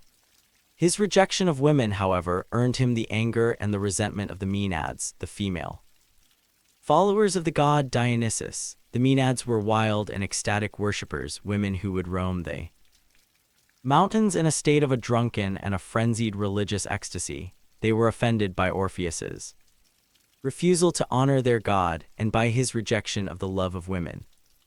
One day, as Orpheus was sitting in a meadow, singing his sad songs to a captivated audience of trees and of wild animals, he was set upon by a band of furious Maenads. They were in a state of a drunken and a murderous rage, and they were deaf to the beauty of his music. They attacked him, and in their frenzy they tore him limb from limb. It was a brutal and a savage end for the gentle and the beautiful musician. His head and his lyre were thrown into the river Hebrus, and they floated down to the sea, the head still singing a sad and a mournful song, the lyre still playing a beautiful and a sorrowful tune. They were eventually washed ashore on the island of Lesbos, an island that would become famous for its great tradition of lyric poetry, a tradition that was said to have been inspired by the lingering magic of Orpheus's music. The Muses, the divine patrons of the arts, were heartbroken by the death of their beloved poet. They gathered up the scattered limbs of Orpheus, and they buried them at the foot of Mount Olympus, and it was said that the nightingales that sang over his grave had a song that was sweeter and more beautiful than any other in the world. The shade of Orpheus descended for a final time to the underworld, and there, in the shadowy fields of Asphodel, he was finally and forever reunited with his beloved Eurydice. He could now look at her as much as he wished, and they could walk together, side by side, through the silent and eternal twilight of the land of the dead. The story of Orpheus and Eurydice is one of the most powerful and enduring of all the Greek myths. It is a story that has been a source of inspiration for countless works of art, of music, and of literature, from the operas of Monteverdi and of Gluck to the poems of Rilke and the films of Jean Cocteau. It is a story that is, on one level, a simple and a tragic love story, but it is also a story that is rich with deeper and more complex symbolic meanings. It is a story about the power of art, about the ability of music and of poetry to transcend the boundaries of the ordinary world, to soothe the savage breast, and even, for a brief and a fleeting moment, to conquer death itself. Orpheus is the archetypal artist, the man who is blessed with a divine and a creative gift, but who is also a man who is deeply and profoundly human. His story is a powerful and a timeless exploration of the relationship between art and life, between the beauty of the creative imagination and the harsh and often tragic realities of the human condition. The myth is also a profound and a poignant meditation on the nature of love and of loss. It is a story that reminds us that love is a fragile and a precious thing, a thing that requires not just passion, but also faith, trust, and a willingness to walk in the darkness without the reassurance of sight. As you reflect on the beautiful and the heartbreaking story of Orpheus and Eurydice, you are left with a sense of the deep and often sorrowful wisdom of the Greek myths. They are stories that do not offer any easy answers or any simple happy endings. They are stories that confront us with the fundamental and often tragic realities of our existence, the inevitability of death, the pain of loss, and the eternal and often futile human struggle to hold on to the things that we love. The Song of Orpheus is a song that is still with us. It is the song of every artist who has ever tried to capture the beauty and the sorrow of the world in a poem, in a painting, or in a piece of music. It is the song of every lover who has ever known the pain of a loss that can never be undone.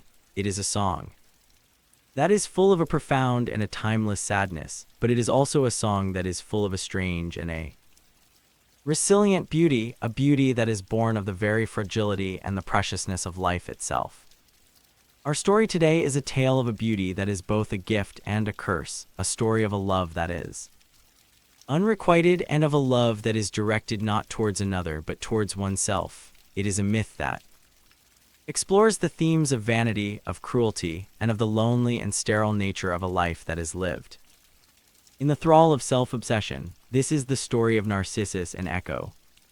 Narcissus was a young man from the land of Thespia, and he was a creature of a breathtaking and an almost divine beauty. He was the son of a river god and a nymph, and he was so handsome that all who saw him, both men and women, gods and mortals, fell instantly and passionately in love with him. But Narcissus was a young man who was as proud and as cold as he was beautiful. He was a man who was utterly and completely indifferent to the charms of others. He scorned the love that was offered to him, and he treated his many admirers with a cruel and a contemptuous disdain. He was a man who was in love with his own beauty, a man whose heart was a closed and a sterile thing, a heart that was incapable of feeling love for anyone but himself. One of the most devoted and the most tragic of his admirers was a young mountain nymph named Echo. Echo was a beautiful and a lively nymph, a creature who loved to talk, who loved to gossip, and who always had to have the last word in any conversation. But Echo had been afflicted with a strange and a frustrating curse. She had incurred the anger of the goddess Hera, the queen of the gods. Hera was a jealous wife, and she was often trying to catch her husband Zeus in one of his many affairs with the nymphs. Echo, who was a friend to the other nymphs, would often distract Hera with her long and her entertaining stories, giving Zeus the time he needed to make his escape. When Hera discovered what Echo was doing, she was furious, and she punished the talkative nymph by taking away her ability to speak for herself. From that day on, Echo was only able to repeat the last few words that were spoken to her by another. She had lost her own voice, and she was condemned to a life of a frustrating and a partial communication. One day, as Echo was wandering through the woods, she saw the beautiful young Narcissus, who was out hunting with his companions. She fell instantly and passionately in love with him. She followed him through the woods, her heart filled with a desperate and an unrequited love, a love that she was unable to express in her own words. She longed to speak to him, to tell him of her love, but she could not. She could only wait for him to speak first, and then she could repeat his own words back to him. Finally, one day, Narcissus became separated from his companions, and he called out, "Is anyone here?" And Echo, her heart leaping with a mixture of hope and of fear, replied, "Here, here." Narcissus was puzzled. He looked around, but he could see no one. He called out again, "Come." And Echo replied, "Come." Narcissus, still unable to see her, called out, "Why do you run from me?" And Echo replied, "Run from me, run from me." And so it went on, a strange and a frustrating conversation of echoes, a conversation in which the two speakers were forever at cross purposes. Finally, in a moment of desperation, Narcissus called out, "Let us meet together here." And Echo, her heart filled with a joyous and a hopeful love, replied, "Meet together here," and she emerged from the woods, her arms outstretched, ready to embrace the man that she loved. But Narcissus, when he saw her, was filled with a cold and a cruel contempt. He scorned her, he rejected her, and he ran from her, saying, "I will die before I give you power over me." And all that the heartbroken Echo could reply was, "Give you power over me, power over me." Echo was utterly and completely devastated. She was consumed by a grief and a shame that was so great that she fled into the lonely and desolate places of the mountains. She hid herself in caves, and she refused all food and all comfort. Her body withered away until all that was left of her was her voice, a sad and a disembodied sound that would forever after haunt the lonely places of the world, a permanent and a poignant reminder of a love that was unrequited. But the story was not over. The cruelty of Narcissus had been witnessed by the gods, and one of his many rejected suitors, in a moment of a desperate and a righteous anger, prayed to the goddess Nemesis, the goddess of retribution and of divine vengeance. He asked her to punish Narcissus, to make him feel the pain of an unrequited love, to make him fall in love with someone who could not love him back. Nemesis, who was a goddess who took a grim and a particular satisfaction in punishing the proud and the arrogant, heard the prayer, and she decided that it was a just one. She devised a punishment for Narcissus that would be a perfect and a terrible reflection of his own crime. He was to be made to fall in love with the one person in the world who could never, ever return his love, and that person was himself. The stage was now set for the final and tragic chapter in the life of the beautiful and heartless young man, a chapter that would lead him to a lonely and a self-destructive end. The punishment that Nemesis devised for Narcissus was a simple and an elegant one. One day, as Narcissus was out hunting, he came to a small, clear pool of water, a pool that was hidden away in a quiet and a secluded part of the forest. The pool was a place of a perfect and an undisturbed stillness, its surface as smooth and as clear as a silver mirror. Narcissus, who was hot and thirsty from the hunt, knelt down by the side of the pool to take a drink. And as he did so, he saw, for the first time, his own reflection. He was utterly and completely captivated. He saw a face of such breathtaking and perfect beauty that he fell instantly and passionately in love. He did not realize that he was looking at himself. He believed that he was looking at a beautiful water spirit, a nymph who lived in the pool. He was consumed by a love that was as sudden and as powerful as the love that he had inspired in so many others. He lay by the side of the pool, his eyes fixed on the beautiful and elusive image in the water. He spoke to it, he pleaded with it, he reached out his arms to it, but the image only mimicked his own actions. When he smiled, it smiled back. When he wept, it wept with him. But when he tried to embrace it, the image dissolved into a series of ripples, only to reappear again when the water was still. He was trapped. He was in love with a being that he could never possess, a being that was as close to him as his own skin, and yet as distant and as unattainable as the sky. He was now experiencing the same pain, the same frustration, the same desperate and unrequited longing that he had inflicted on so many others. The curse of Nemesis was a perfect and a terrible one.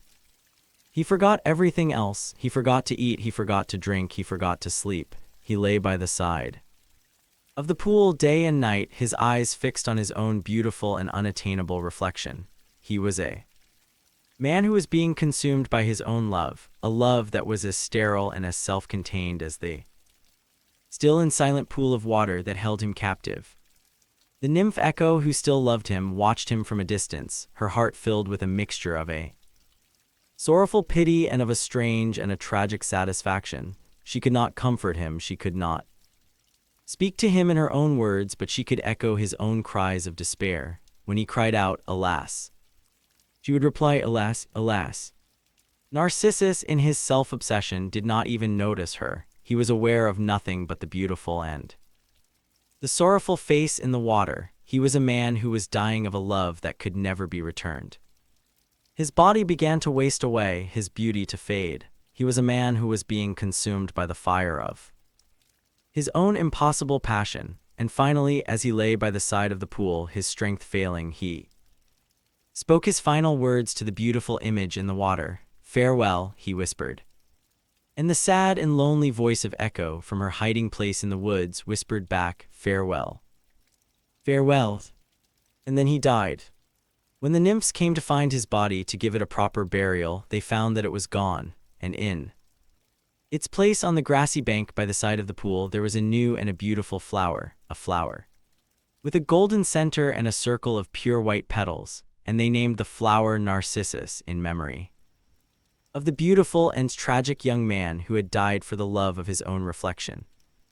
The story of Narcissus and Echo is a powerful and a timeless myth, a story that has given us one of the most potent and enduring metaphors in our language. The term narcissism, the psychological condition of an excessive and an eroticized self-love, is derived directly from this ancient and powerful tale. The myth is a profound and a cautionary tale about the dangers of vanity and of self-obsession. It is a story that warns us that a love that is directed only inwards, a love that is incapable of reaching out to another, is a love that is ultimately sterile, that is self-destructive, that is a kind of living death. Narcissus is a figure of a profound and a tragic isolation. He is a man who is so enclosed in the prison of his own beauty that he is unable to connect with the world around him. He is a man who is, in the end, destroyed by the very quality that makes him so admired. His beauty is not a gift, it is a curse, a thing that isolates him from the warmth and the nourishment of a genuine human connection. The story is also a poignant and a heartbreaking exploration of the theme of unrequited love. The figure of Echo, the nymph who has lost her own voice and who can only repeat the words of the man she loves, is a powerful and a tragic symbol of the voicelessness and the powerlessness of those who love from afar, of those whose love is not seen, not heard, not returned. The myth of Narcissus and Echo is a story that is full of a deep and a sorrowful beauty. It is a story that reminds us that true beauty is not just a matter of a perfect and a symmetrical form, but is a matter of the heart, of the ability to love, to connect, to reach out beyond the narrow and confining prison of the self. The beautiful flower that bears the name of Narcissus is a permanent and a poignant reminder of the lonely and the tragic fate of a man who saw his own reflection in the water and who mistook it for the world. The myth of Narcissus and Echo, in its elegant and sorrowful simplicity, has become one of the most resonant and psychologically astute of all the Greek myths. It is a story that has been interpreted and reinterpreted by countless artists, writers, and thinkers, each one finding in it a new and a relevant meaning for their own time. In the ancient world, the story was primarily seen as a cautionary tale about the dangers of hubris, of a pride and a vanity that leads a mortal to reject the love of others and to place themselves on a level with the gods. Narcissus's fate is a clear and a direct punishment from the goddess Nemesis, a divine retribution for his cruelty and for his lack of respect for the sacred power of love. In the Renaissance, the story was taken up by artists and by poets as a powerful allegory for the dangers of a sterile and a self-regarding art, the artist who is too obsessed with his own reflection with the perfection of his own technique is an artist who, like Narcissus, is in danger of losing touch with the real world, with the warmth and the messiness of a genuine human experience. In the modern era, the myth has been given a new and a powerful life by the science of psychology. The term narcissism, as it was developed by Sigmund Freud and by other psychoanalysts, is a direct and a conscious reference to the ancient Greek myth. It is used to describe a personality disorder that is characterized by an inflated sense of self-importance, a deep need for admiration, and a lack of empathy for others. The myth of Narcissus provides a powerful and a surprisingly accurate portrait of the narcissistic Personality, the narcissist, like the mythical figure, is a person who is trapped in a world of their own making, a world in which other people exist only as reflections of themselves, as sources of admiration, as tools to be used for their own gratification. They are incapable of a genuine and a reciprocal love, and they are often, despite their outward appearance of a grand and a confident self-assurance, deeply and profoundly lonely. The myth also provides a powerful and a poignant metaphor for our own modern age, an age that is often described as being a culture of narcissism, the rise of social media, of the selfie, of a culture that places a high value on celebrity and on self-promotion, has led many to argue that we are living in an age that is increasingly dominated by narcissistic values. We are all, in a sense, in danger of becoming narcissists, of falling in love with our own curated and idealized images, of losing touch with the authentic and often difficult reality of a genuine human connection. The story of Echo also has a powerful and a modern resonance. She is a symbol of the silenced voice, of the person who is unable to speak their own truth, who is forced to simply echo the words of others.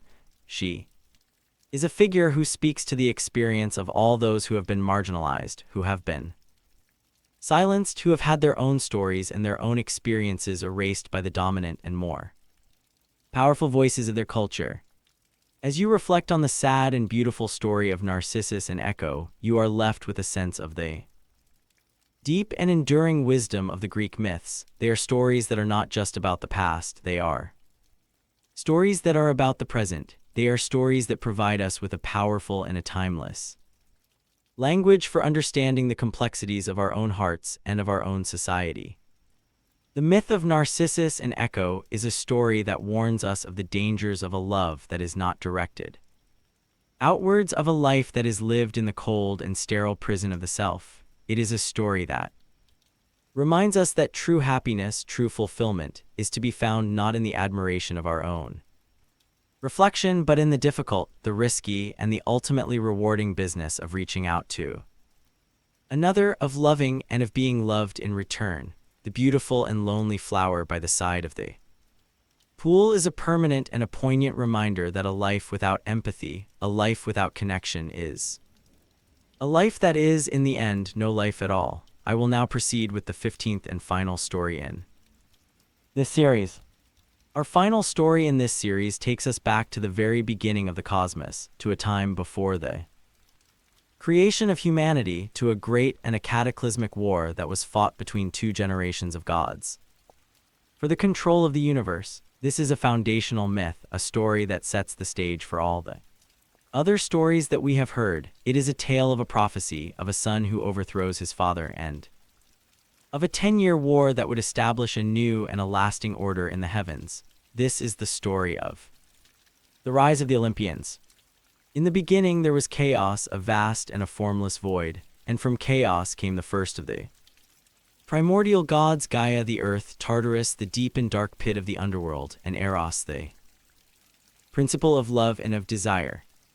Gaia the earth gave birth to Uranus the sky, and Uranus became her husband, and together they had series of divine and monstrous children. First came the 12 Titans, 6 male and 6 female, a race of powerful and majestic gods who were the first rulers of the universe. Then came the 3 Cyclopes, one-eyed giants who were master craftsmen, and finally came the 3 Hecatoncheires, the 100-handers, monstrous and terrifying beings with 100 arms and 50 heads. Uranus, the sky, was a cruel and a tyrannical father. He was afraid of the power of his own children, and he hated them. As each of them was born, he would take them and he would hide them away in the secret places of the earth, in the womb of their mother, Gaia.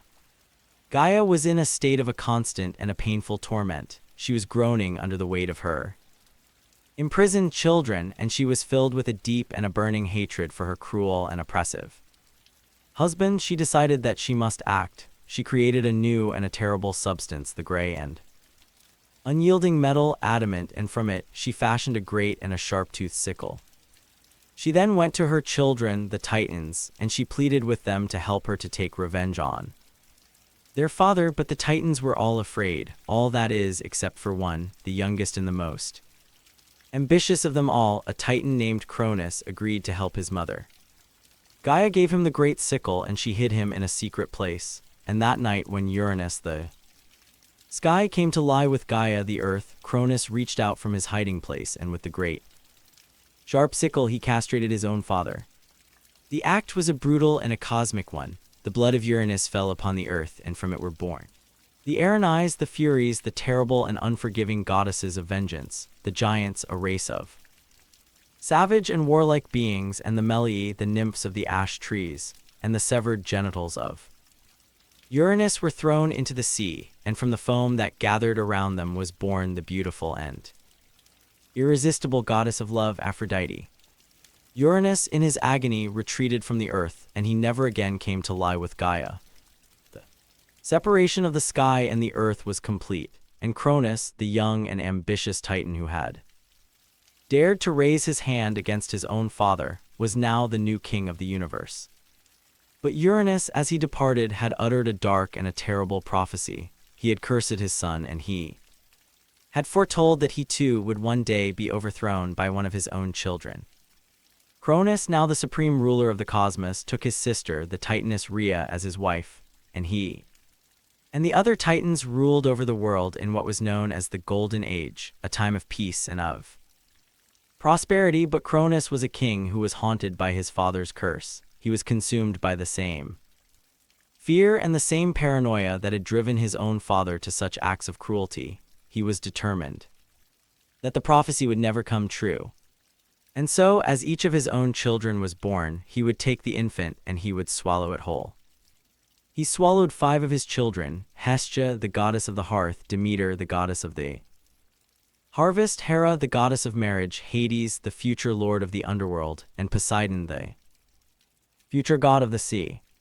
His wife Rhea was in a state of a constant and a heartbreaking grief. She was horrified by the monstrous and unnatural cruelty of her husband, and she was desperate to save her children from this terrible fate. When she was about to give birth to her 6th and final child, she went to her parents, Uranus and Gaia, and she pleaded with them to help her. They devised a plan. Rhea was to go to the island of Crete, and she was to give birth to her child in a secret cave on Mount Dicte, and when Cronus came to her demanding the child, she was to give him not the infant but a stone that was wrapped in swaddling clothes. Rhea did as she was advised. She gave birth to her son, a young god named Zeus, and she hid him in the cave on Crete, where he was raised in secret by the nymphs and was nursed by the goat Amalthea. And she gave the stone to her husband, Cronus, who, in his blind and paranoid fear, did not notice the deception, and he swallowed the stone, believing it to be his own son. Zeus grew to manhood in secret, a young god of immense power and of a great and a burning ambition.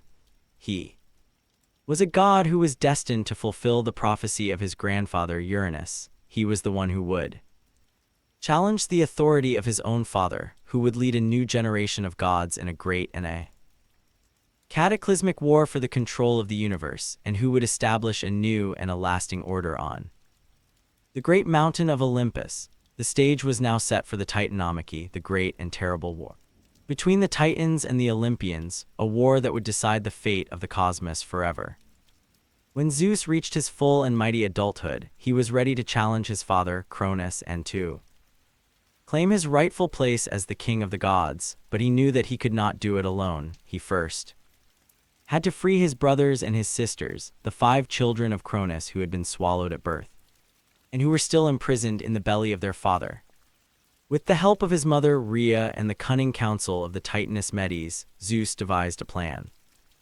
Medes prepared a special potion, a mixture of mustard and of wine, and she gave it to Cronus to drink.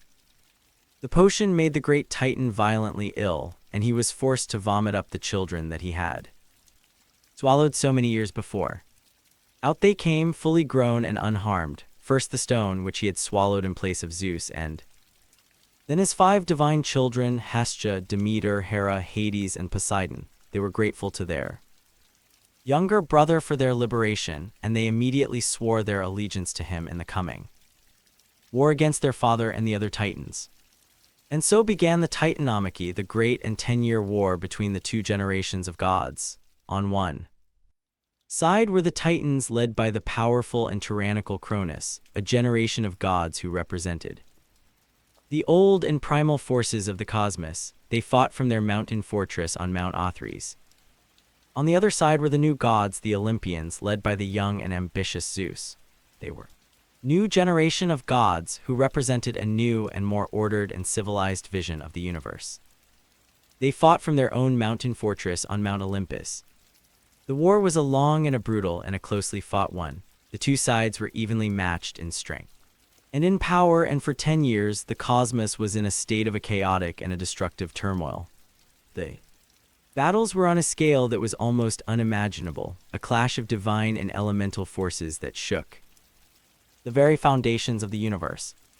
Zeus, realizing that he needed more allies if he was to win the war, decided to release the other children of Uranus and of Gaia, the monstrous and powerful beings who had been imprisoned in the depths of Tartarus by their father and who had been kept there by Cronus. He descended into the underworld, and he freed the 3 Cyclopes and the 300-handed Hecatoncheires.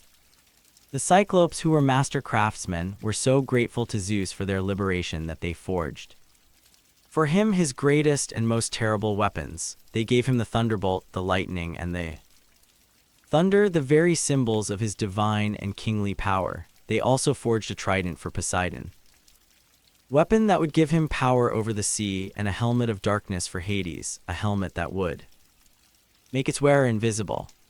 The Hecatoncheires, with their 100 arms, were also a formidable and a decisive force in the war. They were able to hurl hundreds of massive rocks at the Titans at once, a barrage of stone that was so great that it overwhelmed the older gods. With his new allies and his new and terrible weapons, Zeus was now ready to launch his final and decisive assault on the fortress of the Titans. The battle that followed was the climax of the great war, a cataclysmic and a world-shattering confrontation. Zeus, from the heights of Mount Olympus, hurled his thunderbolts at the Titans. The sky was filled with the sound of his thunder, and the earth was shaken by the force of his lightning. Poseidon, with his trident, struck the earth, and he created great earthquakes and tidal waves, and the Hecatoncheires, from their position below, hurled a constant and a devastating barrage of rocks at the Titans on Mount Othries.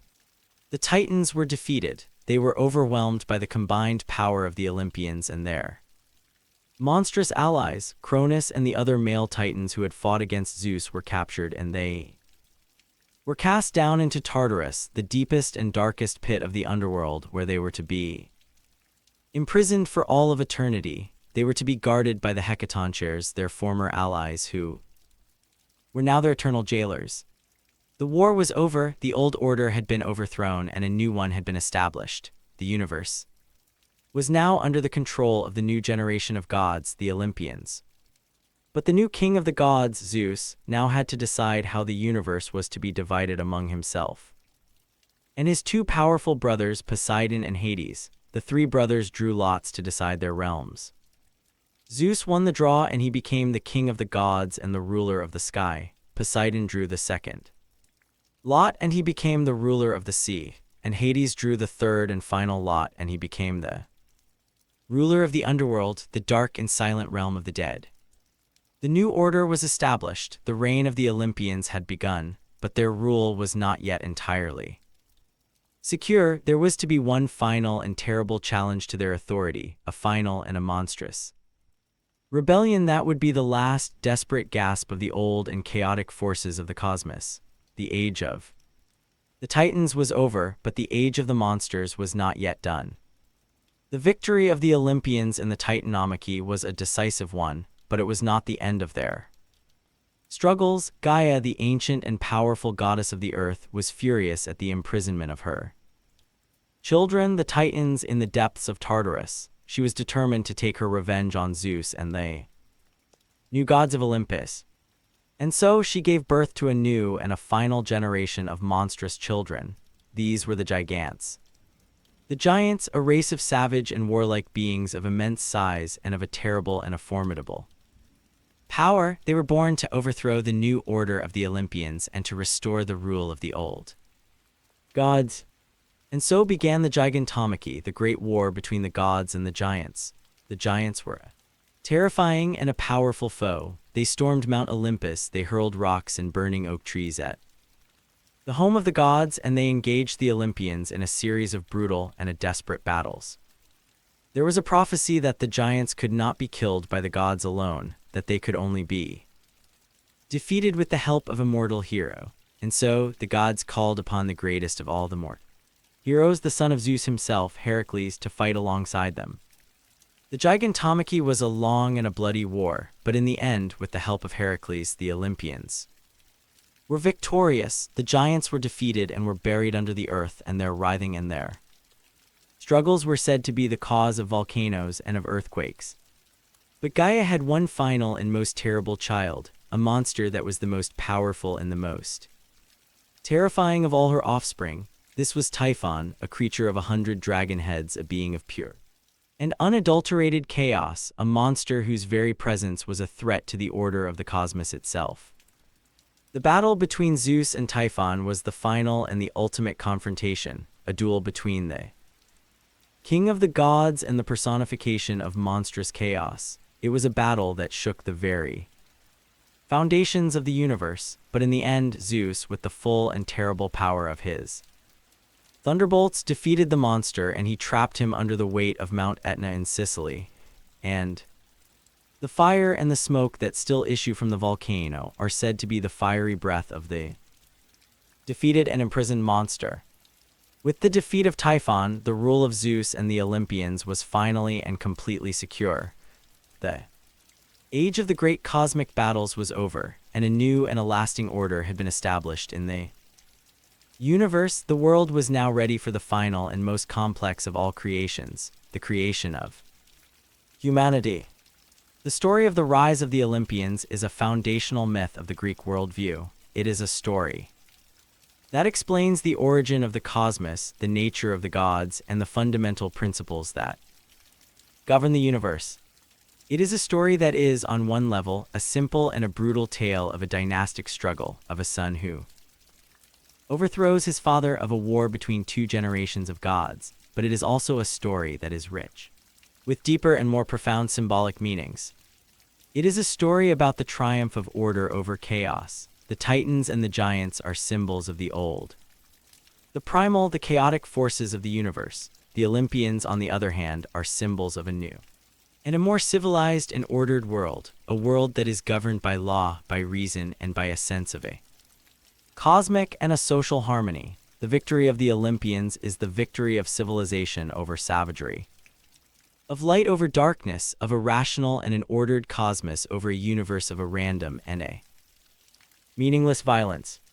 The story is also a powerful and a complex exploration of the nature of power itself. It is a story that is full of a deep and a cynical understanding of the way in which power is won, and the way in which it is maintained. The gods of the Greek myths are not benevolent and all-loving beings. They are powerful and often ruthless rulers who are not afraid to use violence, deception, and a brutal and an unforgiving justice to maintain their own authority. As you reflect on the great and epic story of the rise of the Olympians, you are left with a sense of the immense and the awesome scale of the Greek imagination. It is a story that is not just about the gods, it is a story that is about the very nature of the universe itself. It is a story that seeks to provide a grand and a coherent narrative for the origins of everything that we see around us, from the sky and the sea to the changing of the seasons and the suffering of the human heart.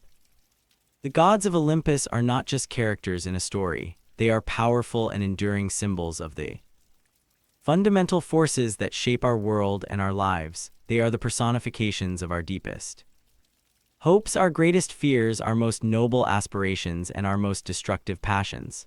The stories of their battles, of their loves, of their rivalries are the stories of ourselves, writ large on a cosmic and a divine canvas. The age of the gods has passed, but the stories that the ancient Greeks told about them remain, a timeless and a powerful testament to the enduring human need to find meaning, to find order, and to find a sense of our own place in the vast and often bewildering mystery of the cosmos.